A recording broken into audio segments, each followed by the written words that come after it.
and of course, both species to be exhibiting tomorrow as well.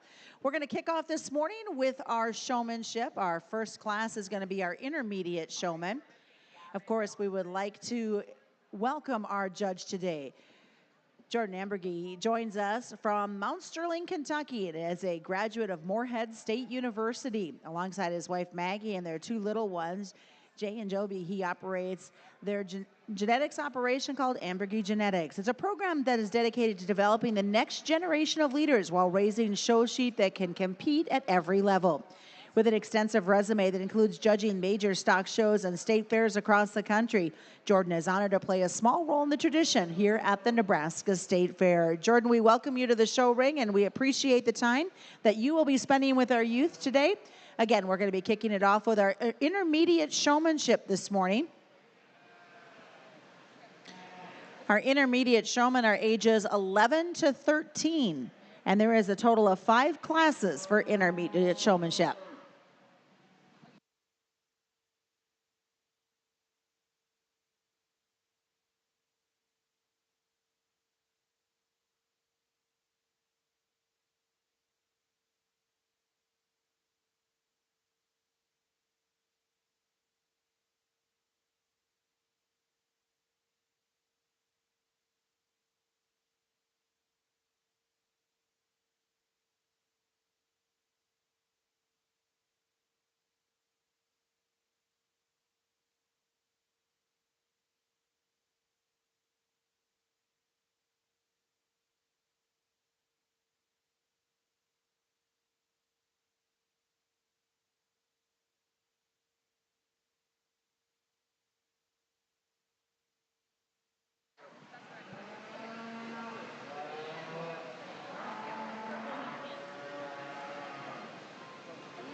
And of course, we would like to give a huge shout out and thank you to all the Nebraska 4-H Foundation State Fair sponsors. No matter the species, we appreciate all that you do.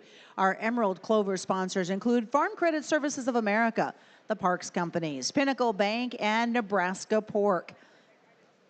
As one of the trustees with the Nebraska 4-H Foundation, it's wonderful to see so many folks giving back to our youth in this organization. If you are interested in being a sponsor or your family farm being a sponsor of any of our things here at the Nebraska State Fair, make sure to reach out to those in the office or our 4-H Foundation.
Well,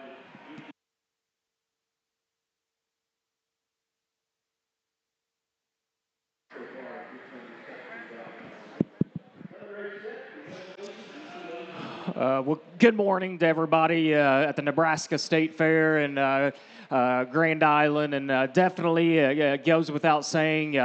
Got the invitation to come back 10 years since my last tenure here during the FFA side of things, and definitely a date that's been highlighted on my calendar because 2015 treated me excellent, and one thing about my time there was the memorable experience I had just from working with the kids, visiting with the staff, and knowing the hospitality and event and the organization of the Nebraska State Fair is the Taj Mahal of state fairs, in my opinion.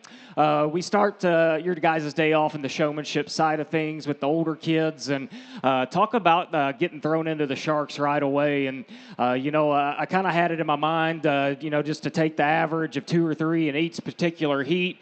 But when we can get kids this elite in terms of their skill set and knowledge of how to present these animals and getting the basics and fundamentals down check, and still pushing the envelopes as far as what they have to offer to present these animals, kind of took that ceiling off my head and said, we're just going to get the ones that I think are the best to the overall deal and not waste any time. And with that being said, these kids directly in front of me along the rail are going to be the one that we're going to extend the invitation to compete for your overall drive. Went ahead and visited with the youngsters over here to my left on maybe some skills and some tips to work at with their projects at home for later on in the fall shows on into the next year.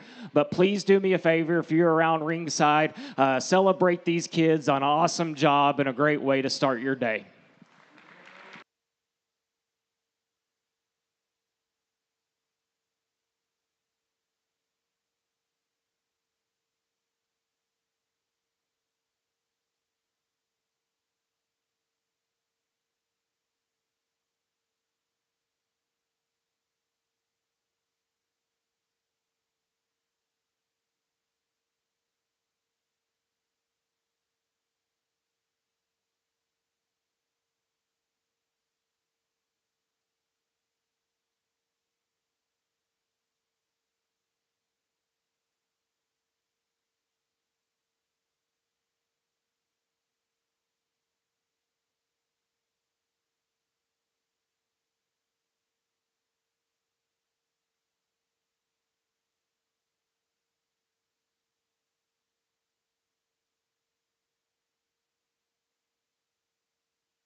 And congratulations to our exhibitors out of Class 1 Intermediate Showman. In the ring now is class number 2 of 5. Our blue ribbon winners out of Class 1 include Aslan Cox from Valley County, Colton Carmen from Buffalo County, and Riley Sofel from Butler County. Your purple ribbon winners and coming back for that intermediate final drive will include Rinley Blumstead from Red Willow County, Lexi Fullingham from Scotts Bluff County, Brenda Mickey from Hamilton County, Grant Mussel from Gage County, and Emma Bowman from Buffalo County. Those are your purple ribbon winners coming back for the final drive in the intermediate sheep showmanship.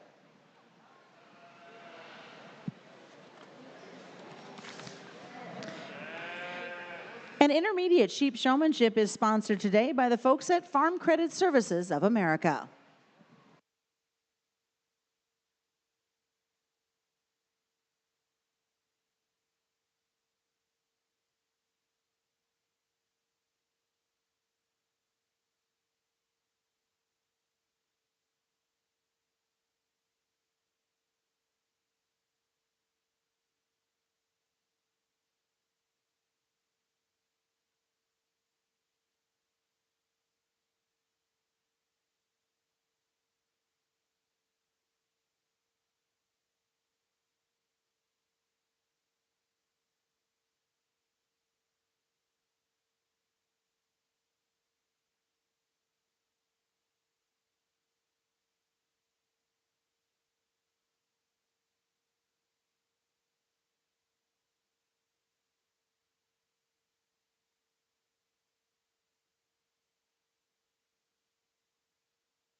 Well, the second heat of this intermediate division treats us awfully good, and I think to keep things in pace and keep the ball game rolling on at a high level, not to waste any time. I just thought the ones that are going to get the invitation back along the rail directly in front of me were the ones that we just simply needed no excuses for. That they just did a very, very good job of blending the fundamentals of basics of showing these projects and still going ahead and chasing the extremities in terms of having that extra skill set it takes to compete at this state and national level. Those youngsters along the back were also doing a good job. They were awesome and polite to work with, and you could tell had spent a lot of time at home in their barn with their mentors perfecting these projects. Gave each and every one of them a couple tips and my honest advice on how to get them up to their contemporary group along the rail.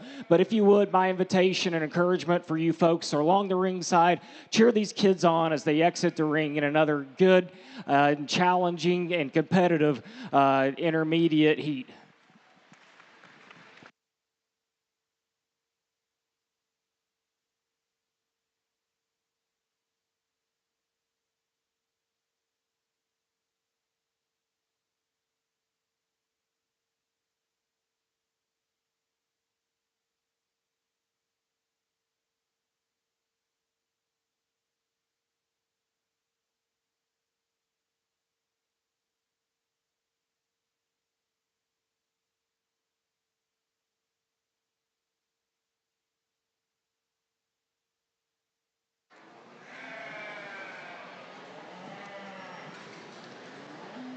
Set to come in the ring now will be your intermediate showman, Class 3. This will be Class 305. By the way, there's 166 youth total in showmanship for sheep that'll be competing this morning. Here's your results out of Class number 2. Your blue ribbon winners will include Genevieve Smith from Boone County, Maya Staben from Cass County, Marshall McCann from Howard County, Aiden Hutchin from Dakota County, Madeline Yancey from Valley County, Scarlett Prince from Buffalo County. Now coming back for the final drive for our intermediate showman. Kinley Coxhausen from Scotts Bluff County, Brindley Alber from Webster County, Emmett Klug from Cedar County, Tyson Schroer from Buffalo County, and Macy Ratchie from Adams County. Those will be the purple ribbon winners coming back for our final drive.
well, not to sound redundant or like too much of an echo, but the third heat out here in this intermediate division, I think is awfully challenging, awfully competitive, and I say that, and then it's so competitive that I think each and every one of these kids, maybe in prior classes or prior heats, could have made the SIF to get that invitation to come back for your overall intermediate showmanship honors. But I'm just more comfortable in this particular setting, inviting the four young ladies back to compete for the overall champion and reserve in your top five out in this particular age bracket. But like we've done all day, I've visited with them individually about their livestock, visited individually with these kiddos on maybe some tips or pointers that, in my personal estimation, would get them in their upper contemporary group. But parents, mentors, breeders, please encourage these kids as they exit the ring and throughout the rest of the weekend, as they're doing an awesome job, polite to work with. Kudos to all involved.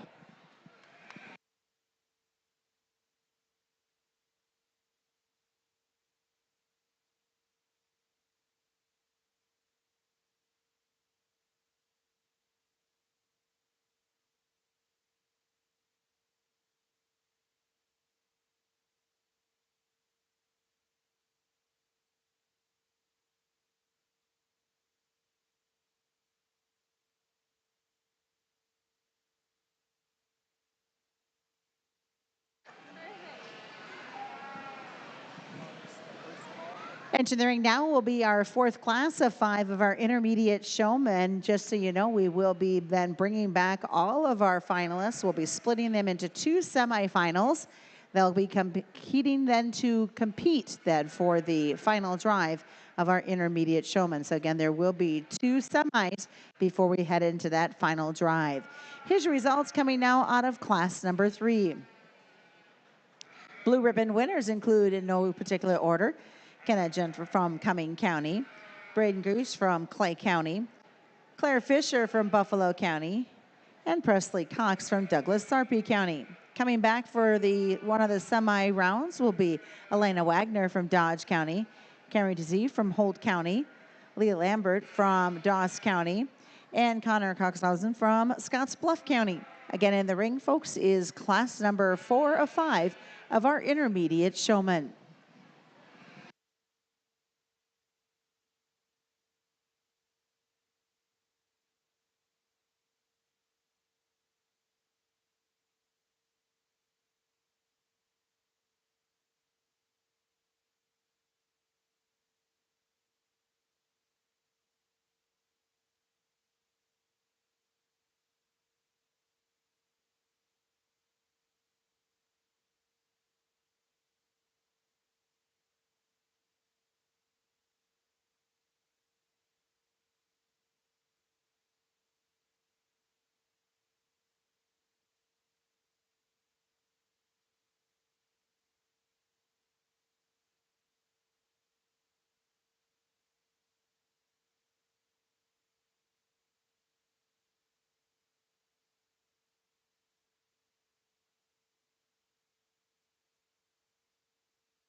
To our 4-H parents, if your child comes out of the ring with a red card that they've been given, there's a QR code that's on the back. Have them scan that QR code with their phone, fill out the information, and then have either Tom, who's in the ring, can do it. Otherwise, in the livestock office, they will put a punch in it.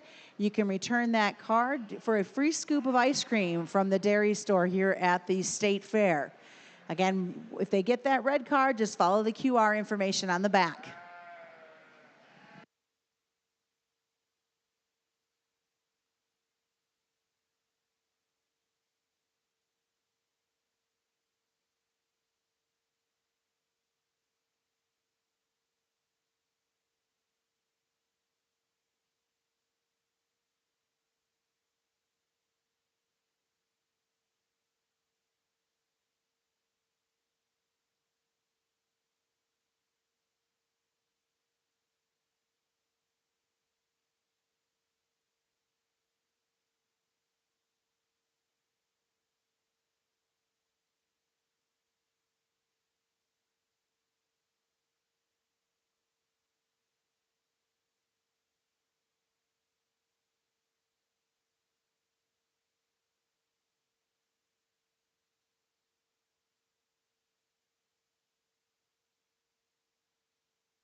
The fourth class of the intermediate showman, I think, is pretty cut and dry. And I don't say that in a loose way. I think it's cut and dry because it's a group or a population of showmen that they are all so good in terms of their basics and fundamentals of getting these projects presented at a high level. They're accurate in terms of their skill set. They're knowledgeable about what it takes from start to finish to get these animals in and out of the ring. Simply put, I think the four young ladies that will be getting the invitation to come back later on today to compete for your overall winner were the ones that blended that knowledge and skill set with the extra skill set as far as being able to push the envelope to get these things presented at a high level, no matter the stage, no matter the venue. And those were the showmen. These four young ladies had the little it factors that I particularly look forward to make their showmanship skills unique. Parents, breeders, please congratulate all these kids as they exit the ring on another very, very challenging and incredible group of young people to work with.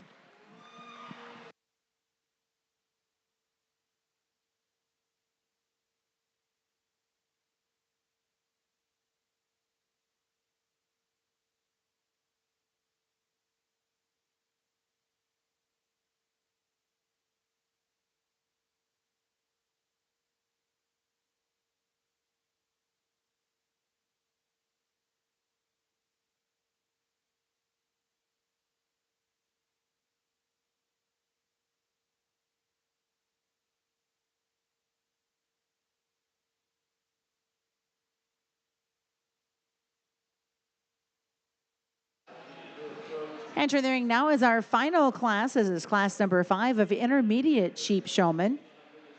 After this class, we will have 2 semifinal drives and then bring those folks back in for your overall grand champion showman here at the Nebraska State Fair for our intermediates. And we'll get you the results out of class number 4 here momentarily.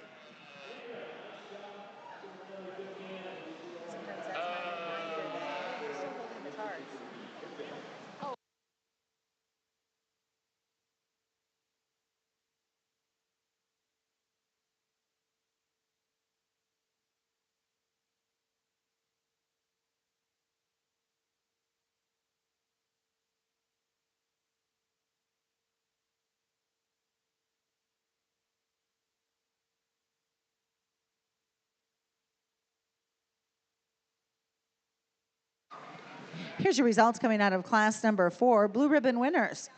Kaylee Kopic from Wayne County, Catherine Rasmussen from Buffalo County, Ryan Blake from Gage County, and Logan Olson from Hall County. Now coming back for the semifinals.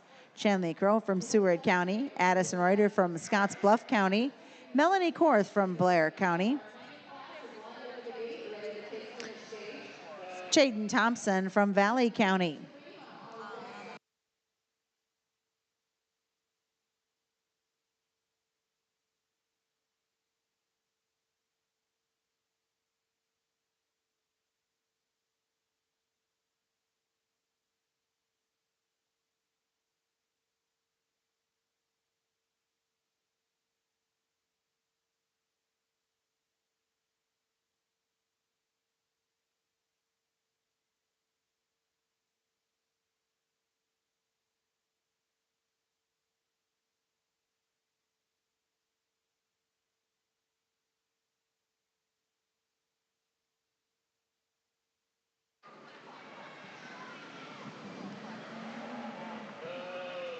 We had Melanie's FFA card. She is, by the way, from Washington County.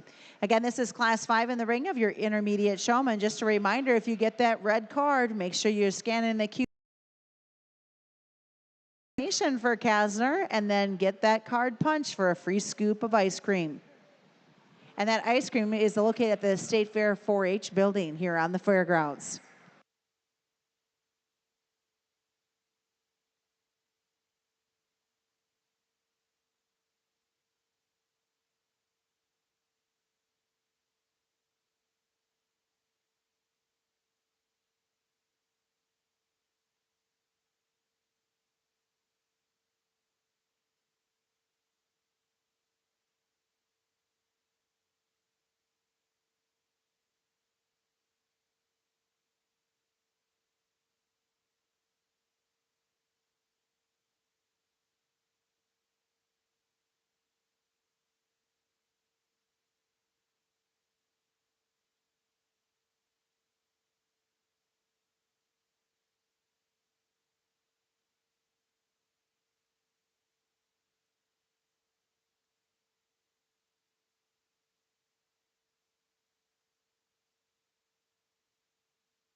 As Class 5 continues to be judged in our intermediate showman, the market lamb sheets have been posted.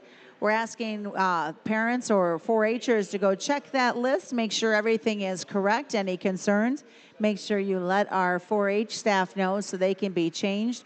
Any corrections, though, must be made before noon today.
will final the heat out here in your intermediate division. And nonetheless, I think we see another group of these kids that are very cordial and polite to work with.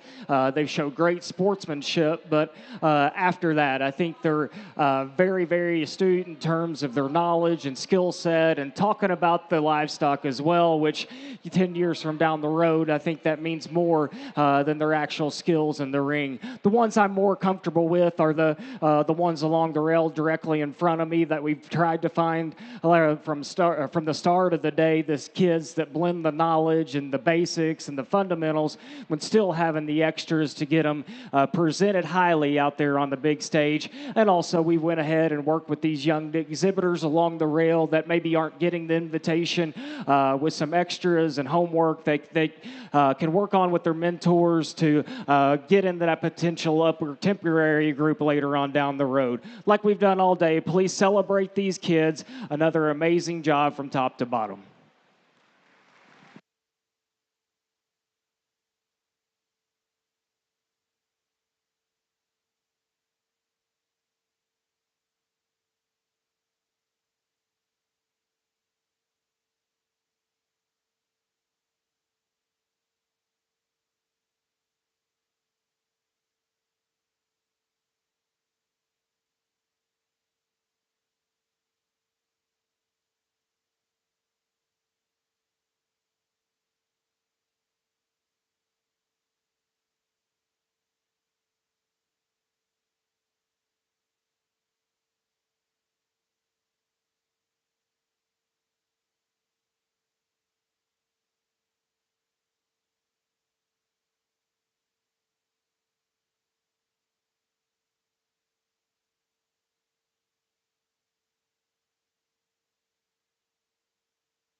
We're about ready to start our first semi-heat for their intermediate showmen as they get them organized in the holding pen. Here's your results out of class number 5, blue ribbon winners.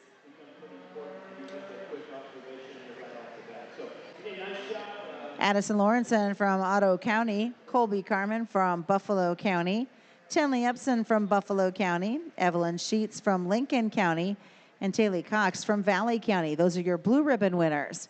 Purple ribbon winners coming back for one of the semi-rounds will include Landon Steinbeck from Dodge County, Victoria Tromke from Phelps County, Jada Clement from Saunders County, Dakota Velick from Knox County, and Lindy Fellingham from Scottsbluff County. Again, we're going to have 2 semifinal drives. From the semifinal drives, the judge will be pulling who will be coming back in for our final drive to make the selection of your Grand and Reserve Champion Intermediate Showman. Also, the market land programs have been posted on the wall. Any concerns or corrections or changes, please do so before noon today.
well, we get to do kind of a semifinal playoff style system, which I think is absolutely a true testament of the quality of young people, the skill set of your young people in the state of Nebraska in this particular and intermediate showmanship age bracket. And like we've kind of done in their particular heats, the ones along the rail are going to be the one to kind of survive this semifinal, if you will, to go ahead and advance within this style of competition to the overall championship round. I thought those kind of were the young people that just kind of pushed themselves to that extra gear of, separating themselves in terms of their skill set and having the basics and just being able to compete at a high level of what we're after and presenting these market lambs. Went ahead and visited with the youngsters that aren't getting the invitation right directly in front of me.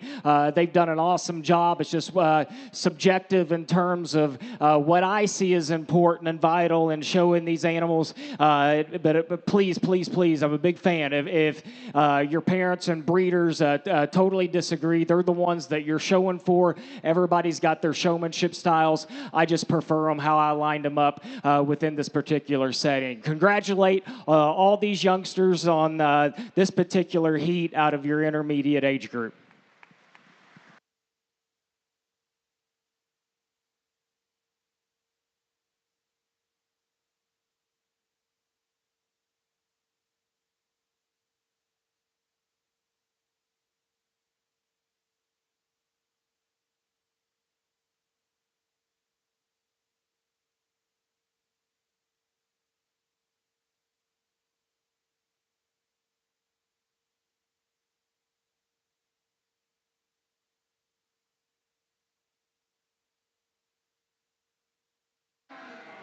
Entering the ring now is your final heat before our grand champions will be selected. Coming back from that first semi, Lexi Fillingham from Scotts Bluff County, Cameron Dizzy from Holt County, Leah Lambert from Dawes County, Melanie Korth from Washington County, Victoria Jomke from Phelps County, Jada Clement from Saunders County, and Dakota Valek from Knox County.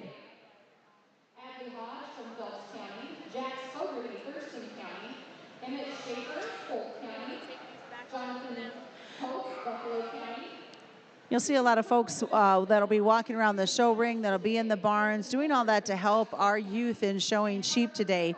Huge, huge shout out to the ring help, including Audra Brown, 4-H assistants at Scotts Bluff County, Brianna Grotluchen from 4-H assistant in Saline County, Dr. Tom Berkey, the interim dean of Kastner. By the way, he's got the red cards. So make sure you're smiling at him and saying, hey, can I have a red card?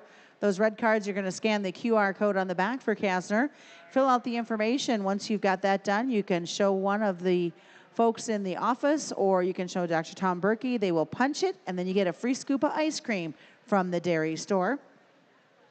Megan Knuth from 4-H assistant in Hall County, Blake Ward, 4-H assistant Platte County, Shane Ahrens, 4-H assistant Dodge County, Brian Cox, your engagement zone coordinator, Melissa Neff, a 4-H intern, and Greta Knuth, a Hall County 4-H member. Of course, thank you to all of our folks that are consistently helping to bring this show for your youth the chance, the opportunity to come into the show wing. We really appreciate the time that they do in giving back to the 4-H program that they so strongly believe in.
Well, as we conclude the final semi round or semifinal group of the intermediate age bracket, a very fun and challenging group nonetheless. I think to stay on the same road, we find showmen that are so good. All of them are. It's just the finer things and the minor details, and this person's estimation on what he thinks is the importance and the attributes that he looks for on showing these things on the big stage at a state fair and national level. But if you would, please congratulate these kids, show them your appreciation. They've all done an outstanding job, and they needed to be congratulated on their hard work and effort this summer.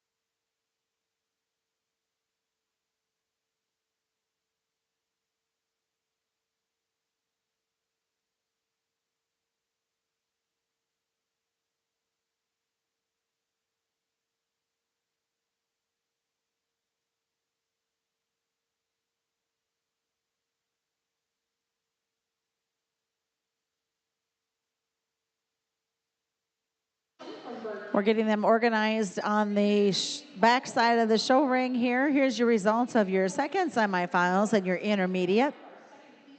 Coming back will be Grant Muscle from Gage County, Tyson Schroer from Buffalo County, Connor Coxhausen from Scottsbluff County,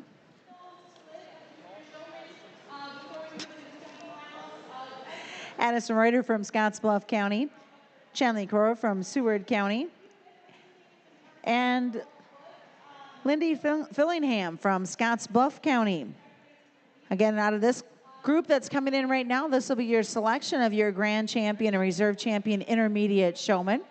And again, just a reminder that Market Lamb sheet has been posted. Please go check for any concerns, questions, or changes. Any changes must be made by noon today.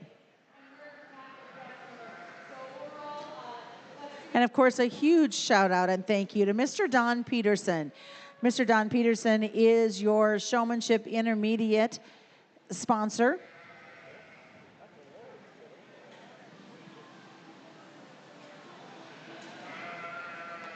By the way, Mr. Peterson has been sponsoring some sort of 4-H livestock program since 1988.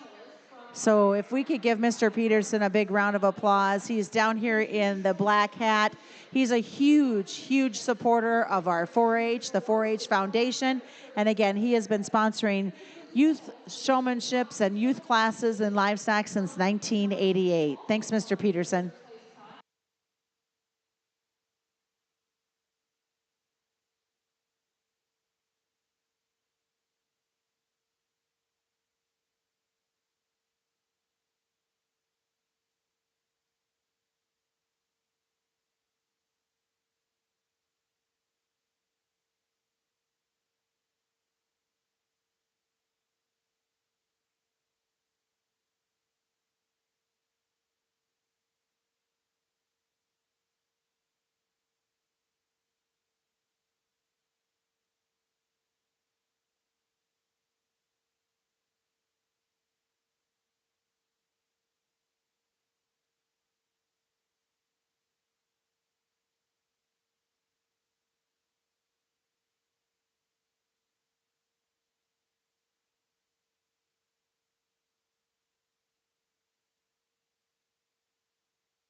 For those folks who are just joining us here in the Five Points Bank Arena, we are in the final selection of our top 5 for our intermediate showman. And of course, thanks again to Mr. Don Peterson for his continued sponsorship and support of our youth. Again, top 5 will be selected out of this big group that is going around the show ring today. After the selection of our grand champion, we will be moving into our senior showman. Senior showman will be coming up next after this selection.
Well, as we start getting down to the fourth quarter, we've got our top 5 right here directly in front of me, closest to the rails. We're going to go ahead and dismiss the youngsters that have done just a phenomenal job of being professional and being classy in terms of their time in the ring, but still being so good. Like we talked about, showmanship is so subjective on one person's opinion, and I know people at home and the breeders and the people behind the scenes have their preferences in terms of how to get these things propped up and presented. Please listen to those folks, because you make those people happy 364 days out of the year. It's just my personal opinion today. But if you would, please congratulate and celebrate these kids as they exit the ring. We'll keep working your top 5 for just a hot minute longer, and we'll get you the order how we like them.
Well, as we conclude the intermediate division out here for your showmanship contest, I'm very, very happy with how things shook out, and I know it takes some time to give all these kids a justified and very honest look on my end, and I've done my diligence in terms of making sure every kid was visited with multiple times, gave them advice and tips that they can go ahead and, in my personal estimation, work with their mentors and people behind the scenes to get them in this top 5 grouping. Then once we found this top 5, I think it was maybe the biggest black and white cut and dry decisions that we've had, because all 5 of these young ladies, I'm a big first impression guy, and I immediately knew upon entering the ring that they were going to be tough to turn, and I found all 5 of them time and time again, and hats off to you people that have been their coaches and been their biggest fans in their showmanship game, because their hard work definitely doesn't go unnoticed in my book. They're flip-flopped right now, but the young lady here in the left, we might want to move you on up for placing purposes. We'll have your intermediate showmanship champion banner. Simply put, she came in here with her game face on and demanded my attention, and she is one that hasn't deviated her positive attributes from the word go. It looks like she has lived with this animal from the time it got weaned off of that thing's mom, because they work in sync and like clockwork time and time again. She gives me the same look on the set in the same amount of time. It takes about 2.5 seconds for her to give me that incredible look from the side. She is aggressive in terms of when I go in for closer inspection and get my hands on that particular guy.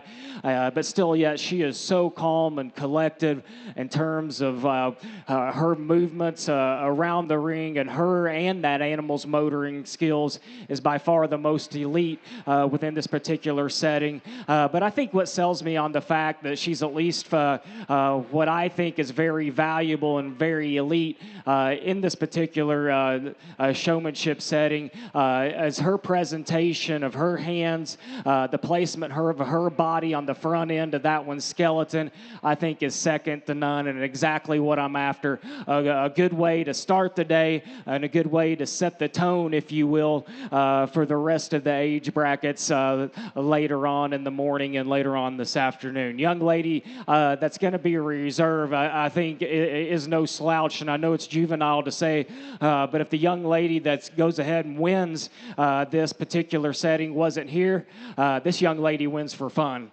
She's my second favorite showman, and I think that's a very big honor when you have, it seems like, hundreds of kids in this particular age bracket. Like I said, it's subjective and personal preference. I love your body posture, and I think it's in the same league as that young lady we just discussed. Your hand placement is second to none, and you can present one's front end up to the 9s with the best of them.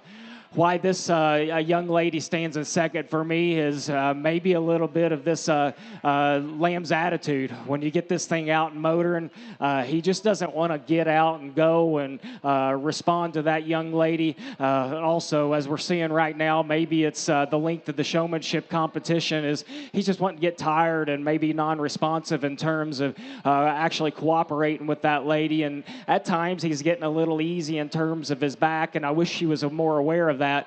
But I'm telling you, from her body posture, for her stance, she exactly knows what she wants to that high quality weather to look like. It's just getting that thing from start to finish to give you that look that puts her in the reserve showman. But if you like that pair switched, I can listen to that all day.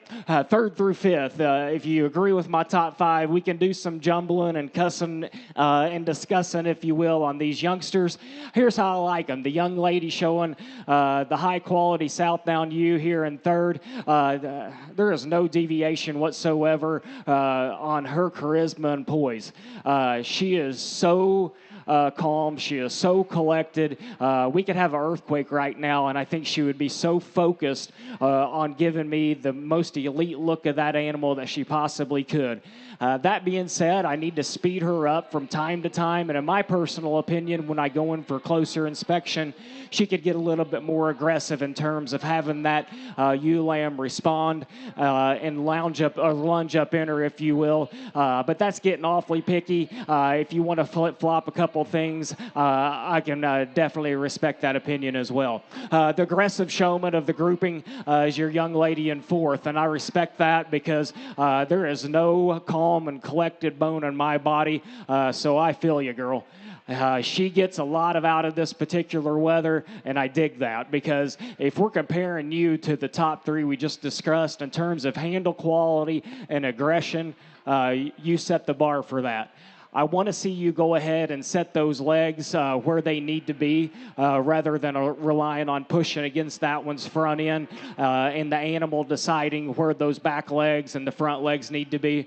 But I tell you what, in terms of knowing the basics of hand presentation, body presentation, getting that thing rolling and strutting around the ring, I think is next level good and is very deserving of a top three finish. Just need to see you be more accurate and precise on where we decide to do with those feet and legs. Young lady showing the fine wool influence sheep is going to run out your top five, and I thought she was so deserving because she was so fundamentally sound herself in terms of knowing exactly what we need to do to give that weather a high quality look. Like we discussed with the one and second, it's just getting that particular look time and time after again to get that front end propped up, the legs where we need to be. But fundamentals and basics are in check. Just need to tweak her in a couple areas to get her on up any higher. Guys, that's how I saw your top five grouping out of all five of those heats in an intermediate division. Please congratulate and celebrate those kids. Tell them how proud of them you are. That was an incredibly challenging group. Hats off to everybody involved. And congratulations, your grand champion intermediate showman, exhibited by Lindy Fillingham from Scottsbluff County. Reserve champion goes to Karen Zeeve of Holt County. Third place is to Jada Clement from Saunders County. Fourth is to Chanley Crow from Seward County. And fifth, intermediate showman exhibited by Leah Lambert from Tawas County. Again, a huge shout out and thank you to Mr. Don Peterson, your sponsor of your grand champion, intermediate showman, and reserve champion. We're going to continue to truck along as we get ready for our senior showman now. There are 7 classes of senior showmen. This will be class number 6 entering the ring. Again, 166 youth are competing in our showmanship today.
Well, as the ball tips off here in the senior division, I think this is the first. They tell me 7 heats, so we've established kind of a flow and a system to kind of get this thing going at a good and steady pace, like we've done all day. I think these 3 young ladies are my personal favorites in terms of knowing the fundamentals and basics and still operating and having the skill set that, in my opinion, elite showmen do in this particular age division.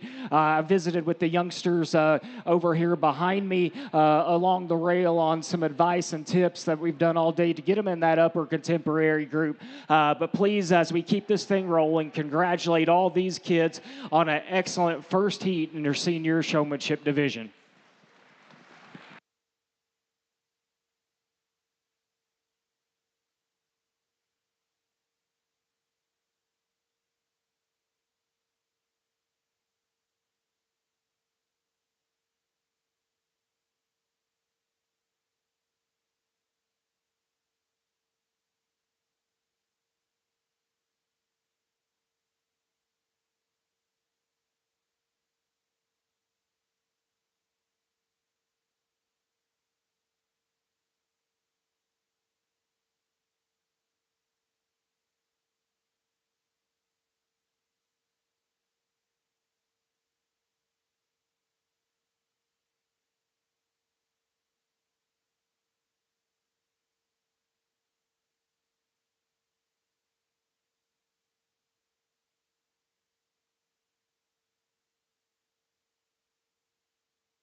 In the ring now will be Class 7 of Senior Showman. Here's your results coming out of Class 6. Blue ribbon winners include Gentry Frederickson from Cumming County, Lily Spencer from Red Willow County, Morgan Boniface from Hamilton County, Kaylin Crumblis from Clay County, and Annabelle Pearson from Thayer County. Coming back for our final drives in Senior Showman include Jordan Muscle from Gage County, Kate Piper from Scotts Bluff County, and Lauren Johnson from Lancaster County.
a second heat out here in your senior showmanship contest, and I'm not sure if it's the biggest in terms of numbers that we've seen to date, but if it isn't, I think we're pretty darn close. And I think what we find our showmen up here that are so good in terms of their the knowledge of their animals. I absolutely love talking to each and every one of these kids about their livestock, the good, the positives, and the little bit of the liabilities that they have with their animals. I thought the four young ladies to my left, directly in front of me, were the one that just kind of fits my mold of what I find and or prefer, if you will, in an ideal senior showman. But if you would, let's go ahead and congratulate all those senior showmen, not these four young ladies, but the ones to my left. They've all done an excellent job within the particular time setting in this group. Congratulate all those kids.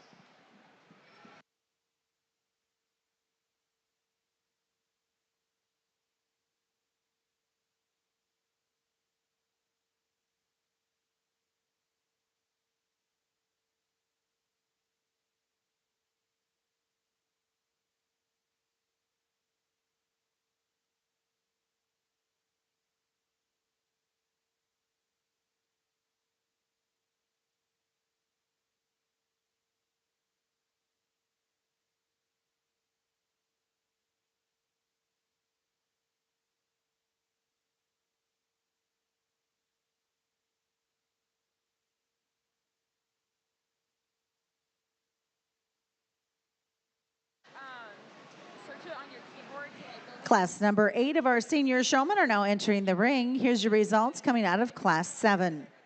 Blue ribbon winners: Lauren Brem of Ottawa County, Emerson Yancey of Valley County, Carson Rober of Dakota County, Jaylee Kramer of Lincoln County, Kevin Johnson from Burt County, Cheyenne Zimak of Merrick County, and Arabella Rossmeyer of Buffalo County. Your purple ribbon winners coming back for the final drive include Kale Zeve of Holt County, Mahia Jones of Cherry County, Natalie Wagner of Dodge County, and Ansley Woltman of Box Butte County. And as always, remember, some red cards are being handed out with a QR code on the back from Kasner. Go ahead and scan that QR code on the back, fill out the information, and show the folks in the office that it's done, and they will give it a punch, and that gets you a free scoop of ice cream down in the 4-H building.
Well, if you're around ringside or watching online, please congratulate and extend a big celebratory congratulations to these not only these four exhibitors in this third heat, but the ones along ringside because they've all done an excellent job. But most importantly, they've been very cordial and polite and just absolutely awesome to work and visit with. And once again, not to sound like a broken record, but hats off to you parents and breeders and mentors for putting very respectful and intelligent kids into the ring that are broadcasting this 4-H projects up to a high level. Congratulations to all those kids within this third heat.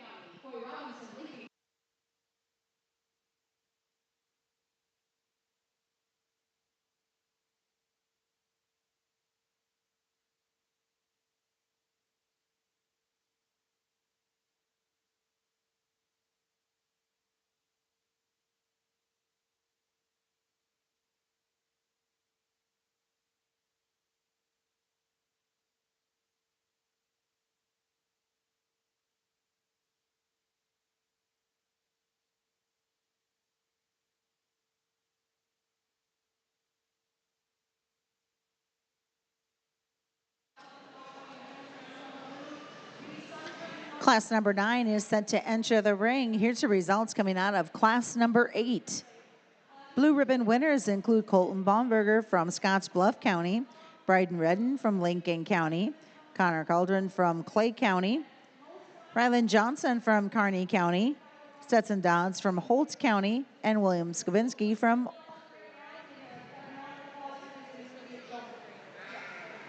Valley County.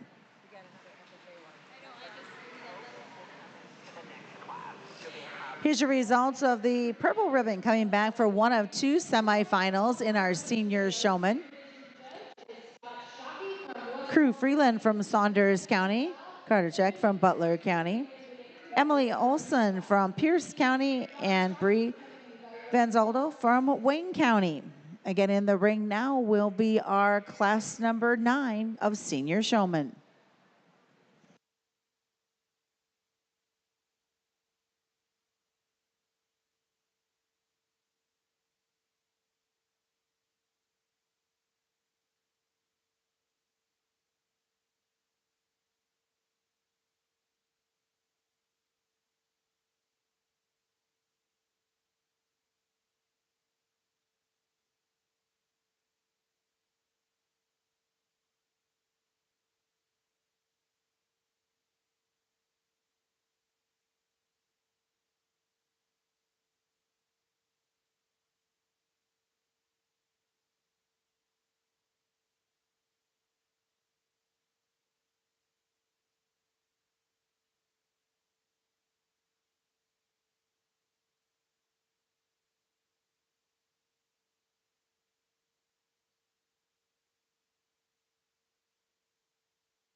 Well, if you would, please congratulate all these youngsters in this heat. I think another one in the senior division as we start increasing in age.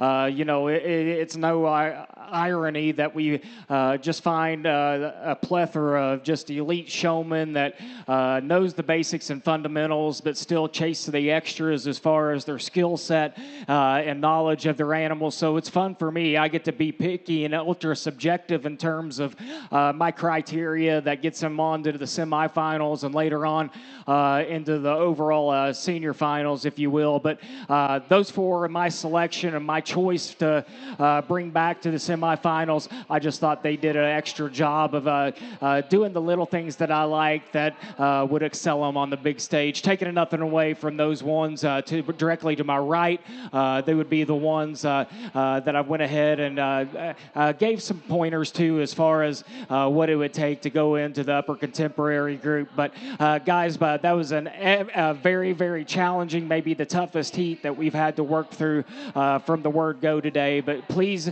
show your appreciation to all those kids as they exit the ring.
Entering the ring now will be class number 10 of our senior showmen.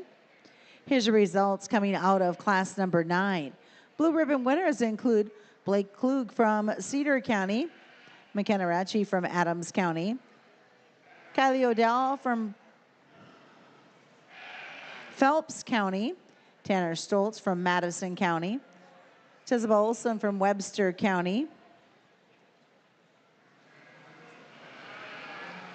Taylor Stabin from Cass County, and Lily Wyman from Otto County.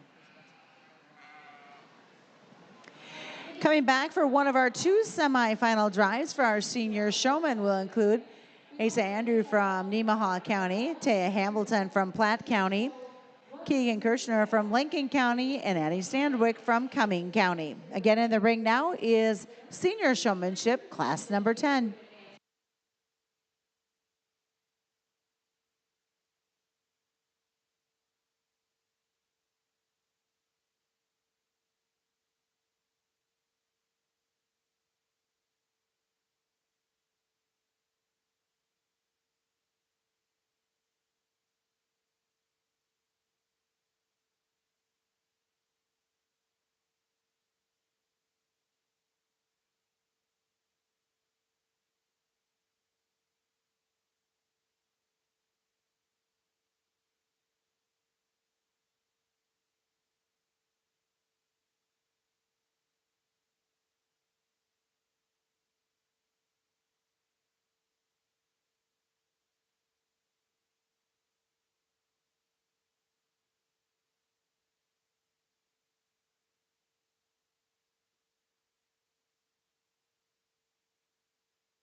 Over here on the sheep side of things, I just gave them my lunch order. I should have probably told them to bring me a couple Advil because these seniors are making my head hurt. There's a lot of decisions and a lot of hard decisions because more so than ever, there's 4 or 5 of the youngsters in the senior division along the rail that in prior divisions or prior heats would have made that initial sift to come back for the semifinals. But, I'm allowed to get critical. I'm allowed to get picky and subjective. The one young lady and the 2 guys out here on either end of her are going to be the ones that I'm going to send my big invitation back for the semifinals. We can talk about those youngsters later, but went ahead and kind of gave my honest opinion to the youngsters on what I think it would take to put them in that elite group of 3 that's going to get that invitation. But like we've done all day, showmanship is so subjective, it's so opinionated. Please show how your advisors and people behind the scenes are encouraging you to, because like I said, it's just this guy's from Kentucky opinion today. I like the 3 exhibitors to come out of the heat to my left. Please encourage these kids, celebrate them, show them your appreciation by putting your hands together as they exit the ring.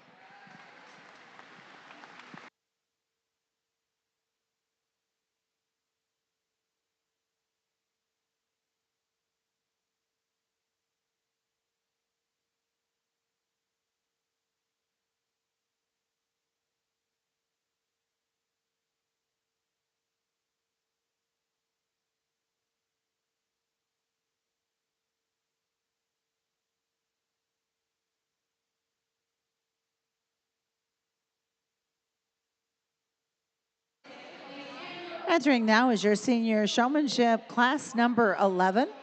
We'll get you the results from class 10 here in just a moment. There is a total of 12 classes for our senior showmen, and we will have 2 heats of semis before we go into the selection of your grand and reserved senior showmen here at the Nebraska State Fair.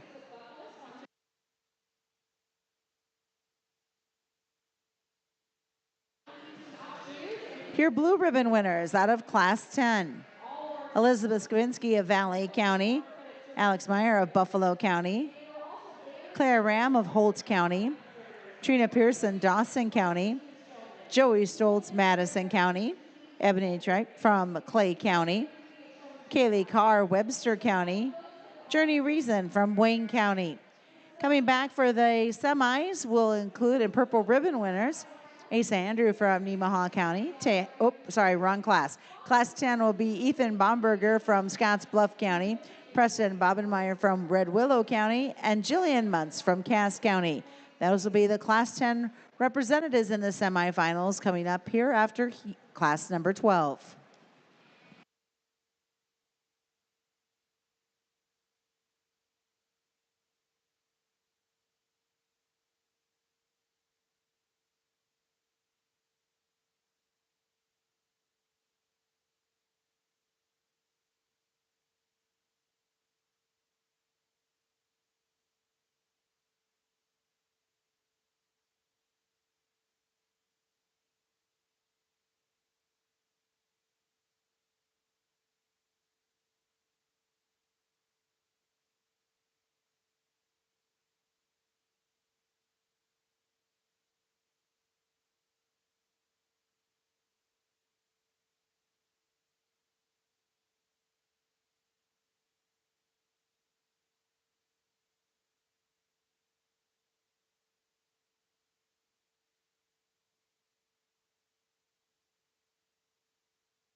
They've all been fun, but I think this heat in particular has been very fun because there's, if you're around ringside, there's a lot of high quality animals, even higher quality showmen, and you just get excited if whether you're a judge or a spectator or an advisor or a breeder that this Nebraska State Fair Sheep Show is going to be fun the next 2 days because there's great showmen, high quality livestock, and when you put the two together, it just makes for a very, very memorable experience. The three youngsters, I visited with the people directly behind me that it absolutely stinks to get picky, but when you get in the senior divisions at one of the better state fairs in America, it stinks to high heavens that you have to get extra picky on some of these kids. But, when you get the microphone, that's what they pay you to.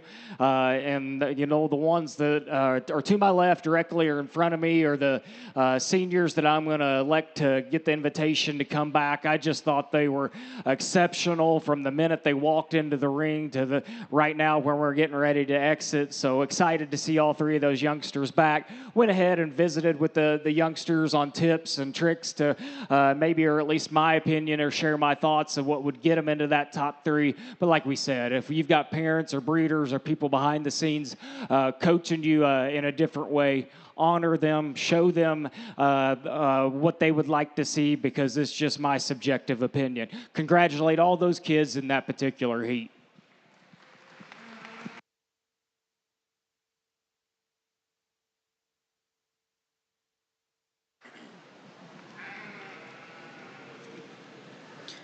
Our final class of senior showmanship ready to enter the ring. After this, we will have two divisions of the preliminaries before we make that final overall selection.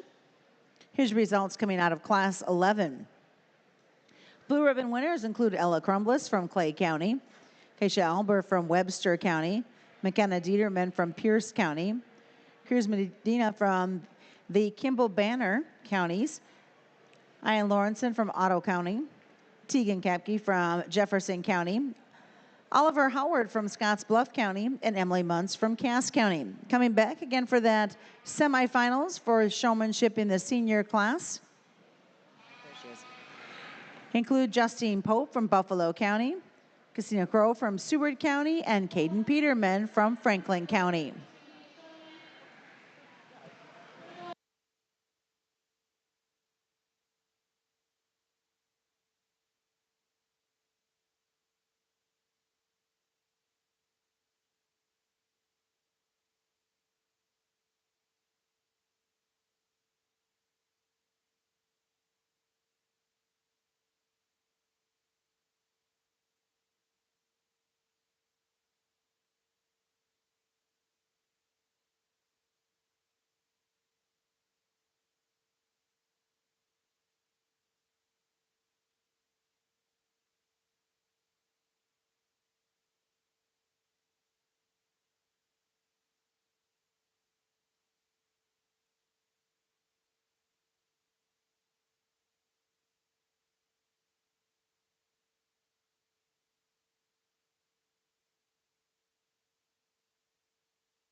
Well, again, over here on the sheep side of things, I think over in the senior showmanship, we still find us a heat that is very, maybe not numbers wise, as has as many entries that we've seen in prior classes, but I still think we find a very competitive heat with seniors that push themselves against their contemporaries to find the basics and find the fundamentals. But the three that's going to get the invitation to come back are the ones that, to me, checks those boxes, but still has the far-reaching attributes that would propel them on any level even further than the state fair level. So if you would, like I said, I've had multiple conversations with each and every one of these kids as they enter the ring.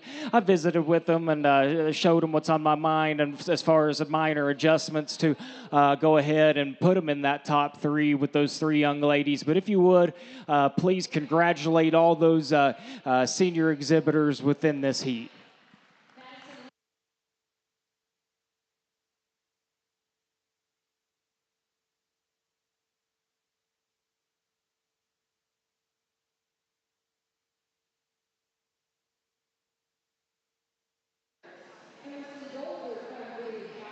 They're going to get him ready for the semifinals that'll now take place for our senior showmanship. Here's the results coming out of Class 12.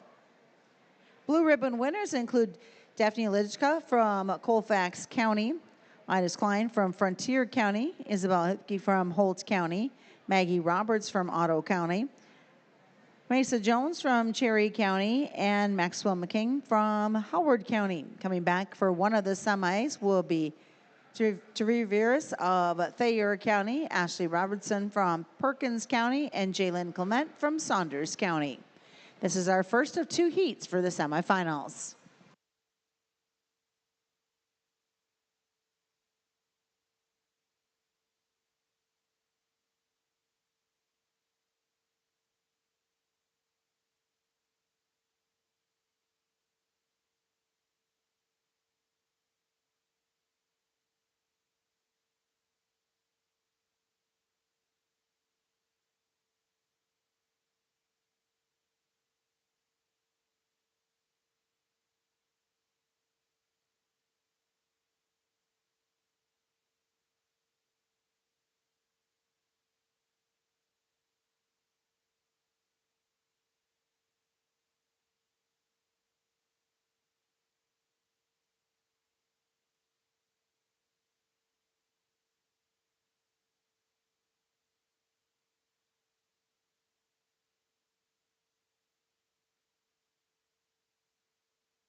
Well, as we get into the first semifinal out in the senior division, if you're around ringside, before I forget, please put your hands together and show each and every one of these kids your gratitude for them just not only doing a great job, but just being so cordial and phenomenal to work with. You know, not going to talk all day because I know we've got ULAMs and we got to get weathers ready for tomorrow, but I think the synopsis is very much due. I get to get extra picky on these kids, and I absolutely hate it. Like I said, you know, I just think the ones that are against the rail, just, you know, we're not going to work them extra hard in these heats because we got the overall final drive. And, you know, we've seen them time and time again show off their skills. So I'm very comfortable as I make quick decisions in these heats later on to kind of divide and conquer, if you will, to grab me a showmanship champion and reserve through 5th overall. Congratulate to all these kids as they exit the ring. Looking forward to working with the 6 individuals along the rail and your overall drive. Congratulations to you guys, your families, and your people behind the scenes.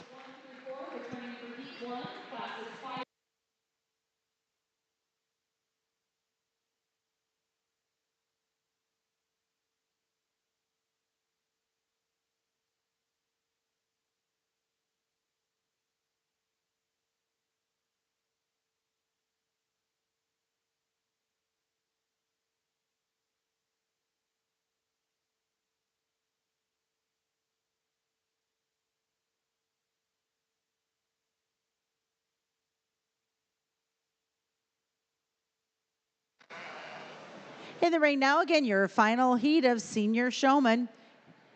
Coming out of heat 1 in the semis. Coming back will be Jordan Muscle from Gage County, Asa Andrew from Nemaha County. Thank you. I've been trying to catch those, but I did not get that one. You're good. Bree Vanzotto from Wayne County, Tay Hamilton from Platte County, Jillian Muntz from Cass County, and Ethan Baumberger from Scotts Bluff County.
the final semifinal round, if you will, out here in your senior division, and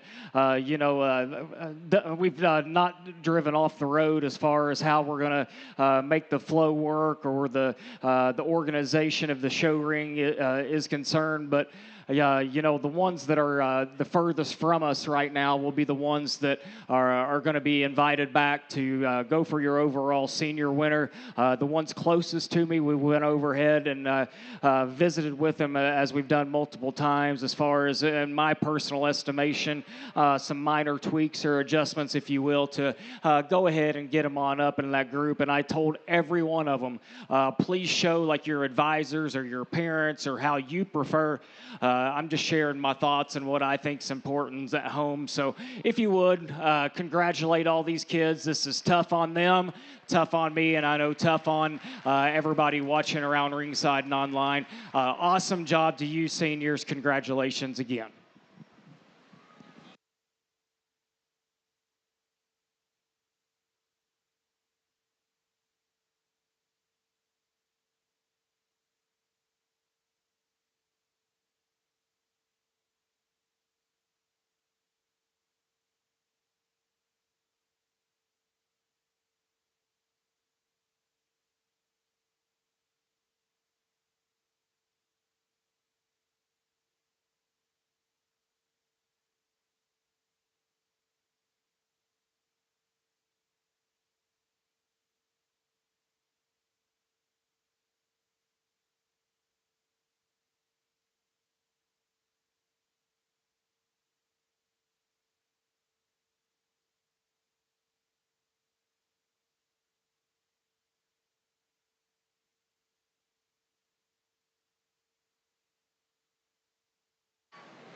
Momentarily, we'll be getting ready to bring them back in for the selection of your Grand and Reserve Champion Senior Showman, of course, being sponsored by Mr. Don Peterson.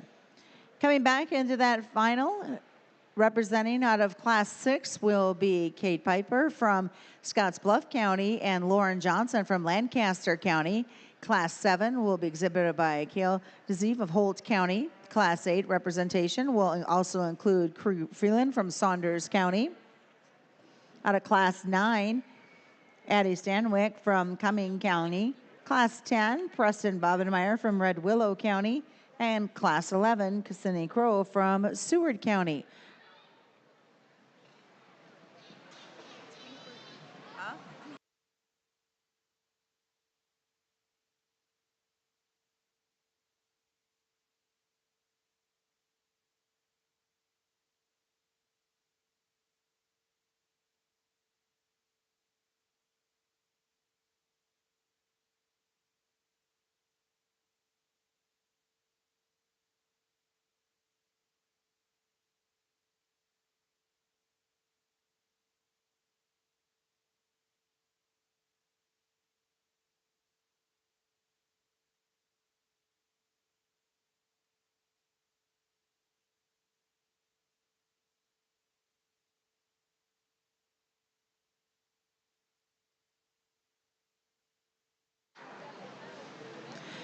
Mr. Peterson, I see you sitting in the stands. If you could make your way to the ring for the Sheep Showman Award.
Okay, as we get into the finale, if you will, of your senior showmanship division, we're going to go ahead and we're not going to use the word excuse, but we're going to go ahead and congratulate these kiddos that are closest to me right now and closest to the folks on the rail. They've done an excellent job, like we said.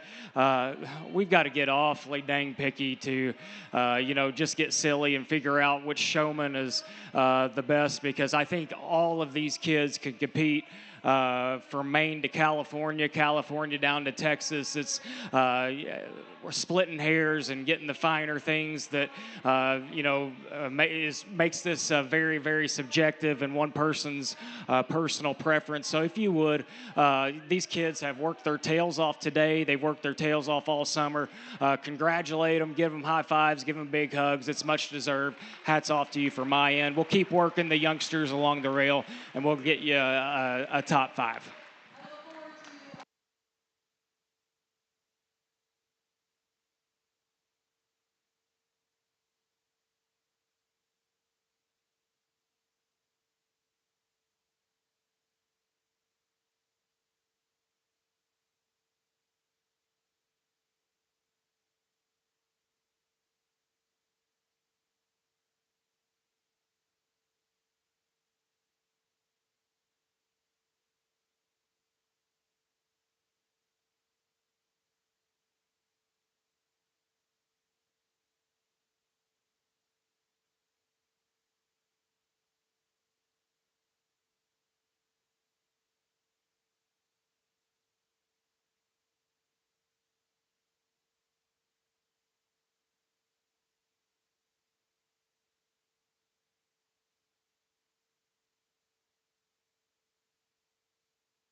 Well, goodness, this the senior deal. There was a lot of kids, a lot of great kids, but most importantly, these kids have been absolutely amazing. From the word go this morning when we started the intermediates and now into the seniors, but we're going to talk about the stuff that's most important in the senior division. As I've had multiple conversations with all of the kids, from asking them how their morning's going to just talking about their animals, like what they like, what their favorite thing about their animal is from a personality standpoint to an aesthetic standpoint, and also what they don't like about their animals from both of those attributes. And it's been very, very encouraging from a 5-year and 10-year perspective, knowing we've got a group of older kids in the senior division that are going to be positive influences outside of the show ring. And to me, that's why we do this stuff, is to make sure that we promote not only the agriculture industry, but these kids are going to excel in the big game of life. So my hat's off to you folks in Nebraska, because to me, we always say it, these animals are a tool for these kids, but these kids are off to the races of being positive attributes in the community, in the society, as well as in their country. So thank you for putting the animals into their hands at this age, because it's definitely very encouraging, because I travel from coast to coast, and it's something that you do not see every day of the week. So my hat's off to you folks here in Nebraska. Just some closing comments before I show you my top 5. Showmanship's hard. It's hard on these kids, hard on breeders, it's hard on parents, and it's hard on everybody, from a competition standpoint to being able to coach and encourage and control an animal, because that's what we're doing. We are controlling 10 minutes, 20 minutes, depending on the setting of how this animal is going to respond to a youngster. And it's very hard thing to accomplish. But when we get to this level, it is so difficult to go ahead and be subjective and be picky and share your opinions on which kid shows better than the one in second, the one in second showing better than the one in fifth. And I've always said it's how the cards fall in that given setting for that moment, because we can shuffle these things and showcase these things tomorrow, and we could jumble things up 97 different ways. What I look for in a showman is simple. We raise a bunch of average ones at home. I think it's very important to be able to show the flaws and maybe the liabilities of these animals out of them. I get that showmanship is about, showcasing your talents and being cool, calm, and collective. But to me, I think it's very unique when a showman could not only possess themselves in a classy manner, but showcase these things like we're going to go out and try to win a commercial use show. Showcase these things like we're going to try to go win Kansas City's weather show or Xarben's weather show.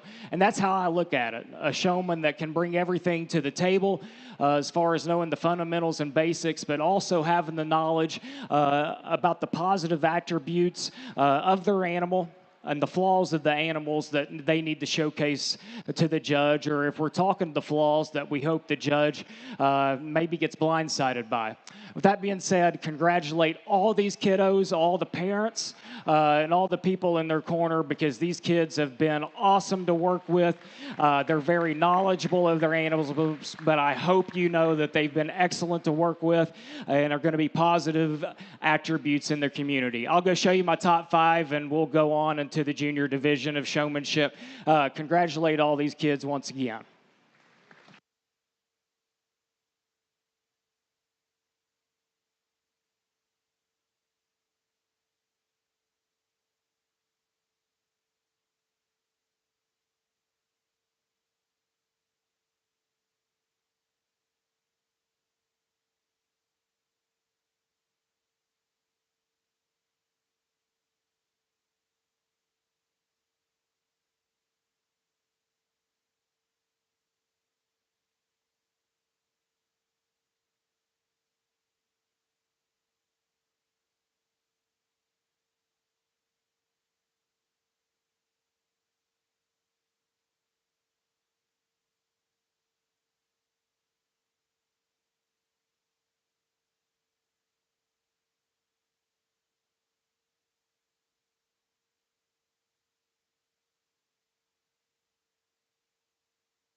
We'll be starting our final grouping of showmanship here momentarily. It'll be the juniors. Here's your results. So again, congratulations and thank you as well to Mr. Don Peterson for your continued support of our youth.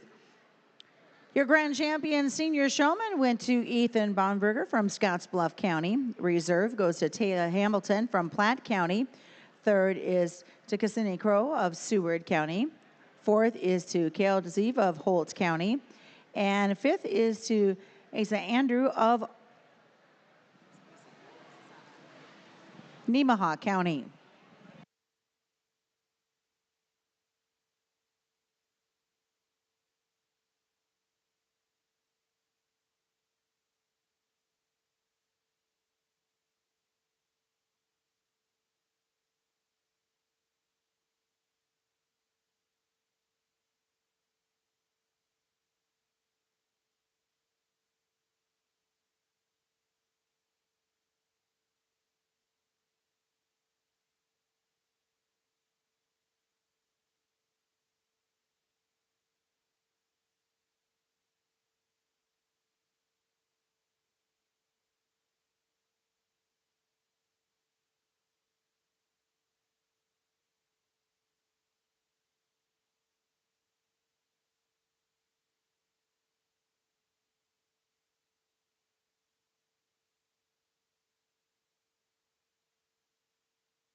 All right, we're ready to get underway with our final section of showmanship here at the Nebraska State Fair. Welcome back to the 5 Points Bank Arena as Class 13 of Junior Showmen. They're kicking it off for the juniors. Will be entering the ring. There are 4 classes of our juniors.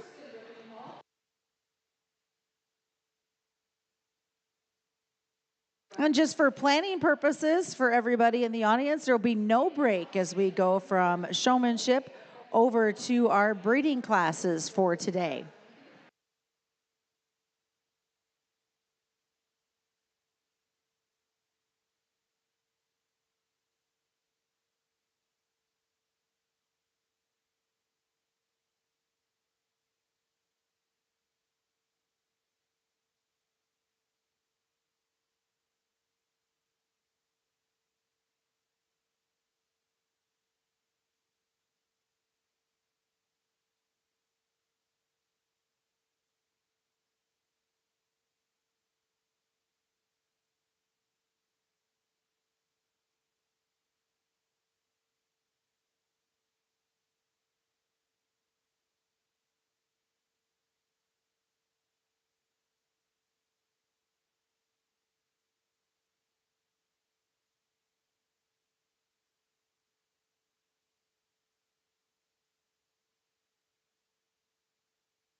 Well, if the intermediate division wasn't challenging enough for you, and the senior division didn't make you sweat and giving you a headache, these juniors and these little kids are.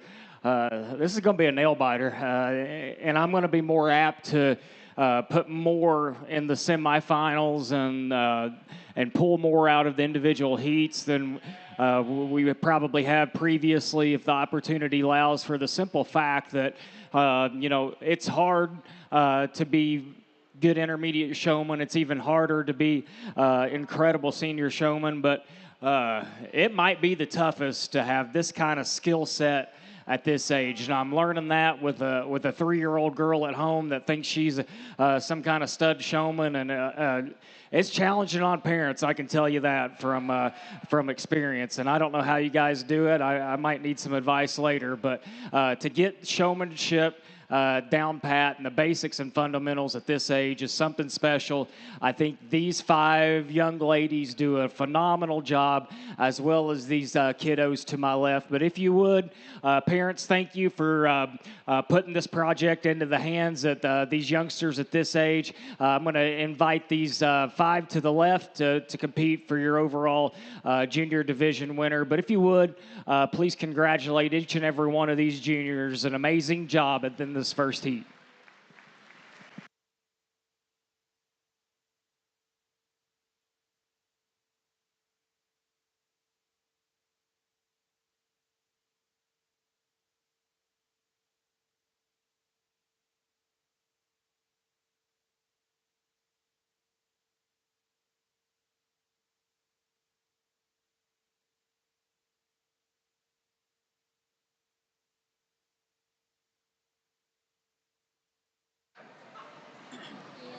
As Class 14 gets ready to come into the show ring, here's your results out of Class 13. Blue ribbon winners: Edison Irwiller of Scottsbluff County, Jackson Stevenson of Howard County, McHenry Jones of Cherry County, Cecilia Brugman of Otto County, and Adeline Henderson of Adams County. Those are your blue ribbon winners out of Class 13. Coming back for the final drive in our junior showmen will include Kai Deziv of Holt County, Amara Crow of Seward County, Aubrey Myletter of Phelps County, Brixton Andrew of Nemaha County, and Piper Anuka of Saunders County. Again, in the ring now is class number 14.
Well, another absolutely incredible yet challenging group out here in your junior division. And, it's pretty wild to see as we start decreasing in age and into the youngsters that maybe it gets more competitive. And maybe that is just because it's not that cut and dry.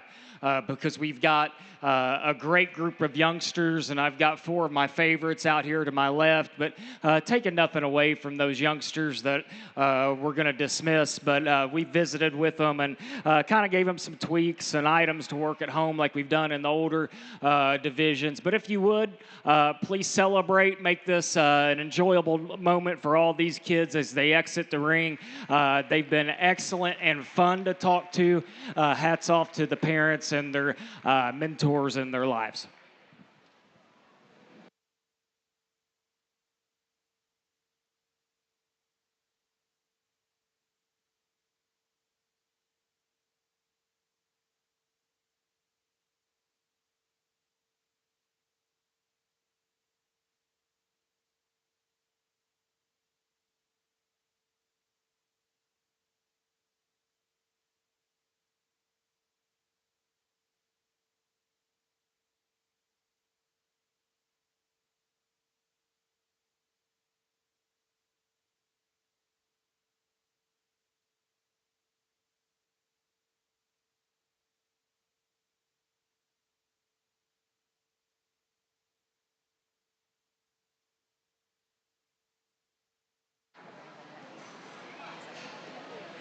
All right, we're ready to bring in class number 15 of 16 of our showmanship. This is class 15 of juniors.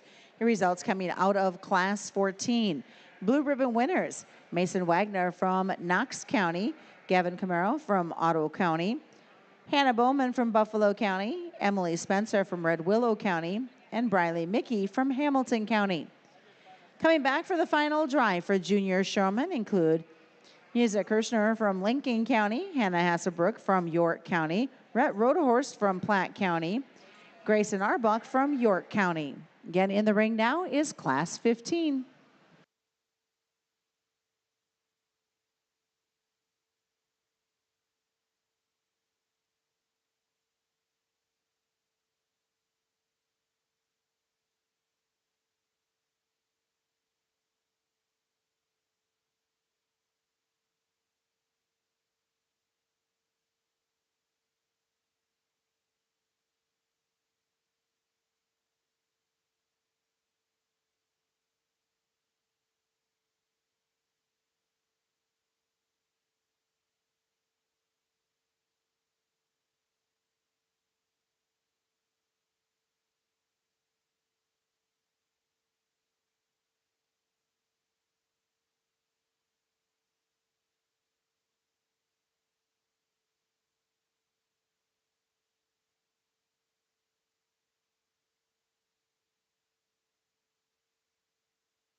another absolutely phenomenal heat out here in your senior division. And, I think probably in terms of numbers, it's been very, very immense in this particular heat. And I think, the three that's going to be to my left are a true testament of the quality of youngsters and young people you have that are learning the basics and fundamentals of showcasing these 4-H projects. But we're starting to see some very unique things as far as being able to push those intermediate kiddos in terms of just judging and showman for showman. So hats off to you parents, hats off to the people in these kids' lives for putting the 4-H and project into their hands at a young age. If you will, congratulate all these exhibitors. Look forward to seeing these three youngsters to my left back.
This is our final class of junior showmen.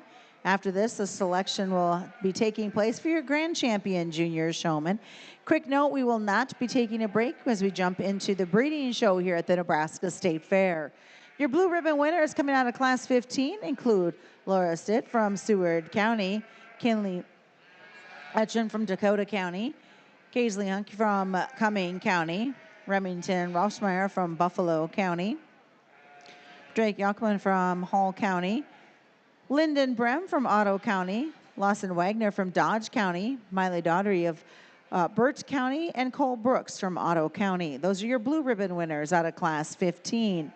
Purple ribbon winners coming back for that final drive will include Reese Eller from Jefferson County, Gabrielle Olson, Pierce County, and Parker Bobenmeyer from Red Willow County.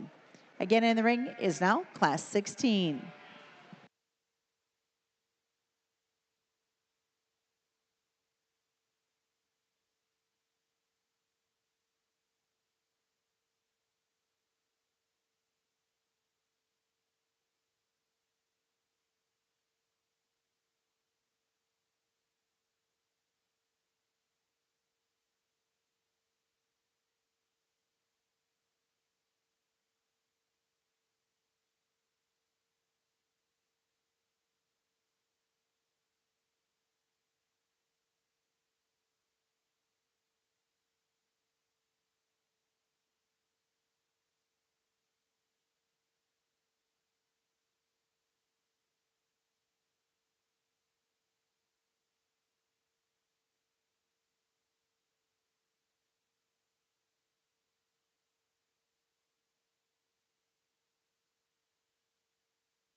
Well, as we conclude the last heat before we select your overall top five for your junior division, just want to reiterate how challenging it is to be so subjective and picky on these youngsters, no matter the age, but most specifically this age, because we're trying to teach fundamentals and basics, and still yet make it in a competition where we want to compete at the highest levels, and it's tough. It's tough on the kids and the parents, and my hat's off for doing it, and most importantly, my hat's off for you guys for putting the 4-H projects into their hands at such a young age, because as we start trying to develop these kids, like we've talked about from in all the division drives, that there's no better tool in America to develop them and to make them credible people in the big game of life. These 4 youngsters in front of me are going to be the ones to compete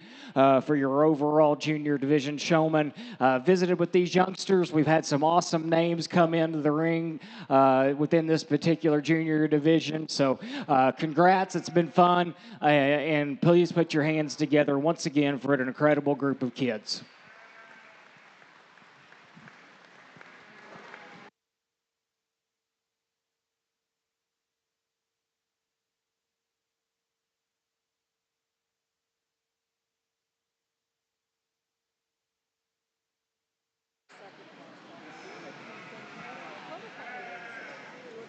As they reorganize them to bring them in for our showmanship championship of our juniors, just a reminder, the red cards are being handed out with a QR code on the back. Get the scoop about the University of Nebraska Lincoln and receive a free scoop at the State Fair 4-H buildings. You got to scan that QR code, and then once you answer that information, show it to somebody in the office or just somebody here by the show ring. They've got a punch. They can punch it, and then you can go down and get your free ice cream.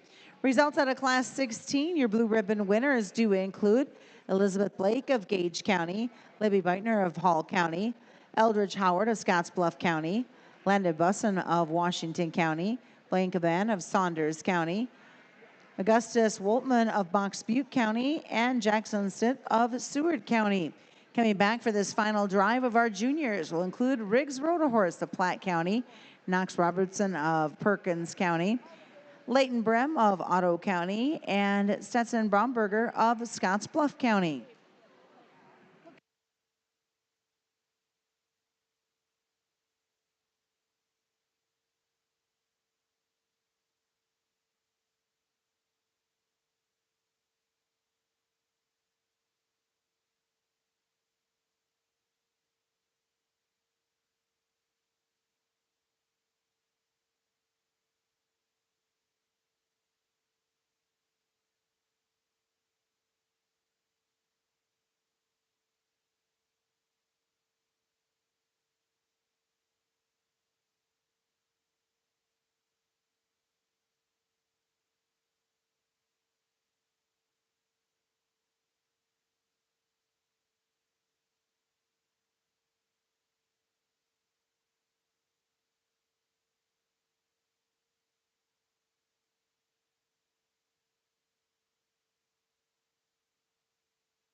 Oh, this is fun. This semifinal heat in your junior division's been so good. There's 8 individuals out here that just do a phenomenal job, and I said it time and time again. It's so hard to get, even older kids to show like this, let alone, some first-year kids in this junior division has done awfully good as well. So my hat's off to the people in these kids' lives for not only putting the projects into their hands, but getting them to this level already. All 8 of these individuals can go compete from coast to coast, and you can jumble things up depending on the setting. So if you would, the 4 furthest from me along the rail will be the ones with the invitation to come back to compete for your overall junior division top 5 showman. Visited with each and every one of these youngsters right here in front of me on some advice to get them in that top grouping. So if you would, let's congratulate them, celebrate them, and reward them for their hard work this summer.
So coming back for the final drive after this next heat includes Kaya from Holt County, Grayson Arbuck from York County, Hannah Hasselbrook from York County, and Knox Robertson from Perkins County.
the final heat out here in your junior division, excuse me, and we've got five, which is probably the most that we've had to be pulled out of a heat in this junior division, and I think that's a true testament of the quality of kids and the quality of the competition that you guys expect and anticipate here in Nebraska year in and year out, and it's going to be fun from a 10-year perspective, or even a 5 to go ahead and.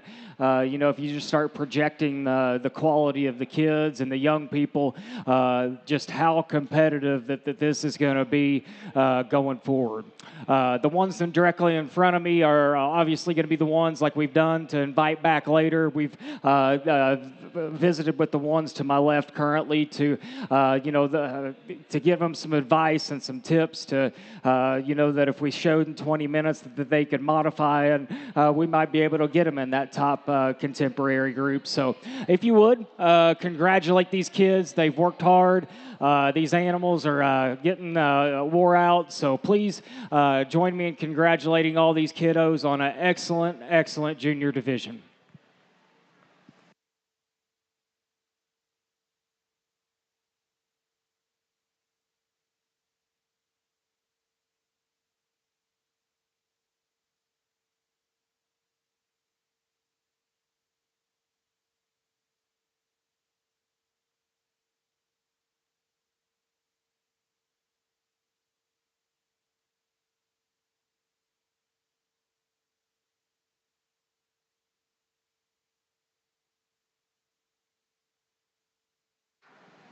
Now the selection will be underway for your champion and reserve champion junior showman. So coming out of that last drive, coming back for the finals will include Jason Kirshner from Lincoln County, Rhett Roderhorse from Platte County, Parker Bobenmeyer from Red Willow County, Reese Ayler from Jefferson County,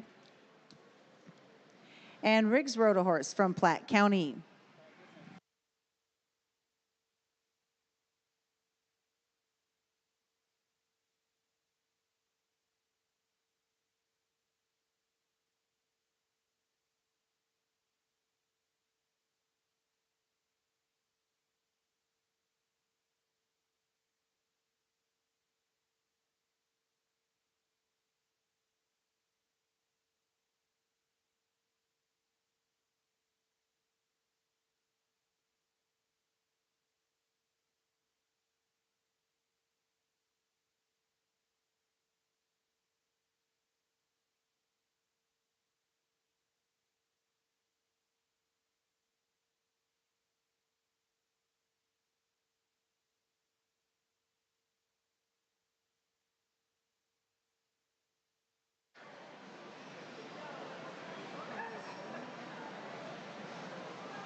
And as always, we would like to thank Mr. Don Peterson for his continued support of the youth. He is also your sponsor for your first place showmanship for our juniors.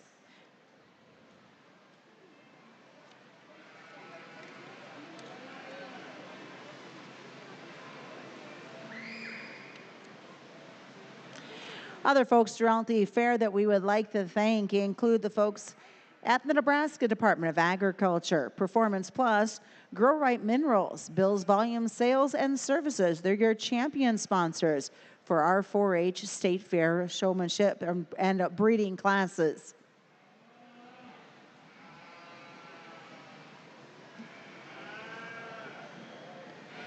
Other sponsors for the entire livestock show includes Cashway Distributing, Polly and Frank Parch, Nebraska Quilt Guild, Farmers Cooperative, Beth Brinich, Brinstill, Don Peterson, Aurora Co-op, Ritter Feed Yards LLC, Luking Club Calves, Agricultural Services Incorporated, DGS Feed Yards Incorporated, Nebraska Shorthorn Association, Nebraska Simmental Association, and the Nebraska Rural Electric Association.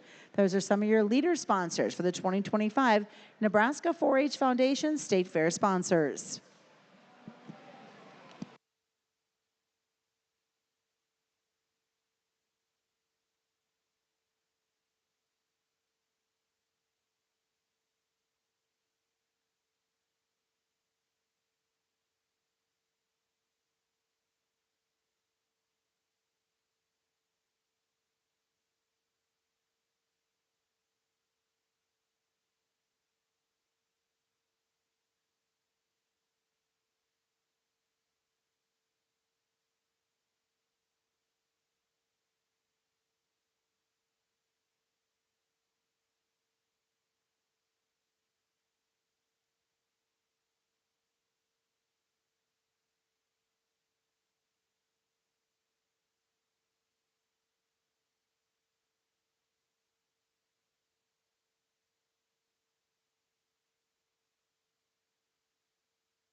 So we're just going to take a temporary pause for our junior showmanship because every opportunity for youth to show multiple species is all about the 4-H program.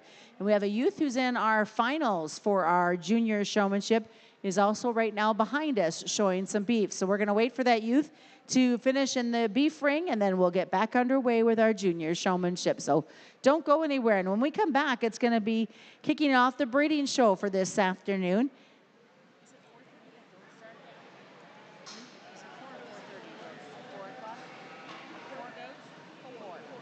And of course, in the ring to my right, your left will be goats coming up at 4 o'clock.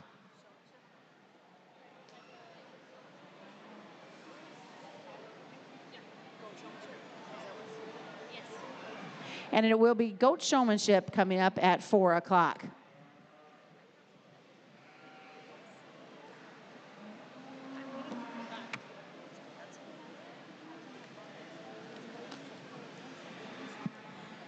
As a member of the 4-H Foundation's Board of Trustees, I would personally like to thank all of our sponsors that have taken the time to support our youth during the Nebraska State Fair. Others sponsorships are friend sponsors, which means you in the audience, if you don't want to be an emerald or a champion or a leader, we always encourage you to become a friend sponsor of the Nebraska 4-H Foundation. This includes Sarah Purcell, Andrew Nesley, Wagner Show Cattle, Nebraska Sheep and Goat Producers, Jerry and Naomi Warner, Lincoln Center Kiwanis, 4S Goat Expo, Randy and Patty Sainer, Feller and Company, Waverly Grange, number 369, Dale Williamson, Bay Genetics, Midwest Dairy, Benish Cattle Company, Terrell Veterinary Services, Thurnes Cattle Company, Friends and Angus and Polled Heifers, TK Prinz Incorporated, Eckhoff Show Cattle,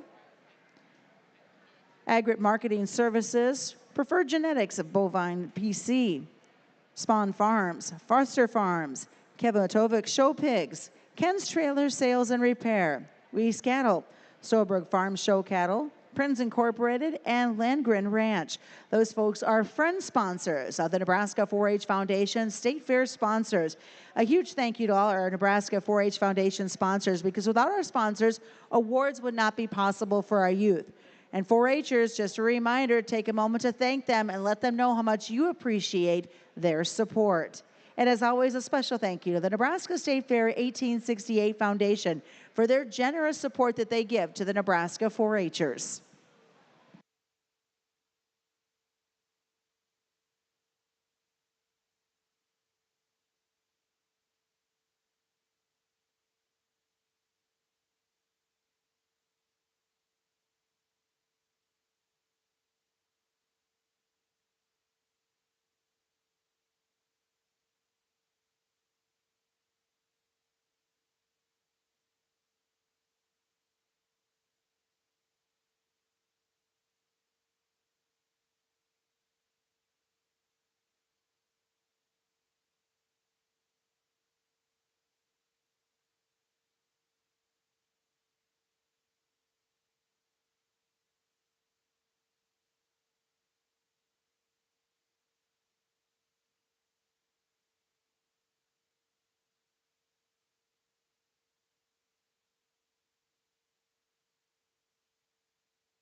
The final drive underway now for those kids participating in our showmanship. This again is our junior showmanship grand champion drive. When we come back after this, we'll be starting on our breeding show, and the first kicking it off is the all wool breeds. But first, let's make the selection of our grand champion junior showman of the Nebraska State Fair.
Well, as I know, as we start getting later in the day, people that are joining progressively later around ringside or even online, if you're just now tuning in and witnessing the conclusion of today's showmanship, it's been incredible. We started with an excellent group of intermediates, and those seniors were outstanding. But these juniors are phenomenal, and to me, this is fun because we've seen 4 or 5 heats of these junior kids that. If you guys for the state of Nebraska that are here physically can't get excited for the future of agriculture, the future of your guys' Showland program, you might need to check your pulse because this is fun. This is what it's all about, and I can promise you, with full honesty, you guys do not see this in every state, every day of the week. The quality of these kids, the quality of their spirit, their quality of their sportsmanship is unrivaled. And once again, my sincere appreciation goes out to the people that have put these show sheep into the hands of these youngsters, regardless if you're the champion showman today or we dismissed back to the barn. I think they've all been involved in the showmanship competition today, and to me, they're all winners. I get to pick 5, and it's not easy. Like I said, I've got a 3-year-old at home that's probably watching, and she thinks she's the most confident thing in the world, and you can't tell her anything different. But it's hard. It's hard to get these kids to like this stuff or to do what it takes to get to this level. So my sincere gratitude and appreciation once again is to the people that are being such positive influences in these kids' lives. I'll set the microphone down. I'll go show you the order that I prefer these kids. But once again, kids, please listen to your parents, your breeders, and the people that are helping you with your projects and show the way they want you to, because I've said it once and I'll say it a lot. This is just one person's opinion, especially in showmanship. It is very, very subjective. I'll go show you the order of my preferences. Once again, congratulate all those kids, and we'll keep rolling into your guys' female show.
And congratulations, your grand champion junior showman will go to Hannah Hasselbrook from York County. Reserve is to Reese Ayler from Jefferson County. Kaya Dizzy from Holt County will be third. Grayson Arbuck at York County is fourth, and Parker Bobenmeyer from Red Willow County is fifth. And once again, a big shout out and thank you to Mr. Don Peterson. He has been a continued sponsor of our 4-H program. Mr. Peterson, we continue to appreciate your dedication to the youth of Nebraska.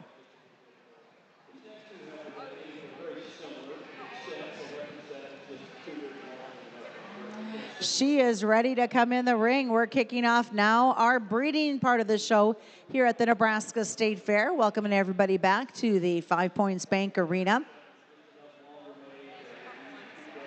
Jordan Ambergi again is our judge. He is from Mount Sterling, Kentucky, and is a graduate of Morehead State University. He and his wife Maggie and their 2 children operate Ambergi Genetics, a program dedicated to developing the next generation of leaders while raising show sheep that can be competing at every level. We're kicking it off. This is Class 17. Will be a single entry, but it's always nice to see the wool breeds represented. This is the all wool breeds.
Well, as we kick off your breeding you side of things for the Nebraska State Fair, a single entry out here in your all other breeds in your wool division, and I think we'll go ahead and be your wool breed champion. I think one that just not only is very, very unique for this one's breed, but I think is so uniform in terms of that one's fleece. I think that one's is just superb in terms of her skeletal makeup, just in terms of her body angles, her proportion and balance, and still excellent on her feet and legs, and just in terms of the way that one blends from top to bottom and front to rear, I think is definitely a good way to ignite your guys' female show. Congratulate that young lady, not only on her single entry out here to start your day, but the all other breed wool champion as well. Congratulations. And congratulations, your champion all wool breed you, exhibited by Leah Lambert from Dawes County. Continuing on will be Class 18. This will be Dorset Ewes. Dorset Ewes coming in. And by the way, if you happen to be at the Nebraska State Fair next Friday, 5 o'clock right here in the 5 Points Bank Arena is going to be their sheep shearing contest. And we've got sheep shearers from all across the nation that are working towards world points.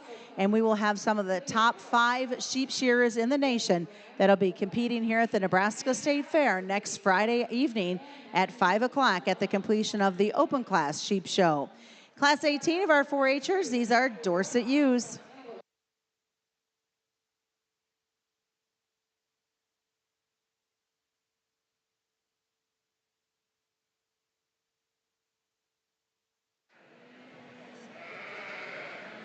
And a big thank you to Beth Burnstill. She is the sponsor of our All Wool Breeds Champion Division.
As we kick off the Dorset influence side of things, some variations for the breed in terms of color and type and kind. But I think once they enter the ring and the gas pedals down to judge them as Dorsets, I think it falls into place very logically for me.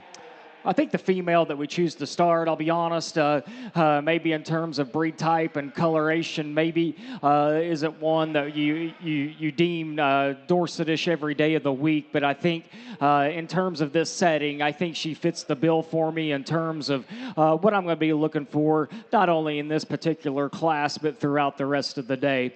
I think we find a female that just in terms of one's height to length ratio, one that's skeletal blueprint is so good and unique. She is round-bodied. She's high-headed. She throws open a broad back that's clean and shapely, and she still goes to the ground with the same consistent width up high. You know, maybe modifying her, you'd like to clean her up in terms of her shoulder and neck and throat, but that's getting awful picky of one that is extra good in this particular setting. The Dorset female here in second is one that, in my opinion, has the advantage over that class winner just in terms of breed type, breed color, and her overall being a traditional chromed up Dorset. I think we find one that after the fact that we say that she might be pressed or prime in terms of body composition, she's two is one that has that comparable advantage just in terms of head carriage, shoulder height, and still being big and burly in her center body. I like that pair a great deal.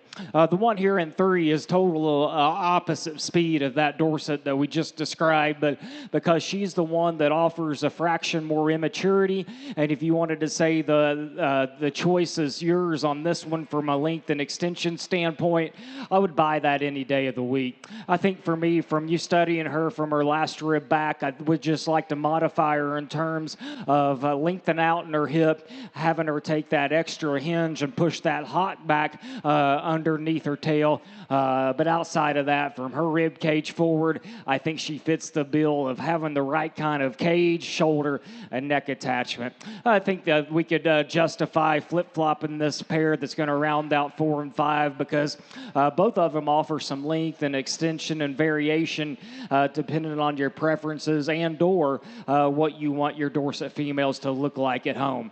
I elected to go with the chromed up colored one that has more body and rib and flank and more maternal characteristics versus the one that offers maybe a higher head and taller shoulder height. If you wanted to flip-flop that pair, I can listen to it any day of the week. Guys, that was an excellent group of 5 Dorset females. Congratulate all those kids as they exit the ring. Thank you. Congratulations. Your champion Dorset U exhibited by Taya Hamilton of Platte County, sponsored by Dale Williamson. Your reserve champion is Piper Anuka from Saunders County, and that was sponsored by Aurora Co-op.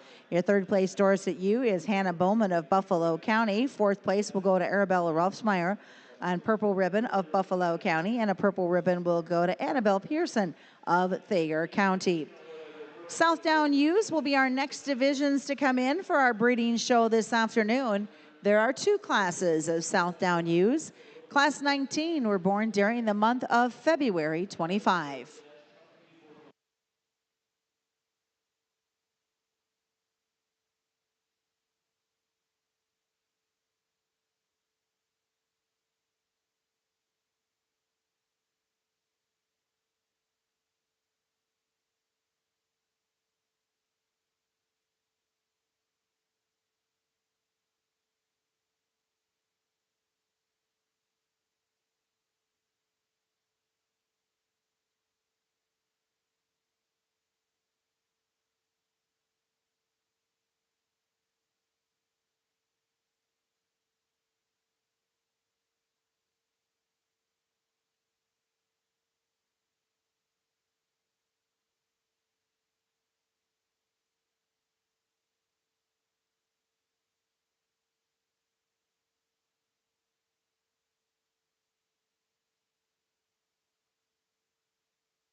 Well, I was very excited to, and still am, to work through the South Down Division. Seen some very, very elite South Downs that have walked through today's ring and the showmanship side of things. So, very, very much anticipated on my end to see them and their friends come out for competition out here for your Nebraska State Fair. To me, not only in terms of presentation, but I think quality and type and kind. This is four very good individuals that came in pairs for me. The pair that I elected to, I guess, deem more my speed is the two in front of me. The question was, do you take the one that's probably a little bit more sportier in the front half of that one's body and give up flank, muscle, and practicality? Or do you call the one that's going to be my class winner acceptable in those regards and take the additional rib cage and muscle and pin width and stoutness at the ground and just quality everywhere? And once you start putting that in that retrospect, I think we follow suit that's the logical choice. I'm a big fan of this girl. Like I said, if we had that one's front end on the one, or the one in second's front end on this girl, I don't know if she'd be in the show ring because a guy probably trying to be putting her in an IVF program for how unique that would be. But for this one's breed, I think she is so sporty still. She is shapely and just shredded going down through her back. She's creasy muscled. She's wild in terms of her rib cage. She's superb on her feet and legs. Just a very, very good representative of the South Down breed and a very dominant class winner out here in your lightweight division. My guy did an excellent job in showmanship, and I was excited to see this South Down as he paraded this one around the ring. And I think from that one's last rib forward and shoulder blade down, might have the comparative advantage over your class winner. But I think after that one's at a disadvantage standpoint from not being just opened underneath, opened up in terms of that one's back and upper hip. But that's a wild-looking lady from the front half of that one's body that you don't see every day in that particular breed. Man, oh man, if you could put those two together, that'd make a guy want to get in the South Down business in a hurry.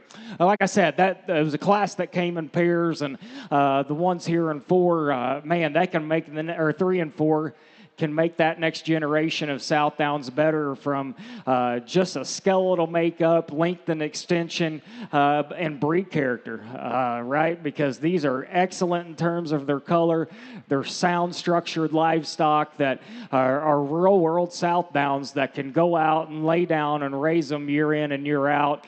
I just didn't think they had the extras in terms of shape, the extra in terms of rib cage and width underneath to go ahead and compete with that duo that we just discussed above them. Great 4 individuals. Hats off to all the kids. Please show them your appreciation.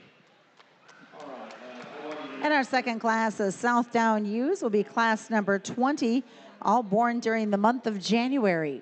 Your results out of your first class of South Down Ewes. First and second will go to Dakota Velk from Knox County. Third and fourth third is going to Leighton Brem of Otto County, and fourth is to Lauren Brem of Otto County. This is your final class of South Down Ewes.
a very, very, very good class of Southdown ewe lambs. And, there's some decisions to be had on what we want to do. And I think the decisions comes between, the top pair maybe for a lot of folks. But I think it's pretty logical for me just in terms of what I value to really get in and dig that one that we're going to call an easy class winner and dig her a bunch. I think she's phenomenal in terms of what she represents from the side. And I don't care what breed that we're in, whether we're in the South Downs, whether we're in the Tunuses or commercials. When we can get a head carriage like that, a back shape like that, and a hip that progressively gets wider that resembles what she has, it's an awful fun experience for a livestock judge to look like that. When you study that one at the ground, she's superb in terms of the way her feet and legs are assembled. She is round in terms of her rib cage. The relationship between her length and height is absolutely on point. She is constructed and assembled from the top portion of her nose to her poll down to her shoulder blade, her scapula, the length of her hip down to her stifle. I think everything is so symmetrical, but still when we talk about that Southdown breed, I think she represents that one up to a high level and still chases the extremities of a Southdown show sheep. Congratulations to that young lady. The one here in second's no slouch, and I had to pump the brakes for the fact that whenever the young lady gets this girl rocking or rolling around the ring, that thing prances like a Tennessee Walker horse. And I don't know how many people are involved in the equine industry, but the way that thing can get up and pick those front legs up and down and motor like that is very unique. I just thought she was flatter-bodied for me and drier about her flank line. And in terms of making the Southdown breeds maternal and females that are built and assembled like females should be to make the next generation of Southdown sheep better, I was concerned that maybe her flank and underline wasn't as aesthetically pleasing and assembled like that class winner was. I like that Southdown a great deal, though, young lady, in second. The one here in three is no slouch, and simply put, maybe the best third place female that we might see today for that particular setting, because we still find a Southdown that not only represents the breed, but I think just in terms of the way any piece of livestock needs to be assembled, I think she checks a lot of boxes. She is great in terms of her silhouette. She's right in terms of her skeleton. Her feet and legs has a comparative advantage point over her contemporaries beneath herself, and I think that's a very unique attribute on this particular girl. I think about changing her in relation to the two we just discussed. I'd like to modify her in terms of her hip angle. I'd like to subtract the length of her shoulder on the outseams of her body to make her balance even more proportional. But I think that's a very good meat and potatoes type of a Southdown female that can make the next generation better. The muscle piece of your guys' Southdown show is right here in 4, and I can promise there might be none as shapely and wild and rolled up in terms of their back shape and muscle as this one. I just like them built a little bit different from the side than what she's offering me. The length and extension females of your guys' grouping, whether you're a fan of those attributes or you're trying to make them more extended and size them out at home, we can do that with these girls. I just need to see them have more shape, have more width, and have more substance to them to make the next generation of Southdown show sheep better.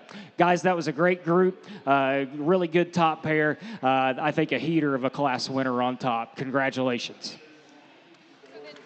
All right, we'll bring our first and second purples from both class 19 and 20 to make the selection of your champion and reserve champion, Southdown U. Congratulations. First purple out of class 20 goes to Kaya DeZeev, second from Holt County. Second purple is to Jillian Muntz of Cass County. Third purple is to Addie Stanwyck of Cumming County. Other purple ribbon winners include Emily Muntz from Cass County, Trina Pearson from Dawson County, and Maggie Roberts from Otto County. Get in the ring now, the selection of your champion, Southdown U.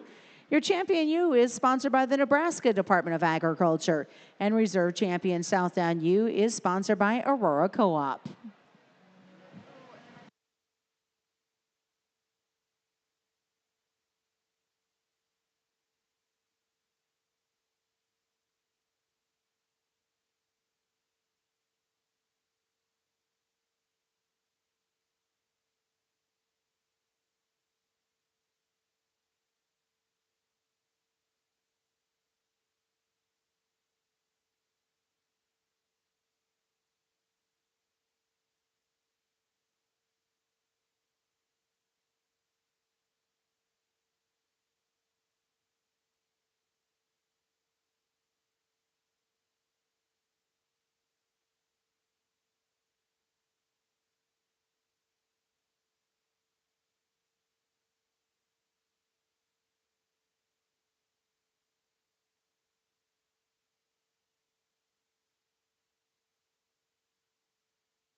Well, if you're just joining, whether on the internet or up here on the sidelines, we've had a very, very good breed show with our Dorsets and AOBs. But, well, I don't know if this is the third or fourth breed I've lost track, so you're going to have to excuse me on that. But if this Southbound show is any indication what we're going to see throughout the rest of the day on into the commercials, then we better button up our shirts because things are about to get wild in terms of quality and competition, and it's going to be fun for all. I'll be transparent. I think there's one that just kind of is an outlier. Not kind of, it is. And it's making hard on me to make a decision on what's going to be reserved. So the young lady that brings that heavyweight southbound, we went off on a tangent about the quality of that thing represents, no matter the species, no matter the animal, no matter the breed. I think we could get Dr. Shockey over here, and he'd dig that thing pretty good, or our goat evaluators or our swine, because what she represents is one that is just absolutely dominant in terms of that one's skeleton, from the root of her ground to her feet to her dew claws, on the way up to her tail, the progression of her body width, her muscle and her shape. But my most favorite thing about her is she represents the Southbound breed up to a high level and can chase the extremities of the Southbound show sheep like they should, and still keeping things basic and comfortable. That's easily going to be your champion. I'll set the microphone down and study as we get her out of the way, and we'll get your reserve in third as well. Congratulations to that young lady, though.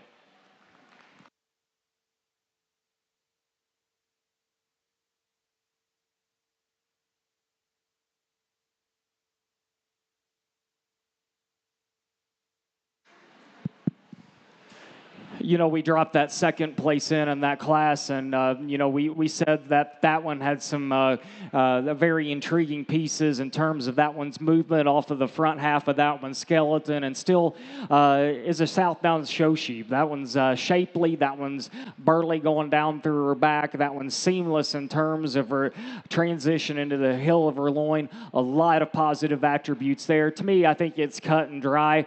How you have to ask yourself, are you going to size these things out or pick quality for quality?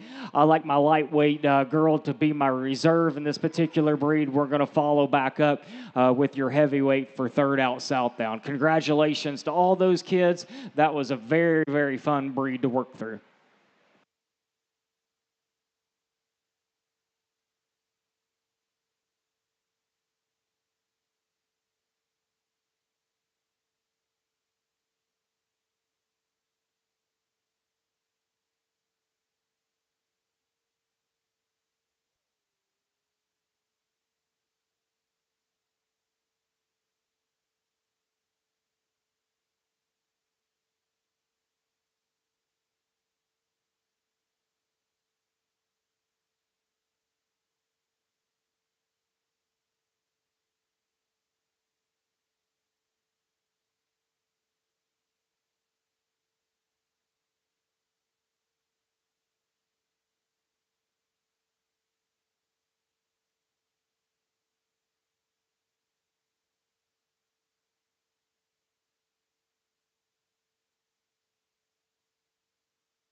Congratulations, your champion Southdown U was exhibited by Kadziv of Holt County. Your reserve champion is Dakota Velick from Knox County, and third place Southdown U is Jillian Muntz. Thank you again to the Nebraska Department of Agriculture, the champion sponsor, and the reserve champion, Aurora Co-op. As we continue on, this will be Class 21, all other registered meat breeds.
Well, a very fun and different all other breed division to go ahead and work through. And really, the only decision was for me to use the young lady after she didn't like my name, because I thought Oreo would just be a killer name for this thing.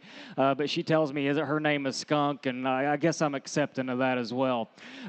Skunk is a female that I think, just in terms of her skeletal blueprint and just her progression of width from top to bottom and end to end, I think she is so symmetrical in terms of what she represents. She is fat and bold in terms of her rib cage. She's shallow and tidy about her chest and sternum and throat. But still, if you get inside a skunk, she throws open a big back, a big hip, but most importantly, she can get out and boogie on a great set of feet and legs.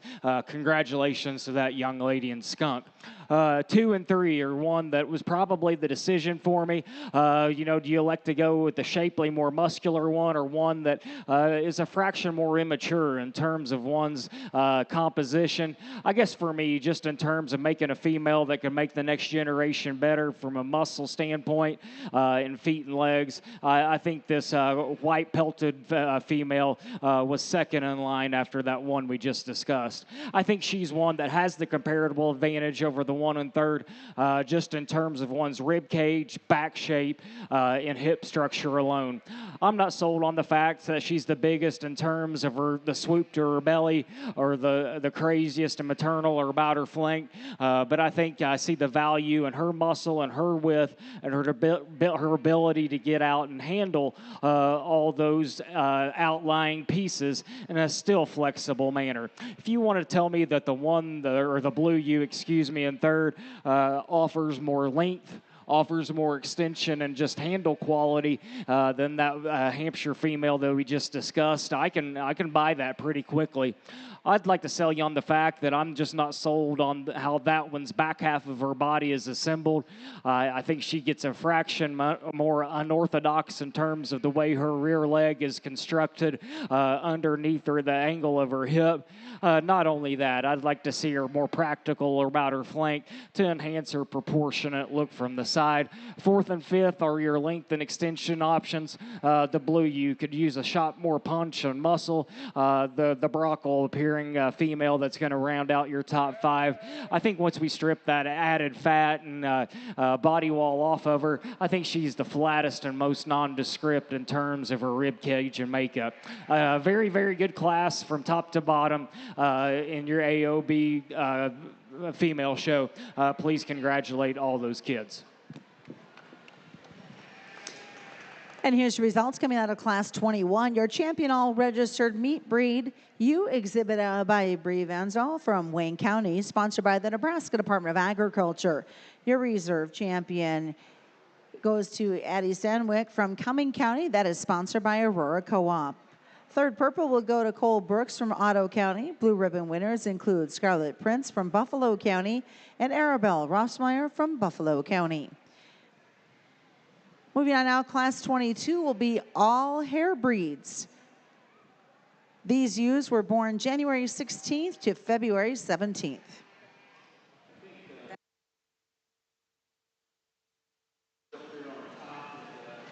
The February ones, I should let you know, are born in 2024.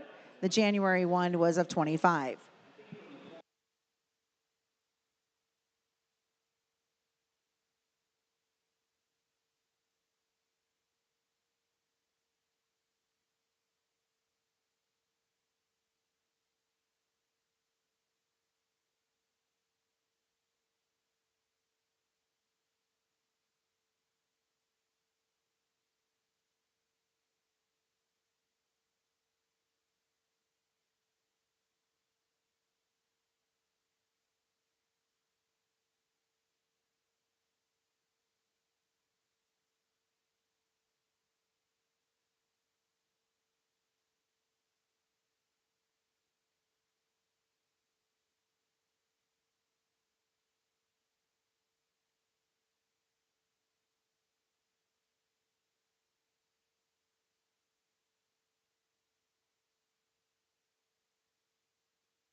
over here on the sheep side of things, 3 entries in your hair division, and I think we pretty much got an outlier because I think this female that your young man is showing directly in front of me, not only does he do an excellent job showcasing her, I think she shows herself out that she is the one that, like we've tried to find in all the breeds, is the one that represents that one's breed up to a high level, but still, I think one that can push the extremes as far as having that added capacity and having that added cage quality about her. And still, whenever you get that viewpoint that I had of her trotting around the ring, she's a high-headed, feminine female that is maintains a very high levelness degree on down through her back, and still the bow and bend to her hind leg fits her in relation to the upper portion of her body. Congratulate that young man on his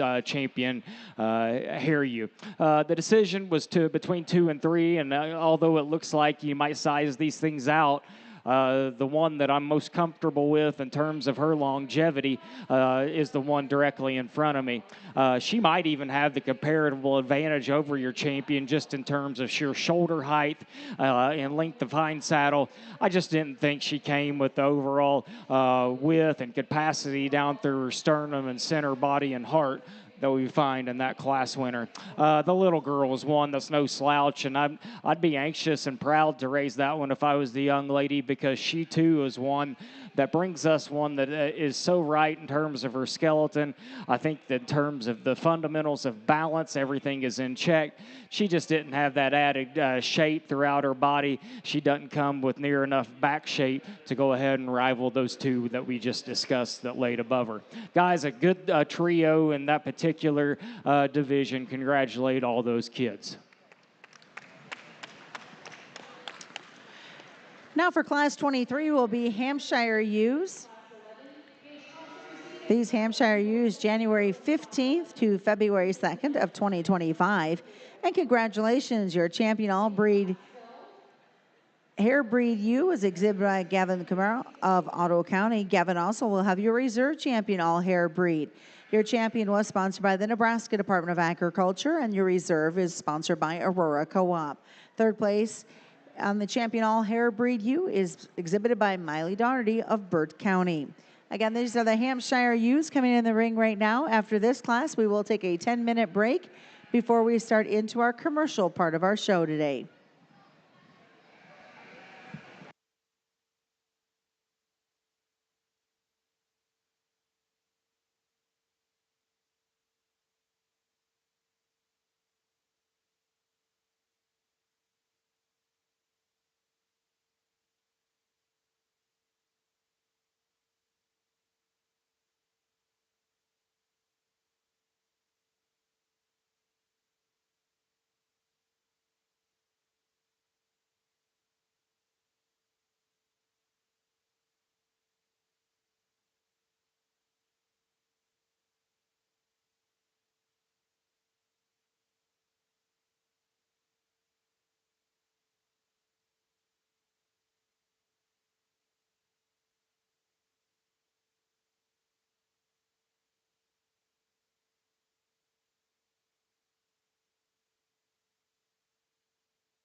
A class of 3 in your Hampshire division, and kind of pump the brakes just to kind of look at them and to see what kind of things that each and every one of them brings to the table and the liabilities that we can live with to be able to get out into your supreme drive. Vividly remember my class winner within Showmanship, and that is a chunky rib cage, that is a fat back, and that is one that paints just an incredible picture from the side.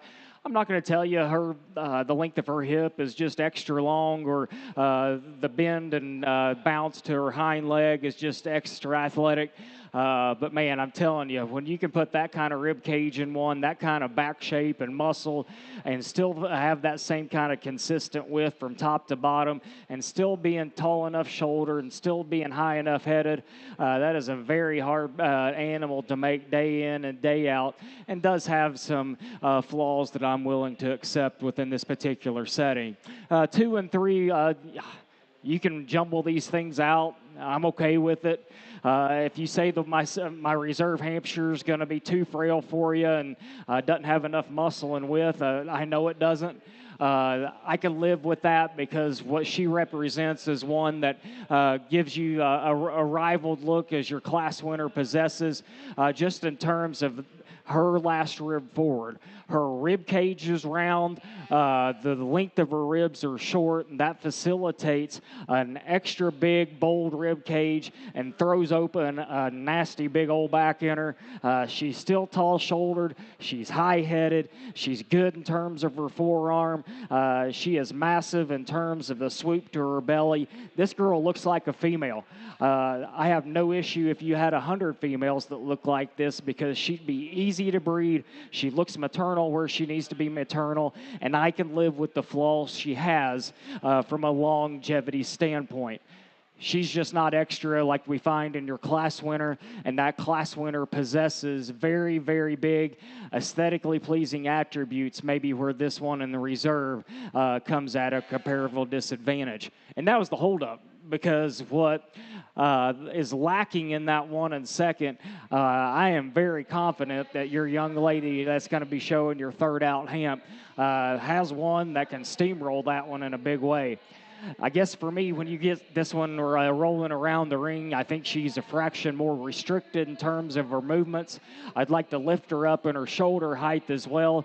She just didn't strike me as a show sheep. She strikes me as a big-time mama that can make the next generation of show sheep muscular, stouter, and wider. Comparatively speaking, those ones we just didn't discuss just didn't have that same skeletal blueprint and portrait that I'm after at the three-quarter angle. Guys, that was a good trio of Hampshires. Excited to get rolling in the commercials here in a little bit. And congratulations, you're a champion, Hampshire. You exhibited by Hannah Hasselberg of York County, sponsored by the Nebraska Department of Agriculture. Reserve champion Hamp U is Maya Jones from Cherry County, sponsored by Aurora Co-op. Your third place Hamp U is to Jeza Kirshner of Lincoln County. We are going to take a 10-minute break. We will be back at 4 o'clock.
And welcome back once again here into the Five Points Bank Arena. We are back to start our commercial side of our breeding show for our sheep. This is class number 24, Division 1, Commercial Ewe Lambs. Now, just for those folks in the audience, these will be broke down according to weight. So class 24 will be coming in from 83 and a half up to 98 pounds.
Very excited after going through all the purebreds to ignite your guys' commercial U division of your 2025 Nebraska State Fair on the 4-H side of things.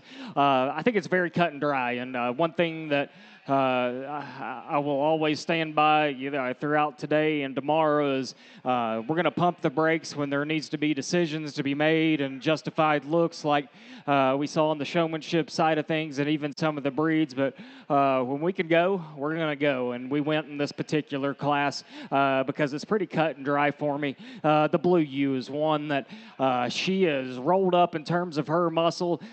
She is wild and round in her rib cage. And if we can have a rib cage like this on all of our class winners today, we're going to be in for a treat. I know she's too straight off each end of either end of her body, but I think when we have a class winner that doesn't possess her width, her muscle, and her aesthetics, that still brings some quality to the table, I think that one just kind of fits the bill for me. Like I said, just in terms of movement alone, the one here in second, I could listen to the fact that she needs to win. It's just when you get on top of her, she's the most narrow and flattest going down through her back, and that's a result because as you start comparing her to your class winner, she is the flattest and most closed up in terms of her rib cage and the width underneath her, and still I think that's transparent rolling around the ring. She's not only narrow going down through her back, she gets closed up coming and going away from you as well. The Dover Influence sheep's going to round out your top three, and I think for that thing's breed offers some length and offers some extension, and from that standpoint, I think in terms of the show ring setting, this thing could use more shape and muscle behind the base of that one's shoulders and on out through that one's loin and upper hip. Not only that, I just need to lift that one's up in terms of its sheer shoulder height as well. That's a good three to lead off your commercial use. Congratulate all those kiddos as they exit the ring. And congratulations, Class 24, Division 1 Commercial Ewe Lambs. Your first purple goes to Grace Mitchell from Holtz County. Grace will have your second purple as well. And a third purple will go to Jaylee Kramer from Lincoln County. Class 25, Division 1 Commercial Ewe Lambs will weigh from 100 to 109 pounds.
Yeah, the deepest class as far as numbers are concerned that we've seen in the commercial division. And, if we can get a top pair of them that look like this, class in and class out, I think we're going to be off to the races. And although I'm confident with my decision, I'm respectful enough to know that, guys, if you wanted to flip-flop this pair, I have no issue doing that. Here's what I see in them, and here's why I value them in the order that I do. I think both of this pair represents high-quality show sheep that belong in the show ring setting because they're youthful. They're good in terms of their balance and fundamentals and their skeletal blueprint. Their progression of their body weight is right. Their length to height, the relationship is right. Both of these are absolutely incredible on their feet and legs. They're in vogue in terms of, just having the right kind of rear leg posture on the relationship to their upper hip, and maybe the comparative advantage between the two in regards to the shape and bounce of the rear leg goes to the one in second. Here's why I like the one in first. That one's the outlier just in terms of that one's look, build, and what that one represents from the side. She's the high-headed female that has one of those head carriages that can lick the lights. She's taller at the base of her shoulder than in relationship to their upper hip. In regards to modern-day show sheep, the length between her shoulder blades is significantly shorter than the length of her hip. She's maternal in terms of her flank line. She is wild and proper in terms of the roll to her rib cage and body that directly facilitates the openness out of the backside of her shoulders to be one of the more unrivaled ones in terms of that one's back shape. My hold up on this one, I didn't think that one was wide enough, and maybe she isn't underneath, but I also want to fault the one in second for being a fraction narrower coming and going. When we didn't have one that could turn her in terms of the width department, that one's look, build, and silhouette with enough muscle goes ahead and allows that one to be a very, very comfortable class winner. My guy here in the second, it's probably kind of scary how similar these two look alike from the side and the look that they portray because they both are fat-ribbed, they both are shallow-chested, and they both have the same kind of running gear and the foundation structure that I'm after. I guess getting very, very critical. The endpoints of this one's body aren't built as tidy. I read her shoulder blade round and I read her hip round.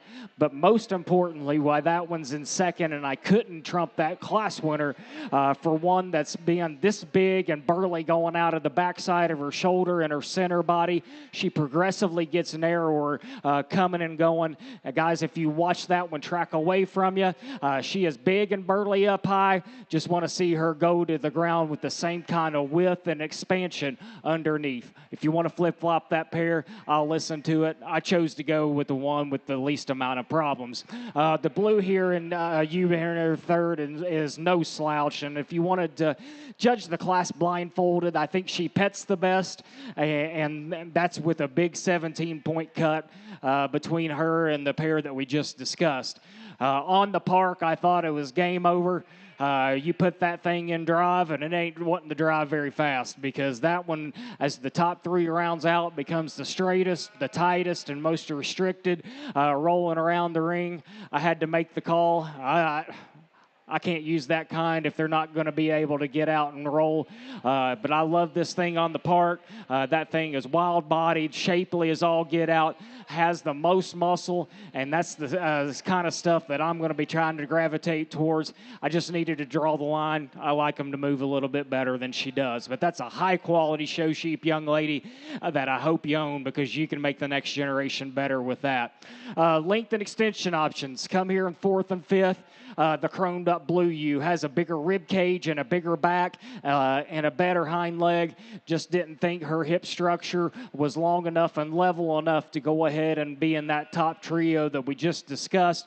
The comparative advantage of that lies within the one that's going to round out your top 5. She is the longer hipped option, but she also comes with the most problems. You get this thing rolling around the ring. She takes the shorter step off of her front end. She's restricted off of her back end. Just didn't think she was sound enough and flexible enough for all that width to go ahead and put her in the top 5. Guys, that was a fun class. Good duo on top. I shared with you my thoughts. Please join me in congratulating all those kids as they exit. And congratulations to Class 25 Division I Commercial ULAMs. Blue ribbon winners include Kylie Odell from Phelps County, Emmett Klug from Cedar County, Ryan Blake from Gage County, Captain Scheidler from Valley County, Miles Fisher from Buffalo County, Preston Bobenmeyer from Red Willow County, Addison Lawrenson from Otto County, Cecilia Brueggemann from Otto County, Lily Wyman from Otto County. Those are your blue ribbon winners out of Class 25.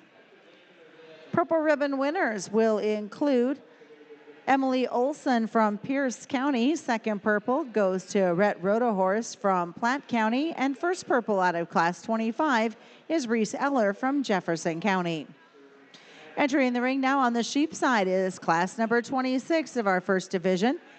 And these ewes weigh from 110 to 115 pounds.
not to sound redundant, but another outstanding group of commercial ewes. And obviously, we know that these animals are going to be high quality.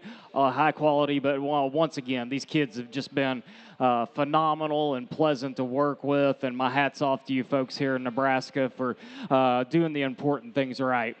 This is going to be a fun class to sort because I get to find things and discuss things that are bothersome and with the attributes that I absolutely have to have and things that I can live with. And I can sure live with this one that we're going to find in your class winner. I think she's one that just represents high quality livestock. The moment she walks in and demands the ring. My favorite viewpoint maybe is her width underneath, the shortness of her toes, the length of her pasterns. I think everything at her foundation is absolutely stellar. You go north on the upper portion of her skeletal system, from the top portion of her nose, she is high-headed. I'm not telling you that she is absolutely the longest neck thing in the world, but everything fits on this girl. Her length to height relationship is on point. There's more weight on the back half of her body than the front, and her rib cage is absolutely the most gigantic thing that has been in the ring today. And in case you don't know what all those attributes that I just discussed possesses, that's a very well-balanced animal and a proportionate animal. Not only that, like I said, my favorite viewpoint on this girl is her width coming and going and her consistency on how she handles that width on an unrivaled back and an unrivaled center portion of her body. There's a lot of weird things that are so good in that particular female. You know, she's not the shortest necked one in the world, and none of them are perfect. And you know, the tail of her vulva is, you know, going up. You can pick on her in any stretch of the imagination, but to me, that's a high-quality, elite-looking animal from about every angle that you could study one. The one here in second, just in terms of having one from that one's last rib forward, she is unorthodoxly shallow-chested. She is in the same league in terms of her rib cage is concerned as our class winner.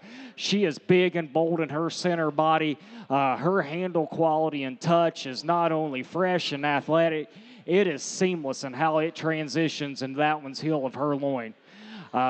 Picking on her, the tip of her tail is dead even with the top portion of her shoulders.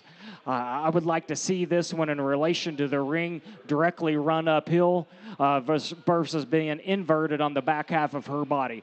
That is getting very picky of one that I would be proud to raise because she is fat caged, she is excellent on her feet and legs, and she can give a stock show caliber look that is so wild from the side. And if you know me, I can dig that up to a high degree.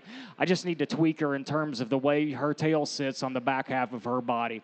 The blue ewe, the young man trotted in, and I thought the ball game was over because she herself is one that is a show sheep, and she knows she is. She is high-headed, she is arrogant, and she is sexy in terms of how high she is, in terms of the top side of her shoulders and on out through her upper hip.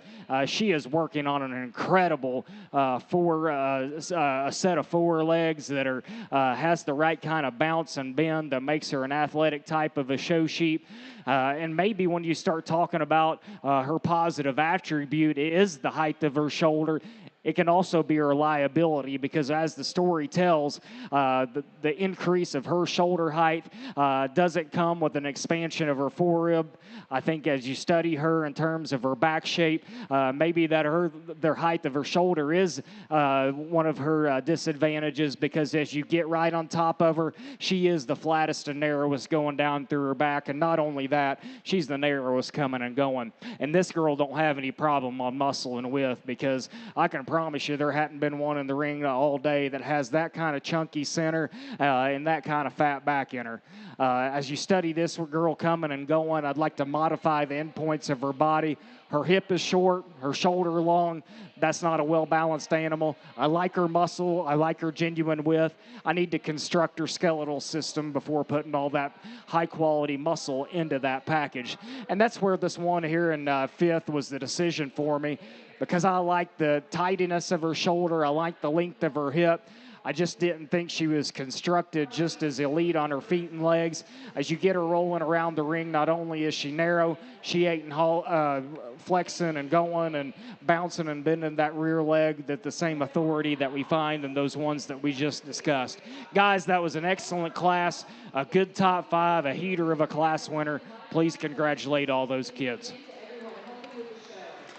And congratulations to our exhibitors in class number 26. Your blue ribbon winners include Killing Coxhausen from Scotts Bluff County, Amora Crow from Seward County, Edison Erwiller from Scotts Bluff County, Ansley Woltman from Box Butte County, Connor Cauldron from Clay County, Stetson Dodds from Holt County. Now your purple ribbon winners will include Parker Bobenmeyer from Red Willow County, your second purple, exhibited by Grayson Arbuck of York County, and first purple goes to Cale DeZeeve of Holt County.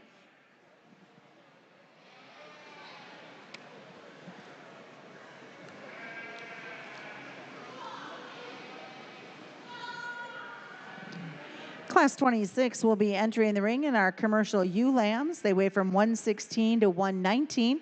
We do have one more division class after this one, then the selection of your champion in reserve crossbred ewe.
As we get into the what I think's the last class of your guys' first division, a little bit of personal dilemma on this one because I always said I'd never use one with the halter, but for the first, my wife would say it's the first time I'm going to admit I'm wrong, but I'm wrong because I'm going to use something that looks like this. I wish this thing could show me it could go without a halter, and maybe it can. Maybe it's the young lady's choice to show with the halter, but when you can get something that checks the basics and fundamentals, it's real quick to find that she's extreme where you don't find stuff extreme every day of the week because you study that thing's rib cage. I know I said that last class winner had one that was the best that's been in the ring all day. This one says it's game on in that department. This one is wildly shallow-chested.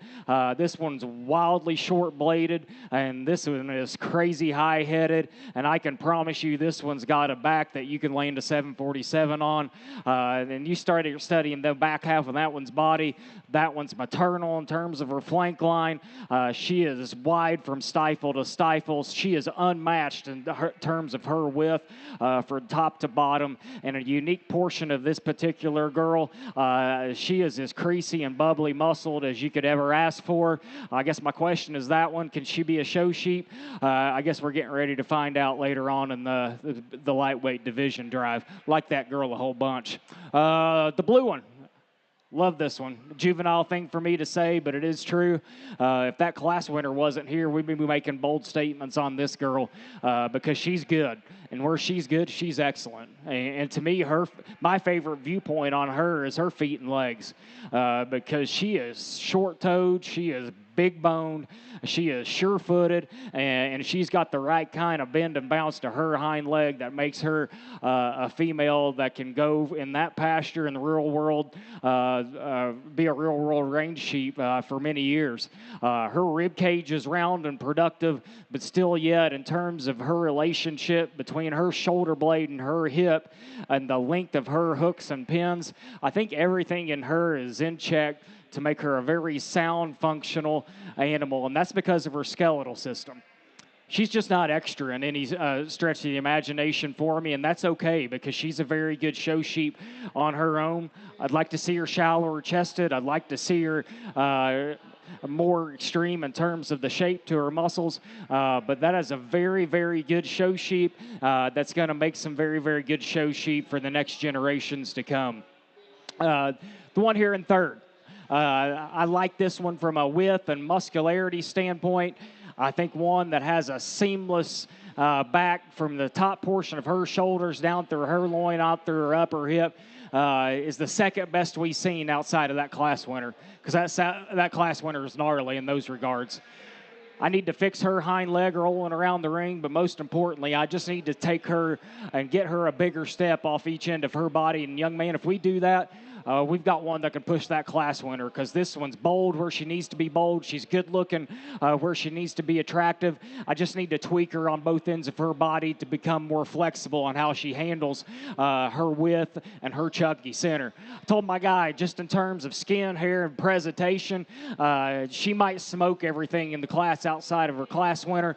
Her handle quality is gnarly. I dig her birthmark. But, an intriguing portion on this girl, she is high-headed for being one that's so big and bold in terms of her rib cage. For me, young man, that's a short hip. I need to lengthen that one out, and I'm confirmed by that estimation rolling that girl around the ring. She gets a little discombobulated on the back half of her body on her rear hock joints. That's a high-quality show sheep that's going to make some sellable show sheep for some breeder just in terms of stoutness and muscularity. My guy here has done an awesome job all day, and we're going to round out your top five with him. He's bringing one that is 12 o'clock in terms of that one's skin, hair, and presentation. She is creasy and shaped up from top to bottom and end to end. I just didn't think she was bold enough in terms of her center body and wild enough in terms of her four-rib shape to deem her just opened up enough from not only her rib cage standpoint, but the way she stands underneath. As you round out your top five, she's easily the narrowest, not only going down through her back, but narrowest in terms of her chest width coming at you and her hock width leaving you. But that's a very, very good feed job and presentation on that particular commercial ewe lamb, young man. Good class. Like your class winner a whole bunch. It's going to be fun to get them back out. Congratulations to all those kids. Here's results of Class 27. Blue ribbon winners include Claire Ram of Holt County, Gavin Johnson of Burt County, Geneva Smith of Boone County, Isabella Hipke from Holt County. Purple ribbon winners are Riggs Rotahorse from Platte County, Idus Klein of Frontier County, Stetson Bomberger from Scotts Bluff County. Second purple is Jasa Kirshner of Lincoln County, and first purple goes to Asa Andrew of Nemaha County. That is Class 27. Class 28 is entering the ring now of Division I. This is your final class of your Division I. They will weigh from 120 up to 125 pounds. After this, the selection will be made of your champion division crossbred breeding ewe.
Check, check.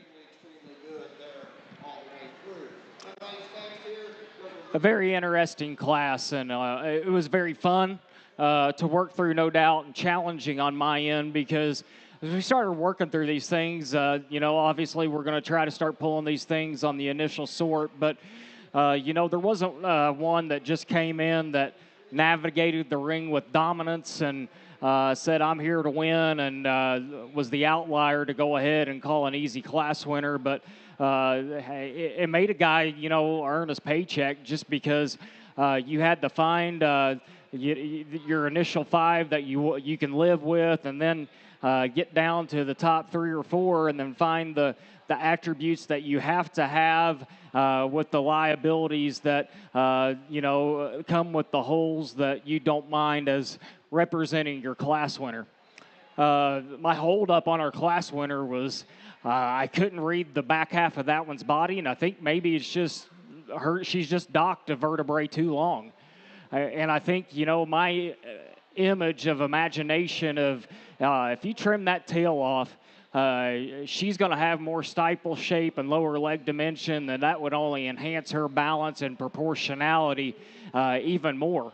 Because I think she wins the class just based on her build, balance, and movement alone.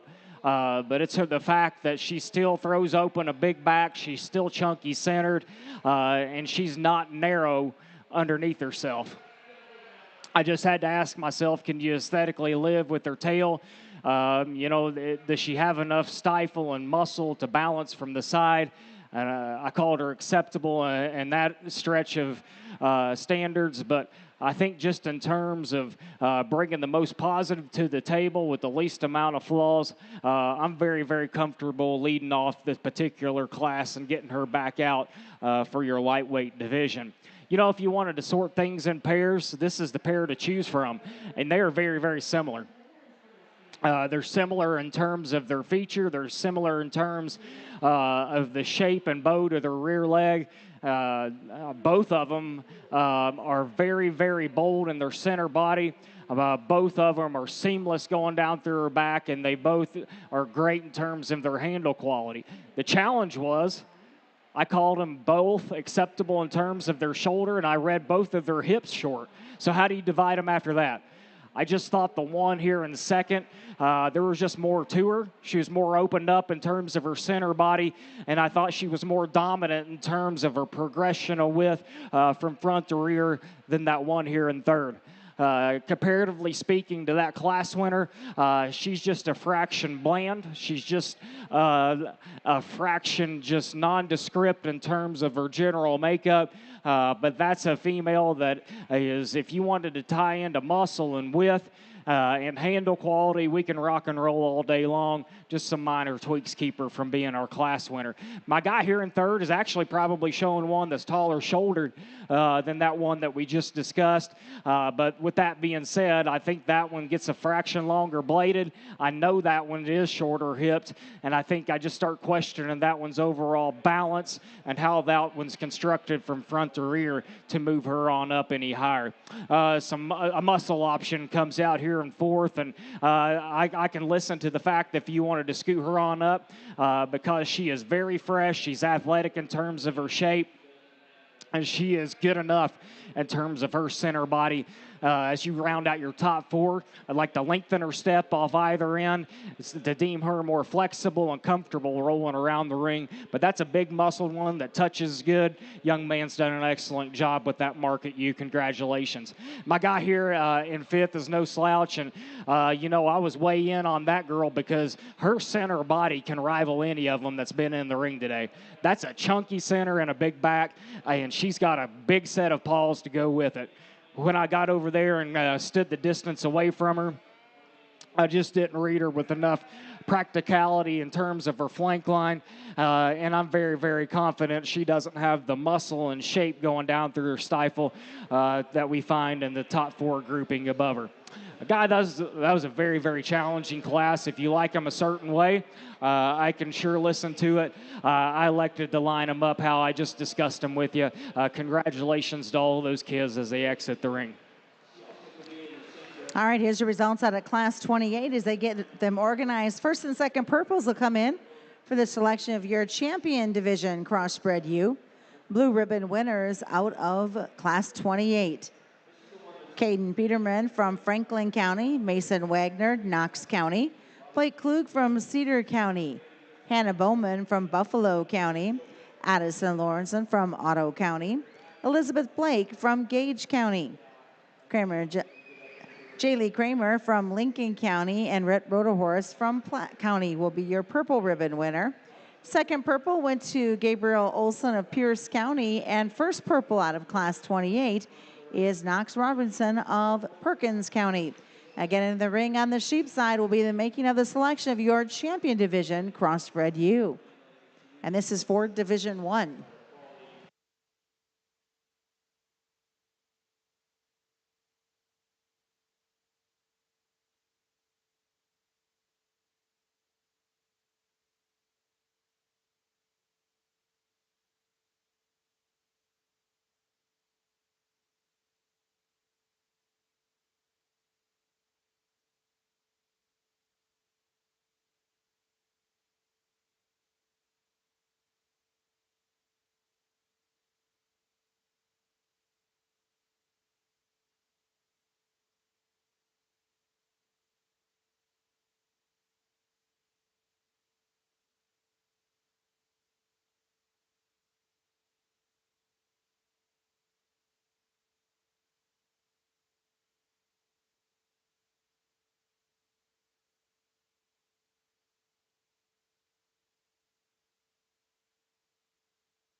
Whew, that's a fun little lightweight division of your commercial use, and I'm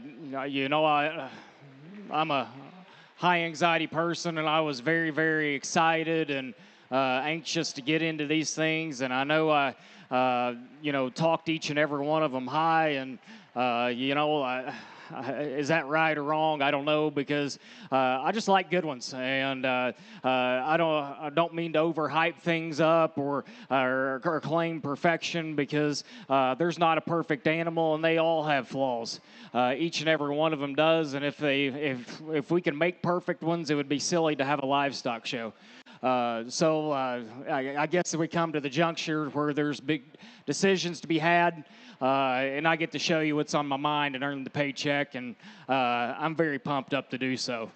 The little girl, the one with 4 legs, she's wild to look at. I mean, you study this thing from the side, she is so picturesque in terms of the picture that she paints. She is high-headed. She is straight-backed. She's angular in terms of her body and proportionality, and she's got a great set in feet and legs.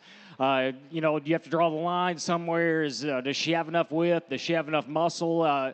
Maybe pound for pound she does, but to go ahead and turn some of these bigger ones up here, that's your judgment call. That's the question mark on my end. Coming and going, I would like to see her just come at you with a better viewpoint in terms of her width, but that's getting real picky of one that even though she's fighting some immaturity, I'm a big fan of her in terms of what she paints and represents as far as making the next generation of show sheep better from a build standpoint.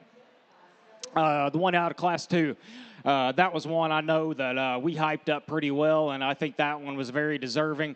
Just in terms of one's rib cage alone is absolutely silly.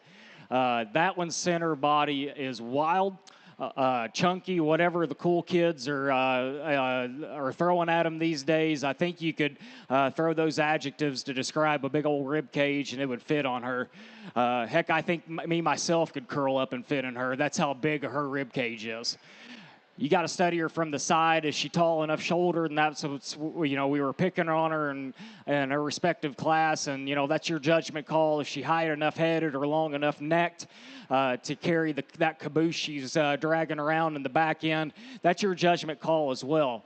I will say what is unique on her is how big and burly her rib cage is. She still progressively gets wider into a big upper hip that isn't lacking in terms of the width from stifle to stifle. And another unique component for how many ESTs she possesses that describes width and muscle, she is still super sound and flexible off of her back half of her body. In terms of her front half, I think is where her issue comes. I'd like to pick her up in terms of her shoulder height, clean her up in terms of her blade, and consequently, I read a fraction more restriction and discomfort in how she's picking them up and putting them down at the front half of her body. But I get that. It comes with the type and kind that she represents, and I like what she represents. The one here in second's definitely in contention as well, and she is the opposite speed of that one. She is the higher-headed, taller-shouldered one that's better in terms of her blade, and the length from her chine to her scapula and the point of her shoulder is absolutely very, very good. Her rib cage is phenomenal. She is seamless into the heel of her loin. I picked on her. Maybe the tallest portion of her upper body is her upper hip. I just need to bring that structure down or bring up her shoulder height to make her ideal. But she's got some unique components working in the center portion of her body and her foundation. I just wish she put those together on each end of her body in the same manner that we find in your class winner. There's some viewpoints on this girl that is outrageous. I've judged a lot of state fairs, big shows. That 3/4 angle and side view is absolutely bonkers. It is personal conviction about using one that's shown on a halter, and I had to ask myself, what do we do? Because when that thing can get out and go, it's not like she's tight. It's not like she's restricted in terms of her joints. She can get out and motor at a fast pace. She can get out and reach. It's not her neck set. I just think she might be having a little attitude issues. So I had to check my attitude issues to figure out what kind of mood I'm in if I'm going to be willing to use one with the halter. This thing is so out there in terms of that one's rib cage and body and rack shape and back shape and hiney, and that one's just overall look and build. Like I said, is absolutely bonkers. You could pick on her. Does her feature match her rib cage and back shape and muscle? No, but I think everything fits on her at a high degree. Obviously, could she take a bigger step? Yeah, but, when that one in second, really doesn't take a big step too, there's even harder decisions to be made. But what I'm here to tell you, there is some outlying pieces that you don't see every day of the week raising sheep, just figuring out if you're willing to live with the flaws. That blue girl is one that we said if you can make 100 show sheep that look like that, you're going to make a lot of money because her basics are good and they're very good. Her feet and legs and her foundation quality is superb. Her rear leg is awesome. Just didn't think she pushed the extras to a high degree that we find in those ones we just discussed. She could be crazier muscled. She could have that gnarly look that we find in those three that I'm going to go ahead and say are in contention. But, man, young lady, if you can have quite a few of those every year that look like that, you're going to have a very promising career in the sheep industry. We just wrapped up that heavyweight class, and, we get them back out here, and I was very happy with how things shook out. Like we said, you trim that thing's tail off. I think, she slams the door pretty quick that she's the best one, in my opinion, because she is well balanced. The angles to her body's very, very good. She's got muscle. She's got width. She's just good everywhere, and she's high quality everywhere. Is she just elite or unique in a couple? I can't say that, but when there was a class maybe that we struggled to find one that put a lot of positives without some glaring holes, I think she's a very good representative. The muscle piece came out of that class. Just thought that one was a little round off each end. Guys, that was a very, very high-quality lightweight division. Like I said, there's not perfect ones. I think we found some awfully, awfully nice ones. Very excited to get through the heavyweight division. This is probably the first time in 10 years of 12 years of judging that I haven't got my mind made up. So that's my viewpoints and how I see them. I'll take one more look at them, and we'll go find you a top three. Congratulate all these kids. They've done an awesome job, shown some awesome stock, and they've been phenomenal to work with.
And congratulations, your Division One Crossbred U was exhibited by Asa Andrew from Nemaha County, sponsored by the Nebraska Department of Agriculture. Reserve Champion Division One Crossbred U, Kelsey from Holtz County, and that's sponsored by Aurora Co-op. We're continuing on now. This is going to be the start of Division Two, class number 29. These ewes will weigh from 126 to 127.50.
Well, as we get in the second half of your commercial use show with the heavy division, if you will, I think it's not easy. You have to figure out, like we've tried to do, the ones that you find the most value in with the greatest attributes to the show ring, and blend it with the functionality and the skeletal system of all livestock. And I think once you do that and still combine it with the issues and flaws that you're willing to accept, I think things shake out pretty logically for me, and I wouldn't argue too much if a guy wanted to jumble these things up and make the call on that as well. The Silver U, I think the class winner for the fact that, there's not a whole lot of things wrong with her. And I know that's a juvenile thing to say, but when there's a class maybe that has some glaring holes and flaws, we find a female that you study her at the ground, and she is very, very good at her foundation. She's stout, square, and true in terms of the way her feet and legs operate. She is so coordinated and fluid on how she operates and maneuvers around the ring. Her back shape is unrivaled. She's not only broad-backed, but she is clean and shapely backed in terms of her expression and handle quality. But still, yeah, she's very aesthetically pleasing in terms of her look and build from the side. The muscle options in second, no doubt, and I was wanting to gravitate towards that one pretty quickly because that one is unrivaled in terms of muscle, width, and substance from top to bottom. What is very, very cool on this girl, for as big and burly as she is going down through her back, she keeps that genuine width consistent in terms of the way that things go south to the dirt here. And that's something you don't see every day, because she genuinely can make the next generation of show sheep stouter, wider, and just bigger and stronger everywhere. I just thought she was a fraction out of balance in terms of her body weight distribution, her length to height ratio as well. I think if we bolden out of her flank, lift her shoulder height, we've got a whole new ball game, and we've got a very, very lucrative show sheep on our hands. But young lady, you've got one that is expensive from the fact that she can sure make in one generation the next group more stout and opened up from top to bottom without any hesitation. I'll be honest, like we've tried to do all day, I thought this one was our class winner because that one screamed show you from the word start. She is so good looking. She is so extreme in terms of her build and composition, and I love it. There's not enough muscle and width for me to go ahead and move her on up any higher. Not only that, I'd like to lengthen out her hip to make her make a more fluid and agile step off the back half of her body. But the young lady, that's a good-looking female that I think once you put in the production, that screams donor, no doubt. Congrats to that young lady on one of the better third-place finishes that we've seen today. The one here in 4, I like this one from an athletic shape standpoint.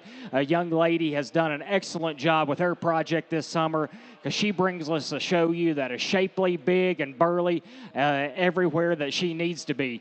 She just doesn't handle all that shape and just general width and mass up in a tidy enough manner. And as the top 4 grouping comes on, she's carrying more condition than I deem ideal. I'm not a stickler in one that is going to sort the show on fat content. But if you trim her off, I start questioning just how much true muscle and shape is in there. But that's one that gives you a good rear view, one that's got a good three-quarter angle as well. Just need to tidy her up from top to bottom. One that's going to round out your top 5 is one that you like from a general width and stoutness standpoint. Like we mentioned before, I think the tallest portion of her body is the root of her tail. Just need to modify that and bring her up in her shoulder height and mash that tail root down in order to make her blend compositionally at a higher level. Guys, that was a tough class. Lots of shapes, sizes, and molds. That please feel free to pick your poison. I like them 1 through 5 the way I sorted them out. Congratulations to all those kids. Next class to come in on the sheep side will be class number 30, Division II, weighing from 129. Actually, they all will be 129.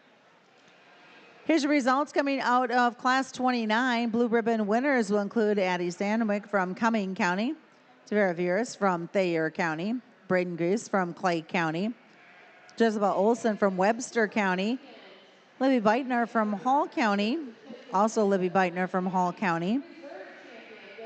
Piper Anuka from Saunders County kicks off your purples. Claire Ram from Holtz County. Your second purple will go to Kate Pieper from Scotts Bluff County. And your first purple out of class number 29, Taya Hamilton from Platte County.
Well, what a class. And I think, from top to bottom and start to finish, this was a very deep class, and we spent a little bit more time and to get to this top four, because when these things came in, it was, we were pulling them left and right, and I knew we had to kind of make our initial sift, to spend a little more time and just kind of weigh out options and figure out how I like to look at them and how we're going to organize this top four.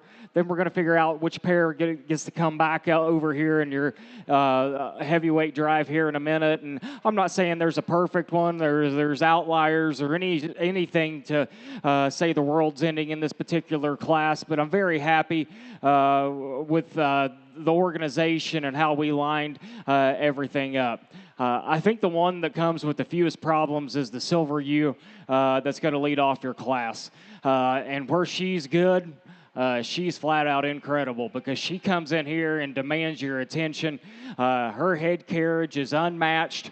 Her silhouette is absolutely silly, and she's got some of the best feet and legs that we've seen thus far today. What is very deceiving on this girl, and I didn't think that, I'd be making this statement, when you get at the three-quarter angle and the rear shot, she has an overwhelming amount of back shape going down through her back and center leg, and I think one of her greatest attributes is her width from stifle to stifle. I didn't know if her loin was just awesome, and I didn't know if her upper pin was just phenomenal enough to go ahead and beat that one that has an incredible set of pin bones coming in second. But this view right here, I think, is what we've been trying to find, and still having the right kind of muscle and shape and organization. And I'm telling you, that thing's got a set of running there that can go for 365 days a year. Congratulations to that young man. The one here in second, I thought, just from a muscularity standpoint, that's the one I've been trying to find that has that kind of feature, that kind of rear leg, and that kind of back shape and that kind of chunky center, because we've not seen one that can just do everything yet and do it up to a high degree, and I thought she did. I'd like to lengthen out her hip. I'd like to make her take a bigger step off the back half of her body. Not only that, she's carrying too much waist and fat over the top portion of her rib and center body for me to go ahead and beat that lean athletic one that we just discussed. I'd like to lengthen out her hip, make her more sound off the back half of her body, but from her front to her shoulder blade, from her shoulder blade to the top of her nose. That's a donor-looking female. I just need to clean her up compositionally to move her on up any higher. Guys, I had this black U anywhere from first to third, and I've always hated when an evaluator says that, but it's true. I thought this one coming in, it was game over, because she is unmatched just in terms of her movement and how she operates off each end of her body. She's so flexible, and her joints were so agile in terms of how they operate and how they bounce and bend. She's the athlete of your guys' group. I just didn't think it was, but her center body was as built as strong and sturdy, and in relation to that too we just discussed. Not only that, I don't think her hips long enough to go ahead and deem her as proportionate to those ones that we just discussed as well. But guys, her back shape is big, her body and rib cage is big, and she's very, very sound. Just some minor tweaks on each end of point of her body, and we can move her on up any higher. If we wanted to handle these things out, we can run with the one here in fourth any day of the week, and that's maybe probably why that we pump the brakes a little bit, because just in terms of sheer handle quality, she is seamless. I just need her to get out and go. She wants to lock up and be stiff rolling around the ring. Just need to see her more flexible and have that right kind of hinge off the back of half of her body to be a show sheep today.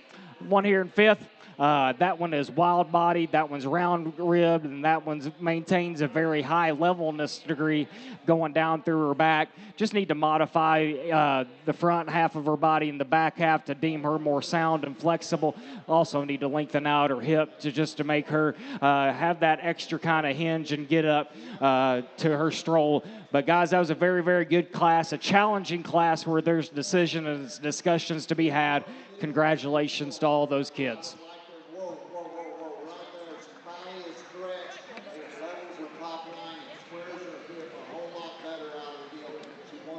His results coming out of class number 30. Blue ribbon winners include Lily Spencer from Red Willow County, Knox Robertson from Perkins County, Ryan Blake from Gage County. Purple ribbon winners, Brinley Albert from Webster County, Emily Olson, Pierce County, Hannah Hasselbrook from York County. Second purple is Debris Benazol from Wayne County, and first purple goes to Ethan Bomberger from Scottsbluff County. In the ring now is class number 31. There's one more division class after this one before the selection of your champion Division II Crossbred U. Class 31 weighs 130 to 132 pounds.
over here on the sheep side of things. We're really still working from class to class to just get these things as organized as possibly can to hopefully, find us a set of champions that represent about as elite animals as we could possibly make. And guys, I think we found one pretty easy. That's going to be your class winner. And the only decision that I personally had was how I'm going to line up two through the rest of them, because the decision for me was to go ahead and figure out that once we find this one acceptable in terms of that one's muscle and width. As you guys can see, whether you're around ringside or on the internet, this thing's pretty silly looking. She's high-headed, tall-shouldered, straight back, big backed. Has some big muscles, incredible in terms of her flank and underline, the way her sternum sits in relation to her hock, and her stifle is one of the lowest portions of her body. That one's a show sheep. Does she have enough muscle? Does she have enough width? That's your judgment call. We'll see what she has to show against later. But we haven't seen one that looks like this in the ring for a couple classes. Congratulations to that young lady. Like I said, the sorting match came between two through the rest of them. I think this one rivals your class winner just in terms of a build standpoint. Maybe as a comparable disadvantage just in terms of presentation and skin and hide. But that one's rib cage is very good. That one's back shape is pretty gnarly. I'd like to see this one's neck just sit higher on the outseams of that one's shoulder, but that one's got a great set of feet and legs, a very lucrative rib cage laid within that particular girl, and a great big old back on her. Has some muscle, has some width, and has some look. Just need to construct her in terms of her net. She wants to get a fraction straight off the front half of her body as well, but I just thought that one was the next best one. The next best one in terms of a muscle piece comes out here in third. That one is wild in terms of her features. She's got a great set of feet and legs on her, and she is big backed, and she is big in her center portion of her body. I just didn't think the back half was constructed as stout and opened up enough to go ahead and see her balance from the side. But that's a big centered one that has some width and has some stoutness about her. And I can appreciate that because we can make the next generation of show sheep stouter with her pretty quickly. Opposite speed, length, and extension are some adjectives that would describe this particular Blue U. Handle quality and athletic shape are in her favor as well. I just read her a fraction more juvenile and nondescript in terms of her feature and foot size and flank. Just need to see her more dominant in terms of her masculine traits as well, and stouting her up from top to bottom. The one that's going to round out your top five is a Hampshire Pier and U that we can make the next generation better from a seamless back standpoint, from a high-headedness standpoint. I just didn't think she was as fresh and athletic in regards to her shape and her muscle. Not only that, I just need to see her come with a more pronounced set of pin bones as well, to just have her that hip shape that we've seen in those four we just discussed.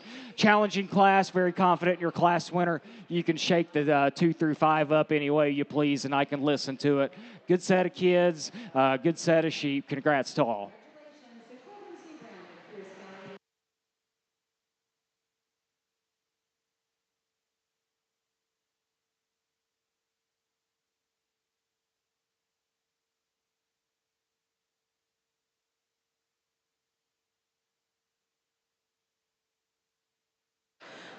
Our final class of commercial ewe lambs for the second division is entering the ring. They weigh 133 to 137 pounds. After this one, the selection will be made of your champion Division II crossbred ewe. Here's the results coming out of Class 31. Blue ribbon winners include Taylor Staben from Cass County, McKenna Ranchi from Adams County, Melanie Korth from Washington County, Briley Mickey from Hamilton County, Mesa Jones from Cherry County, Colton Baumberger from Scottsbluff County.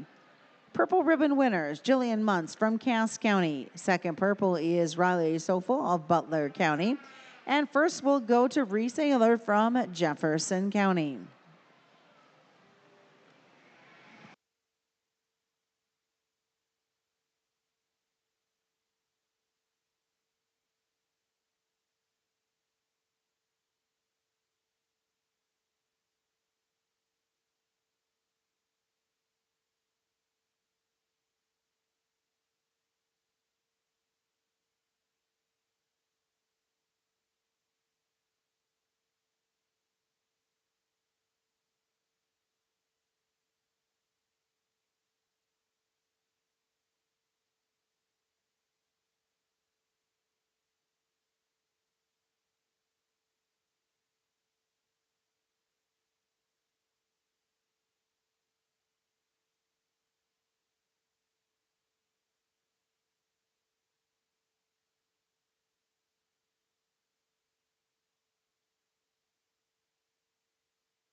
Well, to keep it brief, there's not a whole lot of fancy adjectives that I could come up with that you guys couldn't do on your own that would describe what you see on this particular girl. Whether you're looking out on the internet or you're 6 foot behind me along the rails, I think we're all within the industry that knows that this is what a show sheep needs to look like, and it's not her color. I've been anti, that white wool stuff for a while, but I think what's unique on this girl is her skeleton is absolutely impeccable.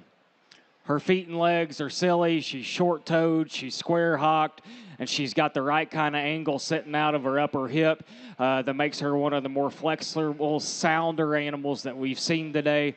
Outside of that, when you start studying her in terms of her rib cage, her shoulder, and her hip relationship, whether you're talking about the progression of her body weight and how it's distributed throughout her body, or whether you study balance just in terms of height to length relationship, I think she's the epitome of what balance and proportionality is like. But I think what makes her unique for being what she is and what she represents in terms of her flavor, her skin texture is awesome. She is creased up in terms of her back shape. You can modify her in terms of the angle to her hip, but can't really read. I didn't really study it. If that, was she docked a little long? Is she naturally, just constructed that way out of the base of her hip? That's your judgment call. Simply put, it doesn't matter in this setting because I think she kind of daylights the rest of the contemporaries pretty easily. That's an awfully good female. That's an awfully good show sheep. Congratulations to that young lady. The one here in second's no slouch. I just wish she could move a little bit because it can make it hard on that particular female that we just made bold statements on, because where she's good, she has the advantage over that class winner. And I thought it was going to be a closer decision between the two, because if we want to study width, center body, back shape, and muscle, this one's better. And what's very, very unique on this girl, she is insanely shallow-chested for being her cup of tea. I just need to see her get out and walk and hinge and act like the same athlete that class winner does. And I know we're comparing two different types and kinds. That kind that wins that class can get out and move better because they're built a little differently than these wide constructed, big muscled ones that have that kind of center and width. If we're trying to, create mythical creatures, if you will, in an ideal world, this thing can get out and move with the best of them, and we can shut the door pretty easily that this one's the hardest one to build. I'd like to see her get out and maneuver and take an athletic step off either end of her body, and we can put her in that same caliber. Just some minor tweaks on this girl to keep her out of that one hole. The one here in third, you ran into 2 buzzsaws, young man, because I like this particular female, and I like her a good deal. And where I like her, she's elite, and that's her handle quality, her freshness, and her shape. Her rib cage is good. She's dead level out of her hip, and she is fat and chunky in her loin. And those are some things I think, in my personal estimation, that the industry could be struggling on. I just didn't think she was high enough headed. I didn't think she was tall enough shouldered for the show ring setting. Wish I had about 20 donors that look like this, because I think there's some sires out there that could correct them in one generation. That's a brood ewe for an ever sense of the imagination. Just need to make her more aesthetically pleasing from the side. But man, that's an awful intriguing one that does some very, very unique things. Fourth and fifth, there was a moment where I pumped the brakes because just in terms of presentation and type and kind, and honestly, the way these girls showed, they are very, very similar. I thought the one with the fewest problems was in fourth. She's big back, big ended, and has a big old rib cage and a set of feet and legs that work, and that was the dividing point. Comparing her to the 3 we just discussed, she's a little deeper and plainer. But guys, that's a high quality one that's got a big old back in her, has some muscle, and has some feet and legs on her. Congratulations to that young lady. One that's probably better looking from the side and on the internet's here in fifth. I just thought as you started studying them, she's easily the narrowest coming going. She's the easiest to plane her, and plainest one in terms of her back shape as well. But I thought she was the fifth best one in terms of just being a high quality show sheep. Congratulations, young lady. I know you don't want to hear this. This is the fifth best. This is the best fifth place one that we've had today. Man, that was an excellent class, a killer duo, kind of an anomaly there on top. Congratulations to everybody in that setting.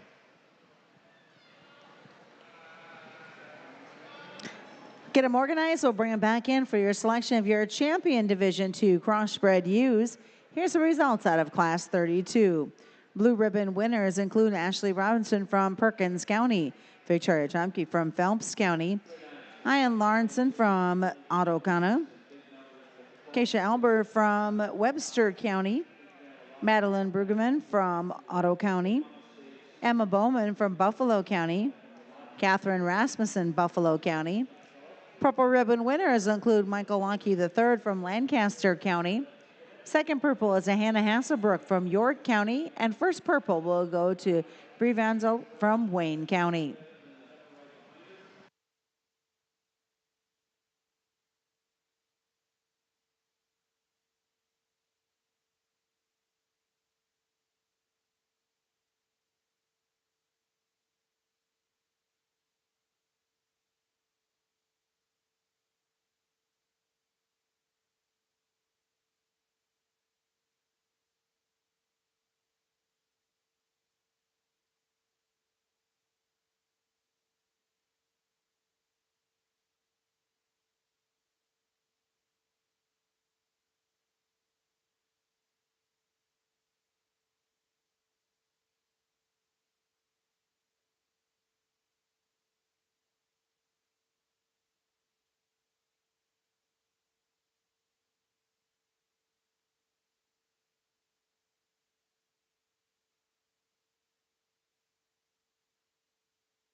that Division One and the commercial use we experienced an hour and a half, 2 hours ago, I thought was very, very competitive, and I thought it was challenging. There were some judgment calls and decisions you had to make on the top end, and I think once we get Division Two out here, I think stuff starts as we start increasing weight. I think we can start reading these things for what they are.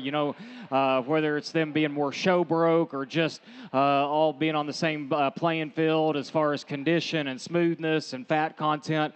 I think it's easier to get into a type and kind out here in the second division, and a guy can really grab the microphone and feel comfortable in each and every class just based on his priorities on what he's trying to do. Just going to hit the highlights because I think that's very, very deserving. That Class 1 in this division was a bruiser just because there maybe wasn't a particular outlier, just a bunch of very nice sheep. The one that came with the fewest problems was the silver one, and her back shape and muscle in combination with a good look enabled her to win the class. I don't know if she's just out there in enough couple areas to win this deep water competition of Division II, but I think she's very deserving to be out here in the front row nonetheless. Opposite speed of that one is the one here on that second that pushed it. That one's got some muscle, and then that one's got a whole bunch of width, and that's the one that I wanted to use when that thing came trotting in with a high head and a set of paws that was going to stab me. I just didn't think that thing balanced up and was proportionate enough in terms of its look and how she handles all of her width to beat that one that we just discussed. Class 2 was very, very good, and I think we got a pair of them that, although they're different, I think they're very similar in the attributes they bring to the table because both of them are so phenomenal in terms of how they're constructed at the ground. They're big-footed, they're sound-footed, and their rear leg is built so good underneath the top portion of their hip. It's just how you want to break them down in terms of their front half of their body. I think, to me, the better caged one, the shorter bladed one, the better necked one that gives you the better look wins that particular class. Honestly, I wish this silver ewe had that one's muscle. I wish that Hampshire appearing ewe had this one's look. Wish we could put them together, and I think we'd be off the races. But that's a very, very, very high-quality pair out of that second class. Had to loosen my tie a little bit when this one here out of Class 3 comes in, and it was her and the rest of them in that class. I think she, like we said, is a show sheep on every stretch of the imagination. I think she paints a silhouette that, from just a one-dimensional standpoint, is about as good as it gets, in my opinion. She's shallow-chested, she's straight-back, she's big-hipped, she's bulgy-stifled, and she has a killer rear leg on her. I don't know if her flank's just dominant. I don't know if she just has all the muscle and width in the world, but everything fensive blends on her. You have to ask yourself, what's enough width, what's enough muscle? That's my question mark on her. I will tell you, for the type and kind she is shapely backed, she's big backed, but at the same time, I'd like to see her broader from top to bottom. But that's an incredible looking one from the side, one that you need 100 of them on, and you'd have a lot of money and probably wouldn't be at a sheep show.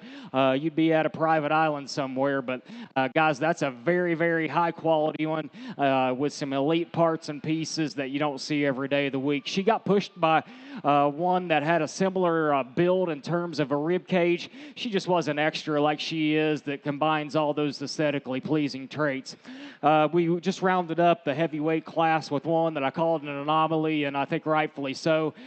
There's nothing that I'm smart enough to say that would describe what she looks like from the side. Her feet and legs are absolutely obnoxious, and it's not her leg wool or the amount of leg hair she has. It's her true feet and legs. It's the squareness of her toes, the shortness of her pastures, the squareness to her hock, and how everything sits on the southern portion of that one's framework. Then when you get to the north side of that one's skeleton, that one's as silly ribbed and as unorthodox looking as you could ever possibly make. And I'm here to promise you, the amount of muscle muscle and amount of back shape this one has shouldn't be on this one's skeleton. I dig this girl, and I dig her up to a high degree. She got in a class with one that I know the young lady didn't come to the Nebraska State Fair to put that one in the second hole for me, and I didn't like the way she was moving around in class, and I still would like to change about her. But that's the type and kind she is. You know, she's like a 290-pound gilt that's just so opened up, so broad and dense in every stretch of the imagination.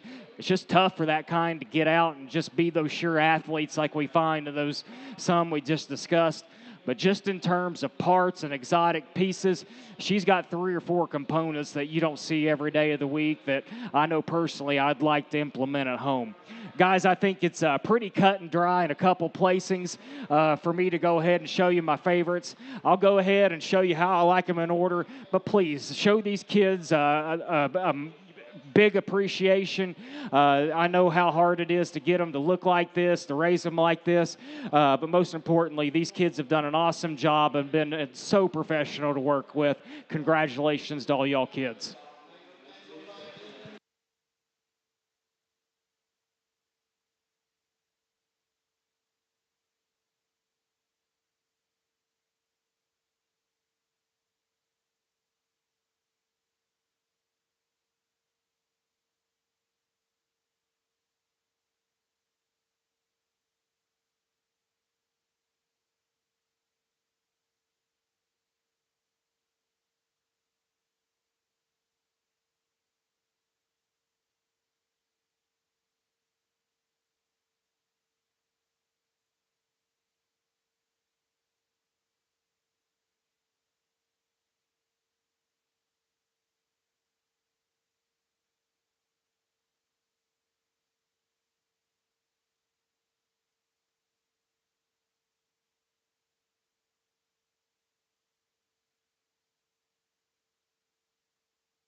We already came in. We'll do Dr. Miss Haas.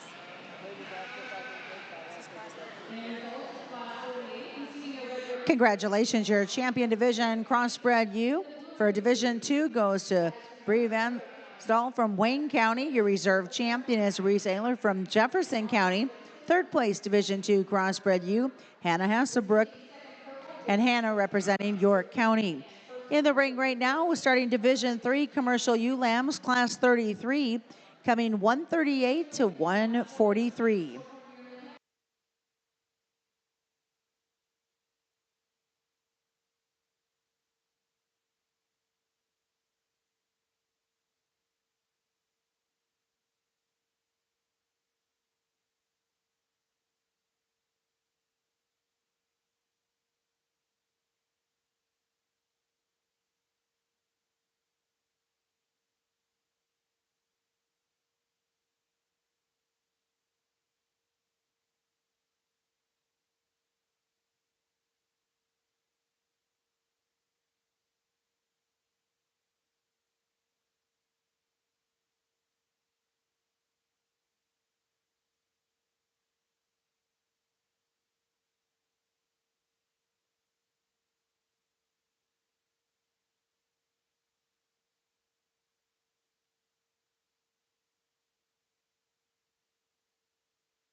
Well, we get into the first class of Division III, and we're starting to see some differences in not only shapes and sizes, but differences in maturity and composition. And I think once we start studying these things pound for pound and the livestock for livestock, very, very comfortable with the top three. And I think you can jumble them up in any stretch of the imagination. And based on your priorities, a guy can justify it. I could listen to it.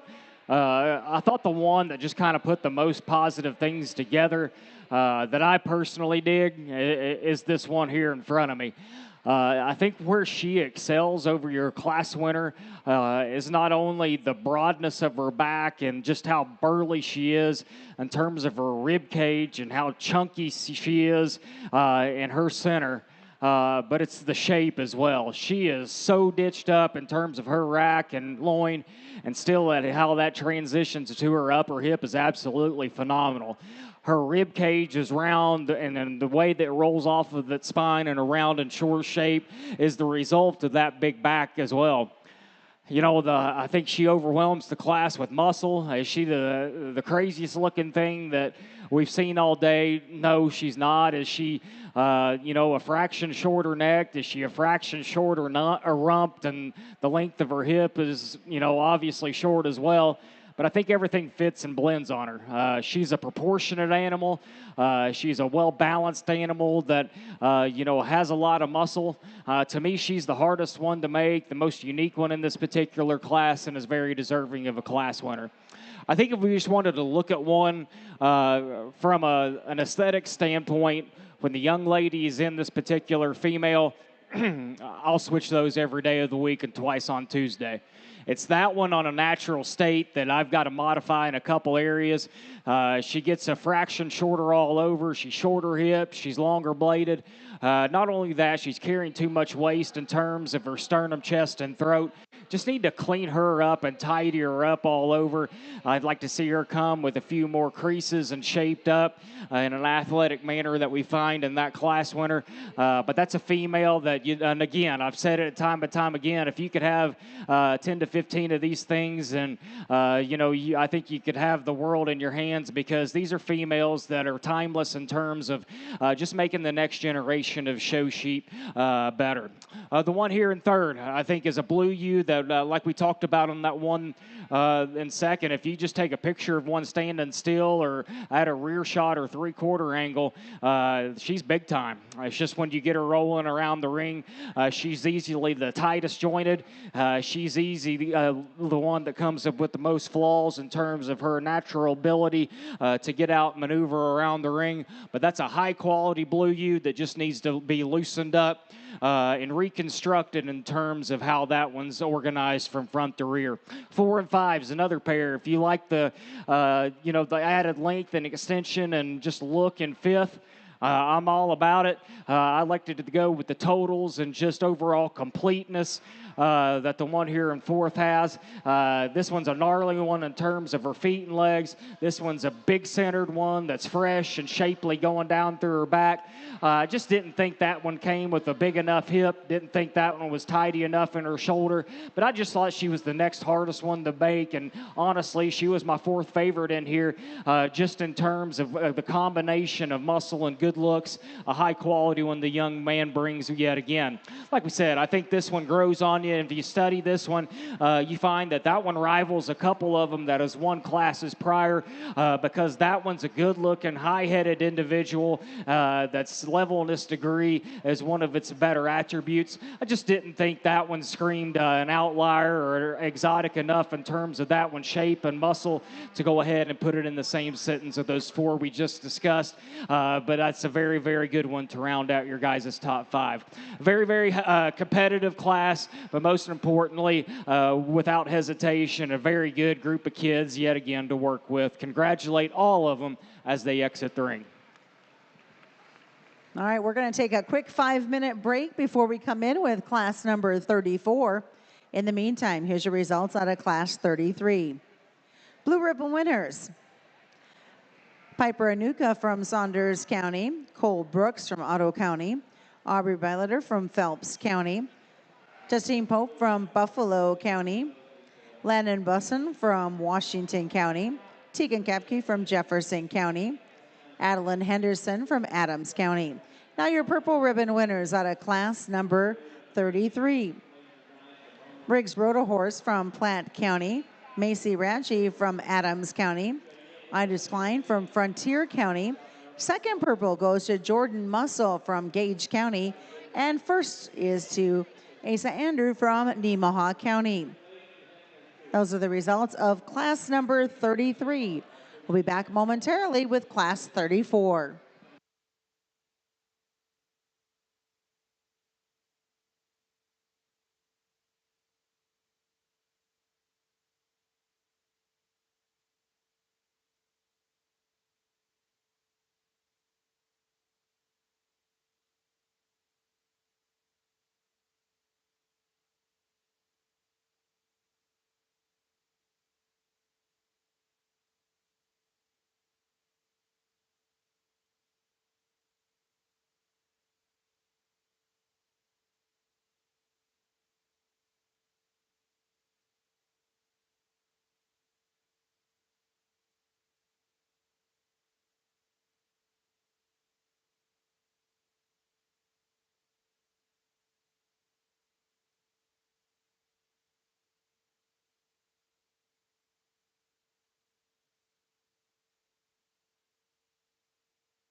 Well, after a quick break, we find a class winner that is absolutely I'm enamored with from the fact that that thing's center body, that thing's back shape, that thing's muscle, width, bone, feature, stoutness, with coming and going, the relationship between that one's rear leg joint and that one's upper hip, and still remaining tall-shouldered and high-headed.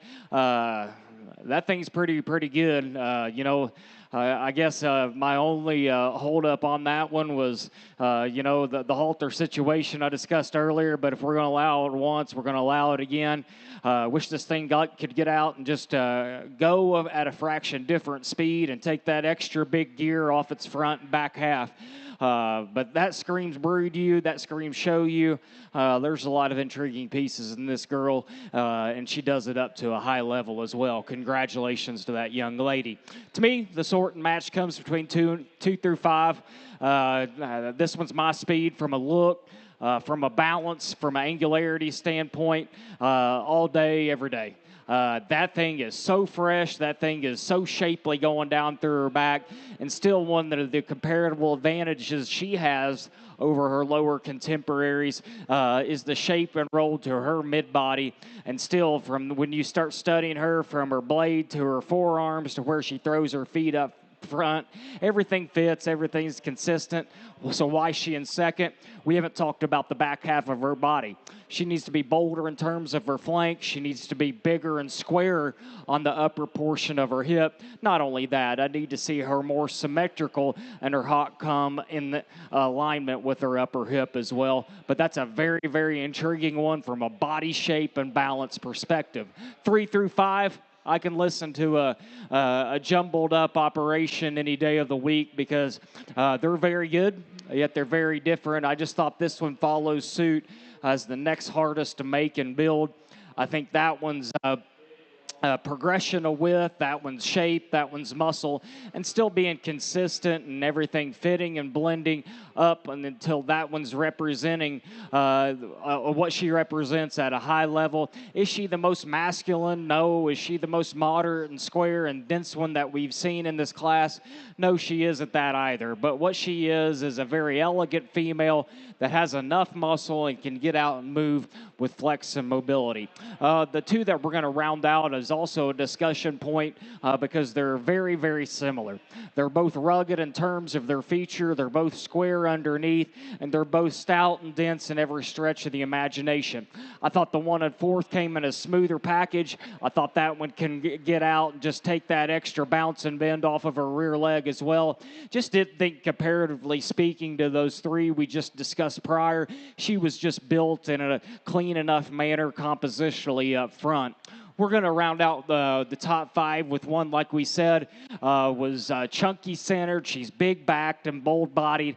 I just didn't think, comparatively speaking, she was built as crisp and level enough out of the base of her hip and upper rump to deem her a very proportionate animal to compete with those 4 above her. Guys, that was a very, very good class, a very elite class winner on top.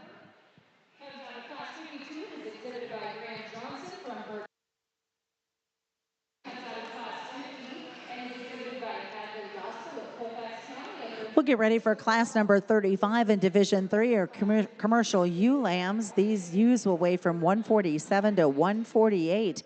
In the meantime, here's the results coming out of class 34. Blue ribbon winners include McKenna Dieterman from Pierce County, Evelyn Sheets from Lincoln County, Kaisley Hunke from Cumming County. Your purple ribbon winners, Riley Zofel from Butler County, Oliver Howard from Scottsbluff County, Kylie Odell from Phelps County. Second purple is Natalie Wagner from Dodge County. And your first purple out of class number 34, Hannah Hasselbrook from York County.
Well, my introduction in this class of commercial ewes out here in the third division is there's about every type and kind and flavor and mold and shape and size that you could ever ask for in this class. And, a guy really has to work and be convicted on what he thinks is value and important in making these show sheep. The next generation of them better. But not only that, when you get in the show ring setting, you got to be convicted in terms of what you have to have in each and every one of these class winners. And to me, that's quality. The highest quality one is the top pair, no doubt, and I don't think there's any discussion, at least in my standards, that these are my two favorites. I thought the one that just brings the totals together is the individual directly in front of me. I think not only is she's the one that is the most proportionate in terms of her look and balance, but she combines that with the biggest back, the freshest shape. And still, when you study her at a three-quarter angle, she's the biggest in terms of her center, body, and width from top to bottom and end to end.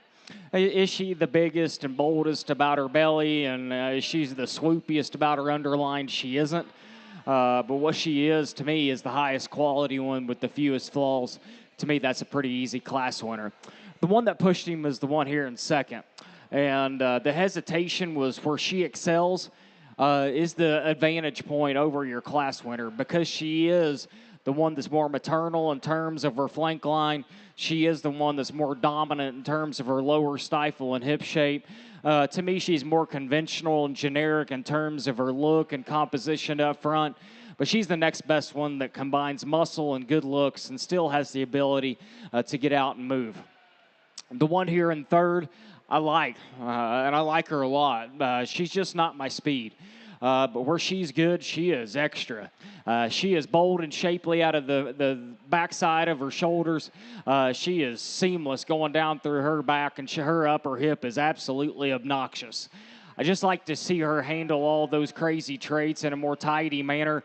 As you round out the top three, she's easily the shortest coupled all over.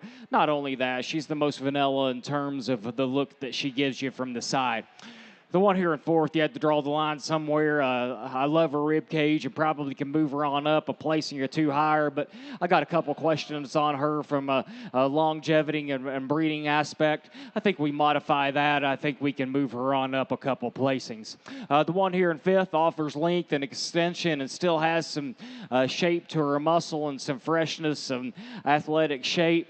I just need to see her come in a better built fashion. As you round out the top five, she gives you the most generic and basic look from top to bottom, end to end. Congratulations to all those kids. Y'all are fun to work with. And my hat's off to everybody involved.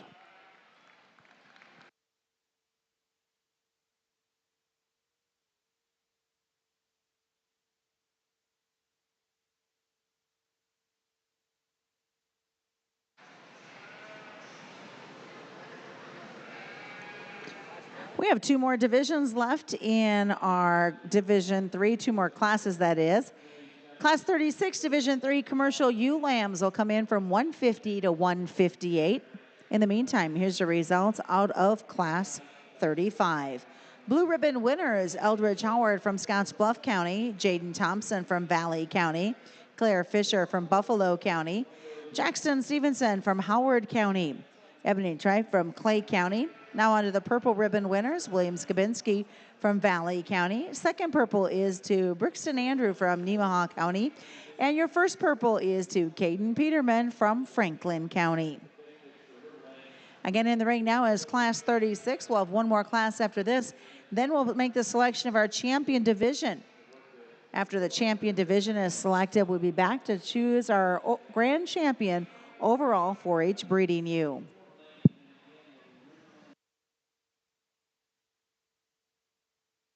Oh, yeah. Yeah, I said that.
a very good class, and very excited to discuss how I organized them and lined these up because, you know, it was fun to find heavyweight females that are still youthful and athletic and, in my opinion, still belong in the show ring setting. And that's my hats off to you guys for, to me, in my opinion, finding the right kind of show use that can remain feminine and still push the envelope in terms of muscle and width and still being lean and compositionally correct for being this stage, for being at this stage of the maturity. To me, I found the initial three and I found them pretty fast and very excited to kind of describe them to you because that one there in third's the shallowest one in this particular class, and it's not close. I love looking at that thing. The one here in second, you know, that one's back shape. I told that young man, I put my hands on that thing. That's a big old back, and she can sure handle the width and have all the stoutness underneath herself that you'd ever ask for. But the combination I'm going to call her, is our class winner, and it's not close in my mind. She is one that is so big and shapely going down through her back, but still yet her rib cage is obnoxious. She's shallow-chested, she's loose-hinged, and she's so sound getting out and maneuvering around the ring. Is she the biggest hipped one? Maybe. Is she the shallowest one? No, she's not. Is she the tallest fronted? She's not that either. But when we can make females that represent the kind of livestock that she is, and that's a sound female that's big hipped and crazy good in terms of her rib cage, and still in terms of how she relates to the show ring surface, she runs vertically uphill. If you can make them day in and day out that looks like this, I think you're going to be in the industry for a long time. Yeah, we'd like to make her bigger hip. We'd like to make her taller shouldered and longer necked, but I think that's getting picky of one that I think anybody would be pumped up to raise. The one here in second was hard on me because my initial impression of this girl coming in the gate is if we can make them that wide and that stout and that opened up underneath and throughout the center portion of her skeleton and framework and still be deserving of being in the show ring setting. My hat's off to the people behind the scenes, whoever bred this one, my guy here that's showing it and finding it, because that's a very lucrative show sheep. I just didn't think, comparatively speaking, that she gave you the same look and aesthetically pleasing silhouette that we find in that class winner. But guys, that's a shapely one. That's a big muscled one that still runs uphill. Just need to change her underline quality. Need to bolden her out in terms of her flank and belly as well. But that's a very, very high quality one. You know, I probably grimaced a little bit when that one here in third. You know, I found that one here in third because for how crazy built she is, she's about as extreme and unorthodox that you could ever ask for. Her rib cage is gnarly. She is shallow-chested, and she is a freakazoid in terms of her blade length. From her last rib back, from her hook bones and pin bones down to the surface, she's easily the narrowest coming and going. Just need to broaden her out in terms of her back shape and surface width. And if we do that, I think she daylights everything else. I just had to draw the line. She's too narrow. She's too plain in terms of her back shape as well. But that's a silly one in terms of taking a picture from the side of one. The one here in fourth, if you wanted to say that one's needs to be flip-flopped in third because she's big back, she's big centered, and she's stout at the ground. I can buy that any day of the week. I'm going to sell you on the fact that as we round out your top floor, she's easily the plainest and most vanilla in terms of her look from the side. The one here in fifth offers some length, offers some extension.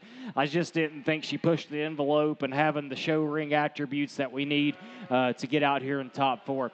Guys, that's a very, very high quality class, a good pair on top. Congratulate all those kids as they exit.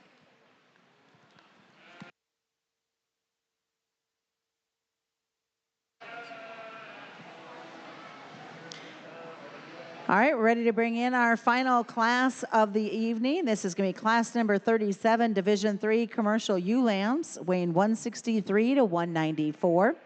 After this, we'll bring in our first and second purples for our champion division selection.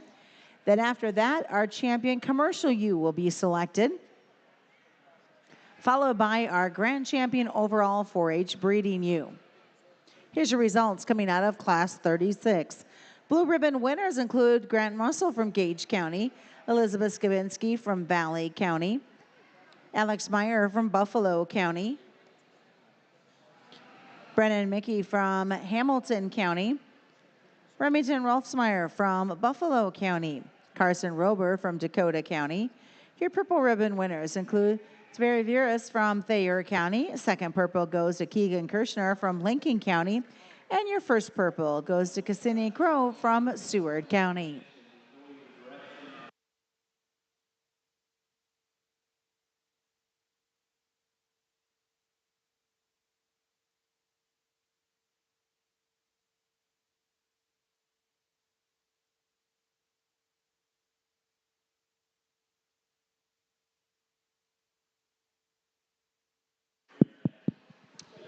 As we get into the last class out here in Division 3 of your crossbred U show, I think it's pretty cut and dry just based on where I've tried to be on my priorities. The white pelted female is one that we're going to call an easy class winner. I think she's the combination ewes that offers the most muscle and still is the one that has the right kind of skeletal blueprint that we're after. If length and extension are the things you're trying to improve at home, I think you can dig this silver pelted female up, and you can dig her at a high level.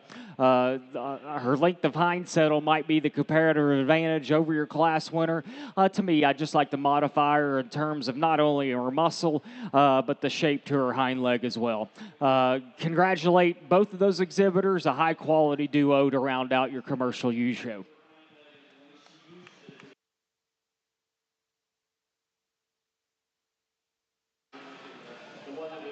And congratulations. Out of Class 37, first purple will go to Tenley Epson from Buffalo County. Second purple is to Logan Olson from Hall County.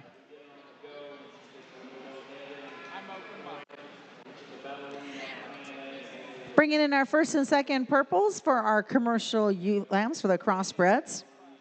We'll pick our Division 3 champion.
Well, I know I sound redundant, but if you're around ringside, I know we're trying to wrap up the sheep side, and we got wethers to shear and get polished up for tomorrow, and it's going to be another amazing day. But if you're still around ringside, please congratulate all these exhibitors in the third division of your guys' Crossbred U Show.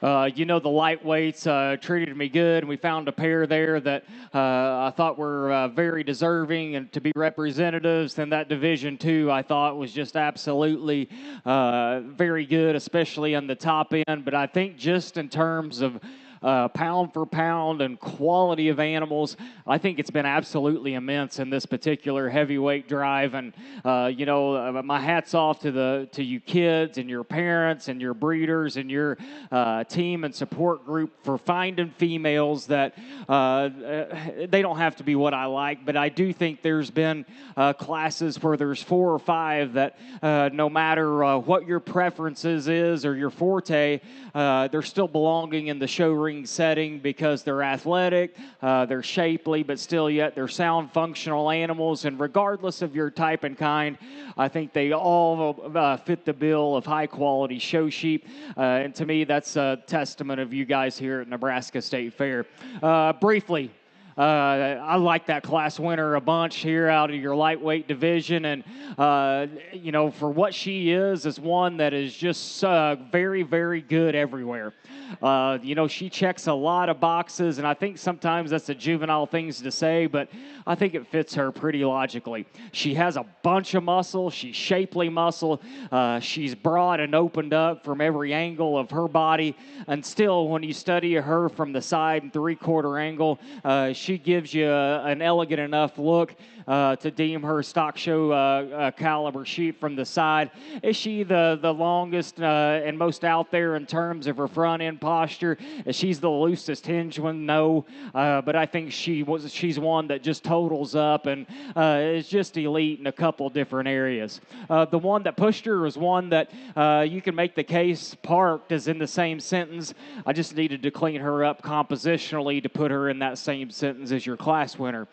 The one here in second, I said I was convicted because of my halter statement, and rightfully so, because I tried to find this one time and time again in every class that has this kind of muscle, this kind of back spread, and this kind of three-dimensional offering from the word go.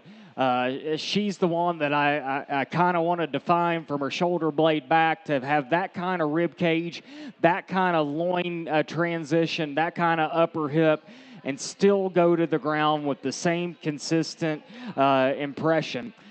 Picking on her, is she the loosest hinge? Absolutely not. Is she the most flexible? Well, she's not that either. And I think it might be how she's constructed up front. She's not the most vertical in terms of her shoulder height. And I think her shoulder gets a fraction vertical. And you start studying her on the go, she's covering too much acres from her shoulder blade forward. I'd like to see her built seamlessly in terms of the way her shoulder blade sits on the outseams of her forerib and tidy that shoulder length up as well. But, man, if you do that, I think you would have a stud female that could change the industry just in terms of muscle and width. You have to figure out where your priorities are in terms of her show ring setting. The one here that pushed her has that look up front that we've been after. She ain't packing near enough punch that we find in that class-winning female. She gets in deep waters pretty quick there. A very competitive class out here in Class 3. We find 2 females that are very similar. I think the one that comes with more athletic shape and expression was the one we gravitated towards to be your class winner. And then we got in deep waters. There was a trio of them out of that class that made it hard on a guy, but I thought the one that come out there and just combines all the totals that you could ever ask for, and not only quality livestock, but these show sheep as well. This is a female that can push the envelope in any retrospect that you want to evaluate her. I think from a muscularity standpoint, she is obviously second behind that one out of Class 2. But outside of that, from a shape standpoint, standpoint, from a build standpoint, from a soundness standpoint, from just an overall skeletal system, and how one that, in my personal estimation, needs to be built. I think, to me, she sets the standards. You just have to pick your preferences on muscle or the overall build and movement of an animal. The one that pushed her that one rivals that one out of Class 2 from a muscle and width and stoutness standpoint. Just need to clean her up compositionally, make her more practical about her belly and the swoop to her flank. That one out of this pair out of the heavyweight class, I think offered some length and extension. I think maybe maturity and condition are their biggest holdup to put them in the same sentence as far as contention goes.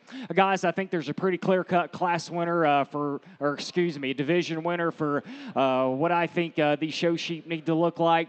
There is an absolute animal I'm going to tie in for reserve division. Gets a little closer for your third out, but we'll go show you the order on how I like them, and then we'll work on to your overall drive. But if you would, before we forget, congratulate all these kids. They've been awesome to work with.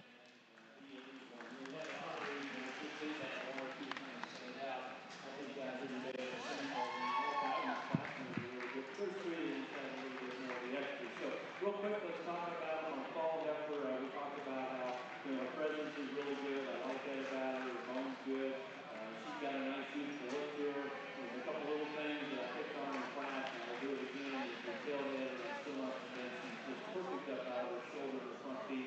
That's going to be one of the drills that I think will be something you can kind of pay attention to down the road. The next heifer here, 2 minutes body length. I think her blade set back the best of the group. She's really good in her knee. Bring in the first and the seconds, and then we'll have thirds ringside. How deep are we going for your 5?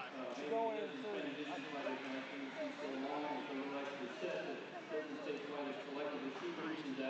And then when we get all of the braids out, we'll go 5. Does that work for you?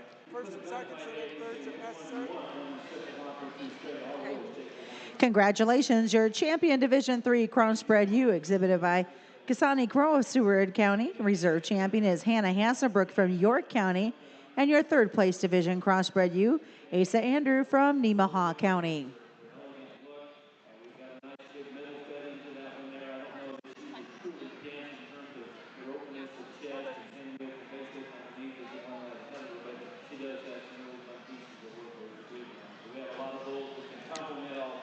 Set to bring each of our division winners in for our champion commercial ewe. So these are our divisions that had the crossbreds from this afternoon into the evening.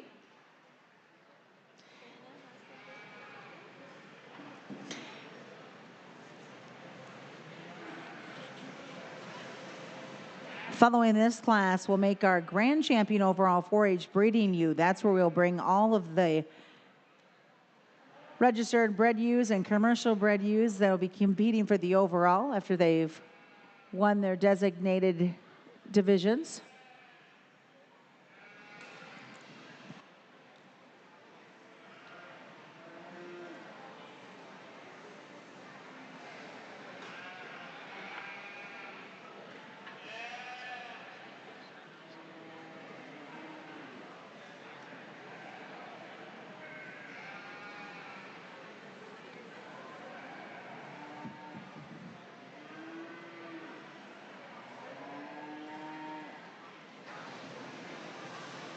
Representing the first division in our crossbreds ewe, your champion Division I crossbred ewe was exhibited by Asa Andrew of Nemaha County.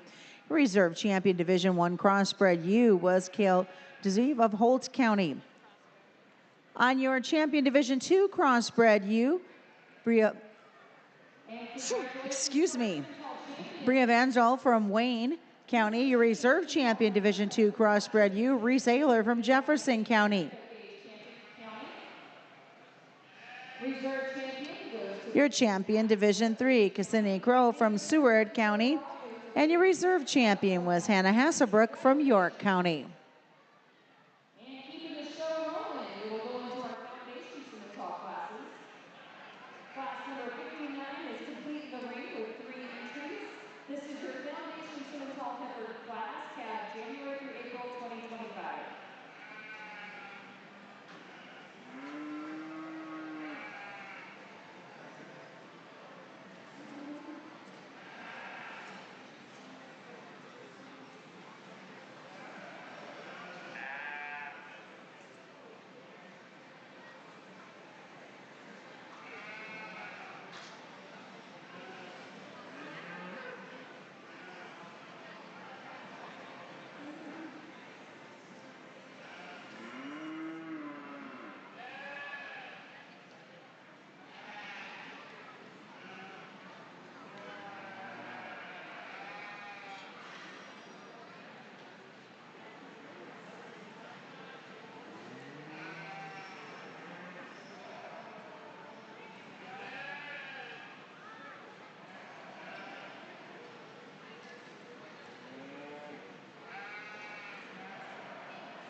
obviously, the white legged ones just so much further along right now in her cage and just her development, the substance that she has, and more relaxed too after the room. She's handling this atmosphere a little better than the other girls. So a nice place to get her started. I do like the really youthful look of this Blaze-faced heifer. She's good in her running gear. I think her feet and legs are kind of heading in the right direction in her. So as she gets a little more middle third and kind of comes along, hopefully that'll kind of cover up some of that ankle. And one other thing too, we'll have to kind of watch this a little bit until sometimes that basically becomes a little bit of a nervous issue out there. But man's got a nice, obviously really long. She's going to have probably as much muscle as we're going to bring her class.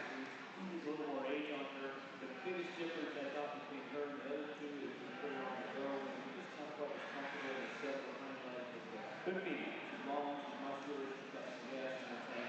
She'll make a big deal for her.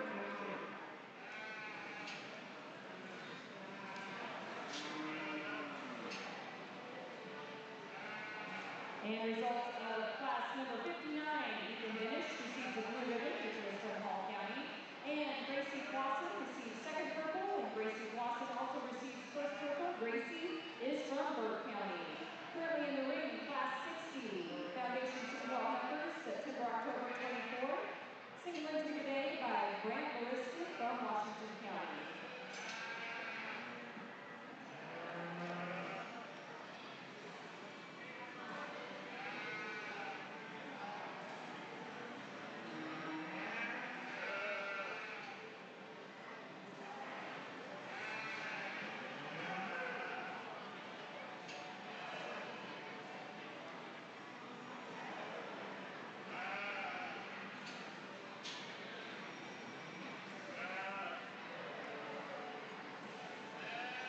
Very nice heifer, and they did a good job now being a Lone Ranger.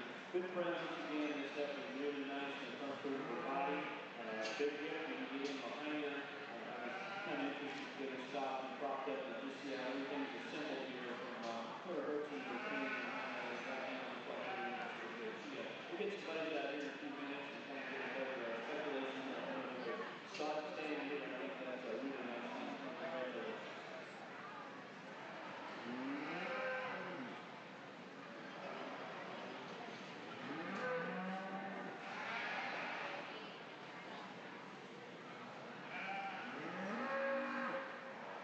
And in class 60, Brant Lewiston from Washington County receives a purple ribbon.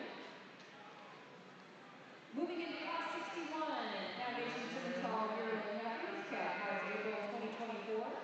2 entries today in class 61.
Well, as we put the buzzer sounding in here and the commercial side of things, or excuse me, the crossbred division of your guys' U show, my hat's off to you guys here in Nebraska. We've seen a lot of classes. It's been a long, long day. We started with Showmanship, and those kids were absolutely incredible. Then we started getting through your breeds on your female side of things, and we saw some purebreds that I thought were particular outliers for their breeds. And as expected, we get into the crossbred side of things, and we've had class winners that aren't out here that I just thought could play at other state fairs that I personally have been to this year. And then we've got reserves over there that I think a lot of, and we've got division winners out here that I just think you could showcase from Maine to California and California down to Texas. And man, if they don't, if people can't find these, then we study livestock a little different, as I guess is all I got to say. You know, here, just going to hit the highlights. I just think that at this point, you know, it comes down to personal preference when they're this good. And here's what I see. I think the freak of the bunch is this one. And why is that? Because I can promise you when this thing cooperates and sets and that one wants to hold its head up and at the 3/4 angle and side angle, there's not a better rib cage in this barn, and I would put that up against any show pig, show goat, or show cow in this facility. That thing's back is absolutely crazy big, and that one's rib cage I can curl up and take a nap in. That one, when that thing wants to pick its head up and run uphill, that thing gives you the most unorthodox, elite show stock caliber look that you can see across the country. Like I said, I was convicted on what I stand with the halter, and you know I was willing to accept it. And you know, I think you got to ride the tiger at this point. You know, it was my job to figure out if that animal is sound. You know, that thing's joints work. It does take a big reach off of her front end and takes that athletic hinge and bounce off of her rear leg that we've made sure to have in all of these show animals from the word go. Picking on that one, one, its attitude, and two, I don't think its necktie is just absolutely perfect on top of that one's skeleton, and maybe that's the issue on why that one just doesn't go in a coordinated enough fashion. So this look right here is absolutely amazing. That's what a short shoulder blade looks like. That's what a big old hip. That's what a fat rib cage looks like, and an unparalleled back shape and width underneath himself.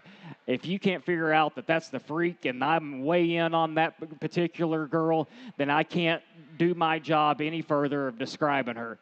It's just whether you set yourself up in terms of using one that maybe just doesn't have the right kind of attitude, and you have to accept yourself that that one's skeletal blueprint maybe isn't the best because that one's neck isn't firing out on the top side of that one's skeleton up to a high degree. But guys, that one does some amazing pieces that I know I've not personally seen every day of the week. And that thing got pushed by one that I'm a big fan of. That one's one that, as a pair, did a very good job of setting the standard of high-quality females that are great at the ground. They're right in terms of their rib cage and body and their silhouette. It was just minor things separated those things. I thought the outlier, obviously, was my division winner. From a top to bottom standpoint, that Division II one, there was class winner after class winner that a guy could justify. I thought there was a pair of them that was absolutely awesome. And then there was one that I said was an anomaly, and I still think she is. I don't have to tell anybody around ringside or on the internet that this one's special in terms of her look and build. It's my job with the microphone to say everything fits and blends on this girl, and everything fits and blends at a high level. You know, does she follow suit? Is she traditional and one that looks like this? Is her muscles big enough? Are they at a hard enough texture? Or is she big enough backed? Is she big enough muscled? And I think enough is one that you underline and highlight and put a Sharpie marker on. And what is enough? To me, she is big backed. To me, she is big muscle, but I can promise you one of the unique components on this girl is her width at the ground. I think pound for pound, she is the widest coming and going. She is one of the wider ones in terms of her back shape. From a creasy muscle standpoint, I've got her second. From a volume of muscle, I've got her second as well. But that girl right there is, I think, the epitome of what a stock show caliber sheep needs to look like. I think she writes the song and dance of how one needs to get out and maneuver. It's just your call on whether we want to pet and handle these things out, whether we want to muscle cut these things and just line them up rear end to rear end and figure out which one's the widest and burliest one, and that's your judgment call to make. And she got pushed by a very, very good showman, showing one that rivals her in terms of her look. I just didn't think she tracked wide enough and stout enough coming and going. She was at a distinctive comparative advantage just in terms of a shape and muscle content standpoint. But talk about one that gives you the same kind of proportionate and picturesque look from the side. Big fan of that old girl as well. That heavyweight division, maybe from just top to bottom and end to end, was very challenging because we started getting into modern day show sheep that remained youthful for their maturity and their size and scale. I thought this old girl was just a hammer for being that big and that rangy in terms of her skeletal makeup. She is big and burly going down through her back. Her center body, is as chunky as any. Feet and legs are absolutely incredible. She is shapely going down through her back. She is seamless in regards to her loin, and she has a very, very high levelness degree. Picking on her like we've done on all of them, motoring around the ring. I'd like to see her neck come directly vertical out of the top side of her skeleton. She's wanting to become straight and restricted in terms of just from her shoulder blade forward. She just gets a fraction straight moving around the ring. Not only that, I think her tail becomes a fraction high at a natural state. But when this young lady gets that old girl on the part, that's another one that I'm a big, big fan of in terms of from her top of her nose to her pole to her tail root. Everything is symmetrical and everything fits and blends at a high level. I'm going to be honest. There's one out here that I think is an absolute game changer. There's one out here that I absolutely love. There's some cussing and discussing for reserve and third. I'll go show you how I like these things in order. Please congratulate all these kids, and we'll rock and roll into your overall supreme drive. Congratulations. My hat's off to everybody involved.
Congratulations, your champion commercial you exhibited by Bree Vanazol of Wayne, and your reserve champion commercial year, Asa Andrew from Nemaha County.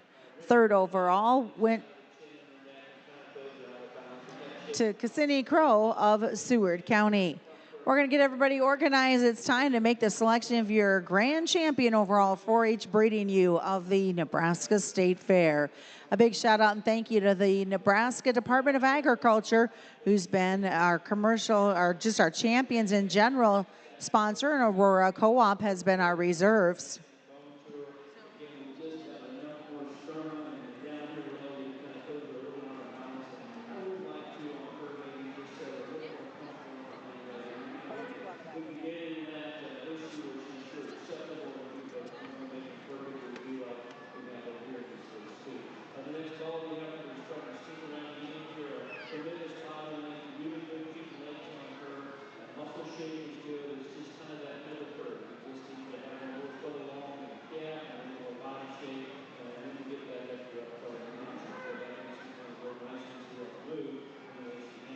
Another one I like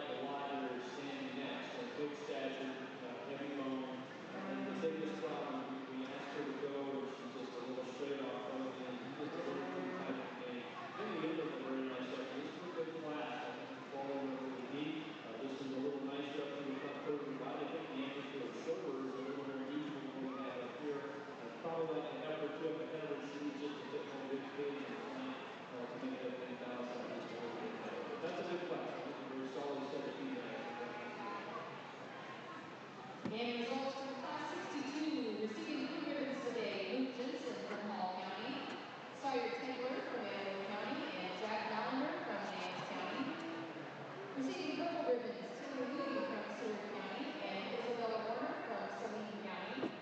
Second purple goes to Amy Schroeder from Cunning County, and first purple to Luke Katz from Gage County. We will now have Luke and the rest of our first purples from our Foundation Simmental division return to the ring to select your overall Foundation Simmental heifer, reserve champion heifer, and your third place overall Foundation Simmental heifer. Returning from class 59, Gracie Clausen. From class 60, Gracie Clausen from Burke County. From class 60, Grant Whitson from Washington County. From class 61, Tatum Dorsey from Saunders County. And from class 62, Luke Katz from Gage County. Are you looking for something? Someplace here in the Outside.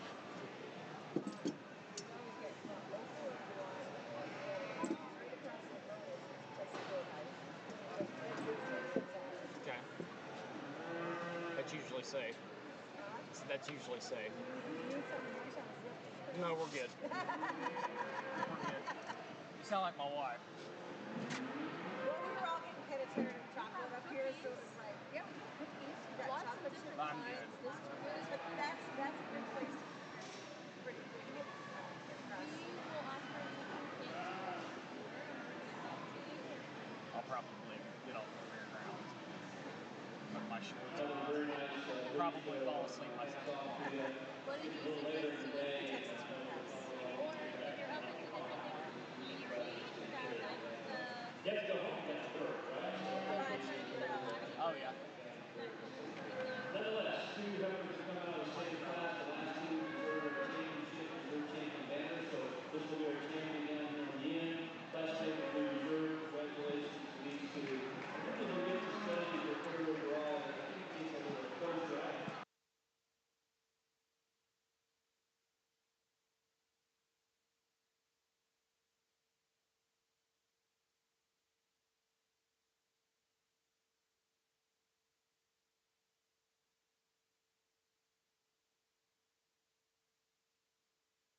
the last three. Are you guys Champions from the Simmental division. Your grand champion Foundation Simmental heifer goes to Luke Katz from Gage County. Reserve champion Foundation Simmental. We're just doing some last minute organizing in the back, making sure all of our youth are ready to go. But we are moments away from bringing in the grand champion overall 4-H breeding ewe of the Nebraska State Fair. Division, the AOB division. Two classes today.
All right, ladies and gentlemen, the time has come. We've got the thumbs up from our judge.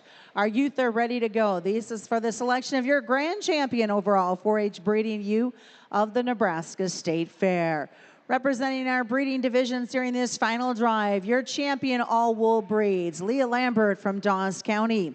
Your champion Dorset, Taya Hamilton from Platte County.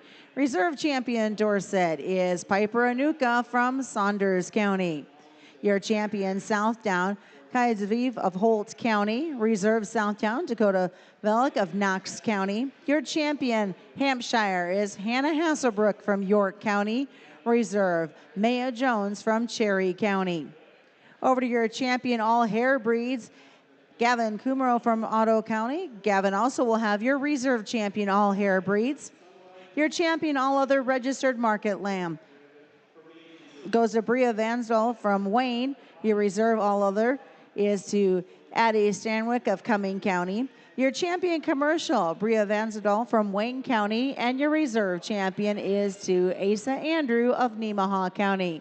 Ladies and gentlemen, let's give these youth a round of applause. It has been a long day, and they're still coming in the show ring with smiles.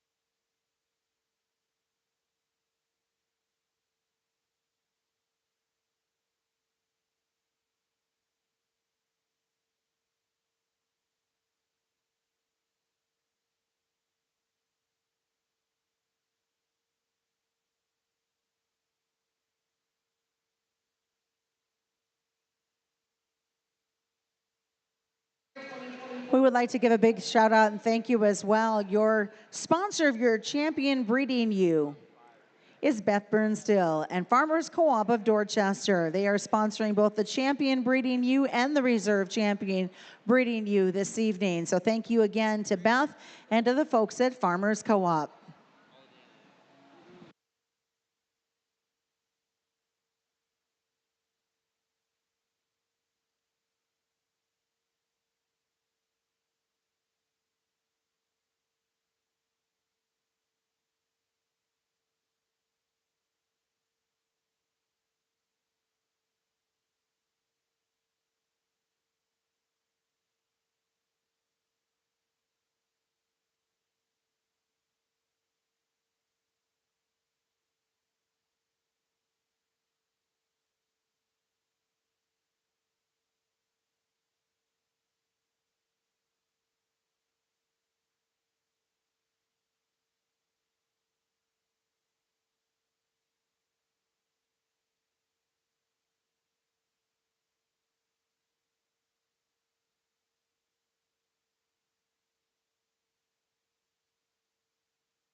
Well, what an amazing day that we've seen, starting at 8:30 with showmanship, and we've seen a bunch of classes. I don't know how many actual classes that we've seen. I know they're on like 70 something on the heifer side of things, and I think we're right there with them when we count showmanship and all the breed drives. I know these kids are tired, the animals are tired. I'm holding up okay. My legs are a little tired, and I know everybody around ringside has to polish up the weathers for, like I said, another eventful day tomorrow. That at least I know on my end, I'm very excited and definitely have high expectations to get to tomorrow morning to see another great set of sheep and work with these kids that are second to none once again. I'm not going to give a big grand dry speech or go into each and every one of the breeds and tell you why I think I'm the best, because at this point, you've either, in my opinion, followed me or not, or, respect my opinion or you don't, and that's perfectly okay. The ones in the front row are the ones that I think are the best, and the ones that are on the backside are the ones that I think are second best in those respective breeds. And those are the ones I'm going to hang my hat on, and those are my two favorites.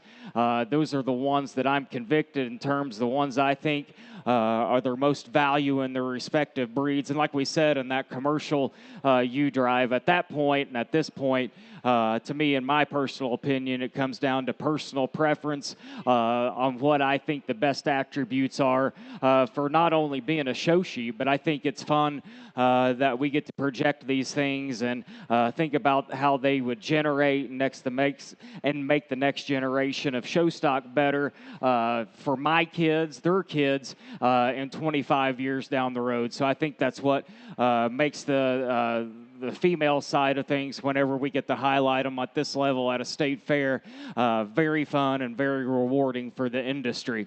We'll just leave you with thoughts, about the set. I think this set is an amazing set. We can say,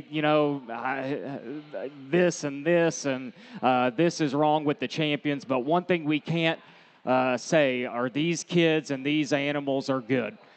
We've seen some of the greatest kids in America that has been through this ring. The livestock are exceptional, and whether you want to believe because you got beat that they're elite or not, I think we can take our blindfolders off, and hopefully each and every one of you can see the value that they bring to the industry. I'll go show you my top 5 in the order I like them. Please congratulate all these kids on their hard work today, and I'm very, very excited to work with them again tomorrow. Congratulations to all.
And congratulations, your grand champion overall 4-H breeding ewe exhibited by Bria Venezola of Wayne. Your reserve champion goes to Hannah Hasselbrook of York County.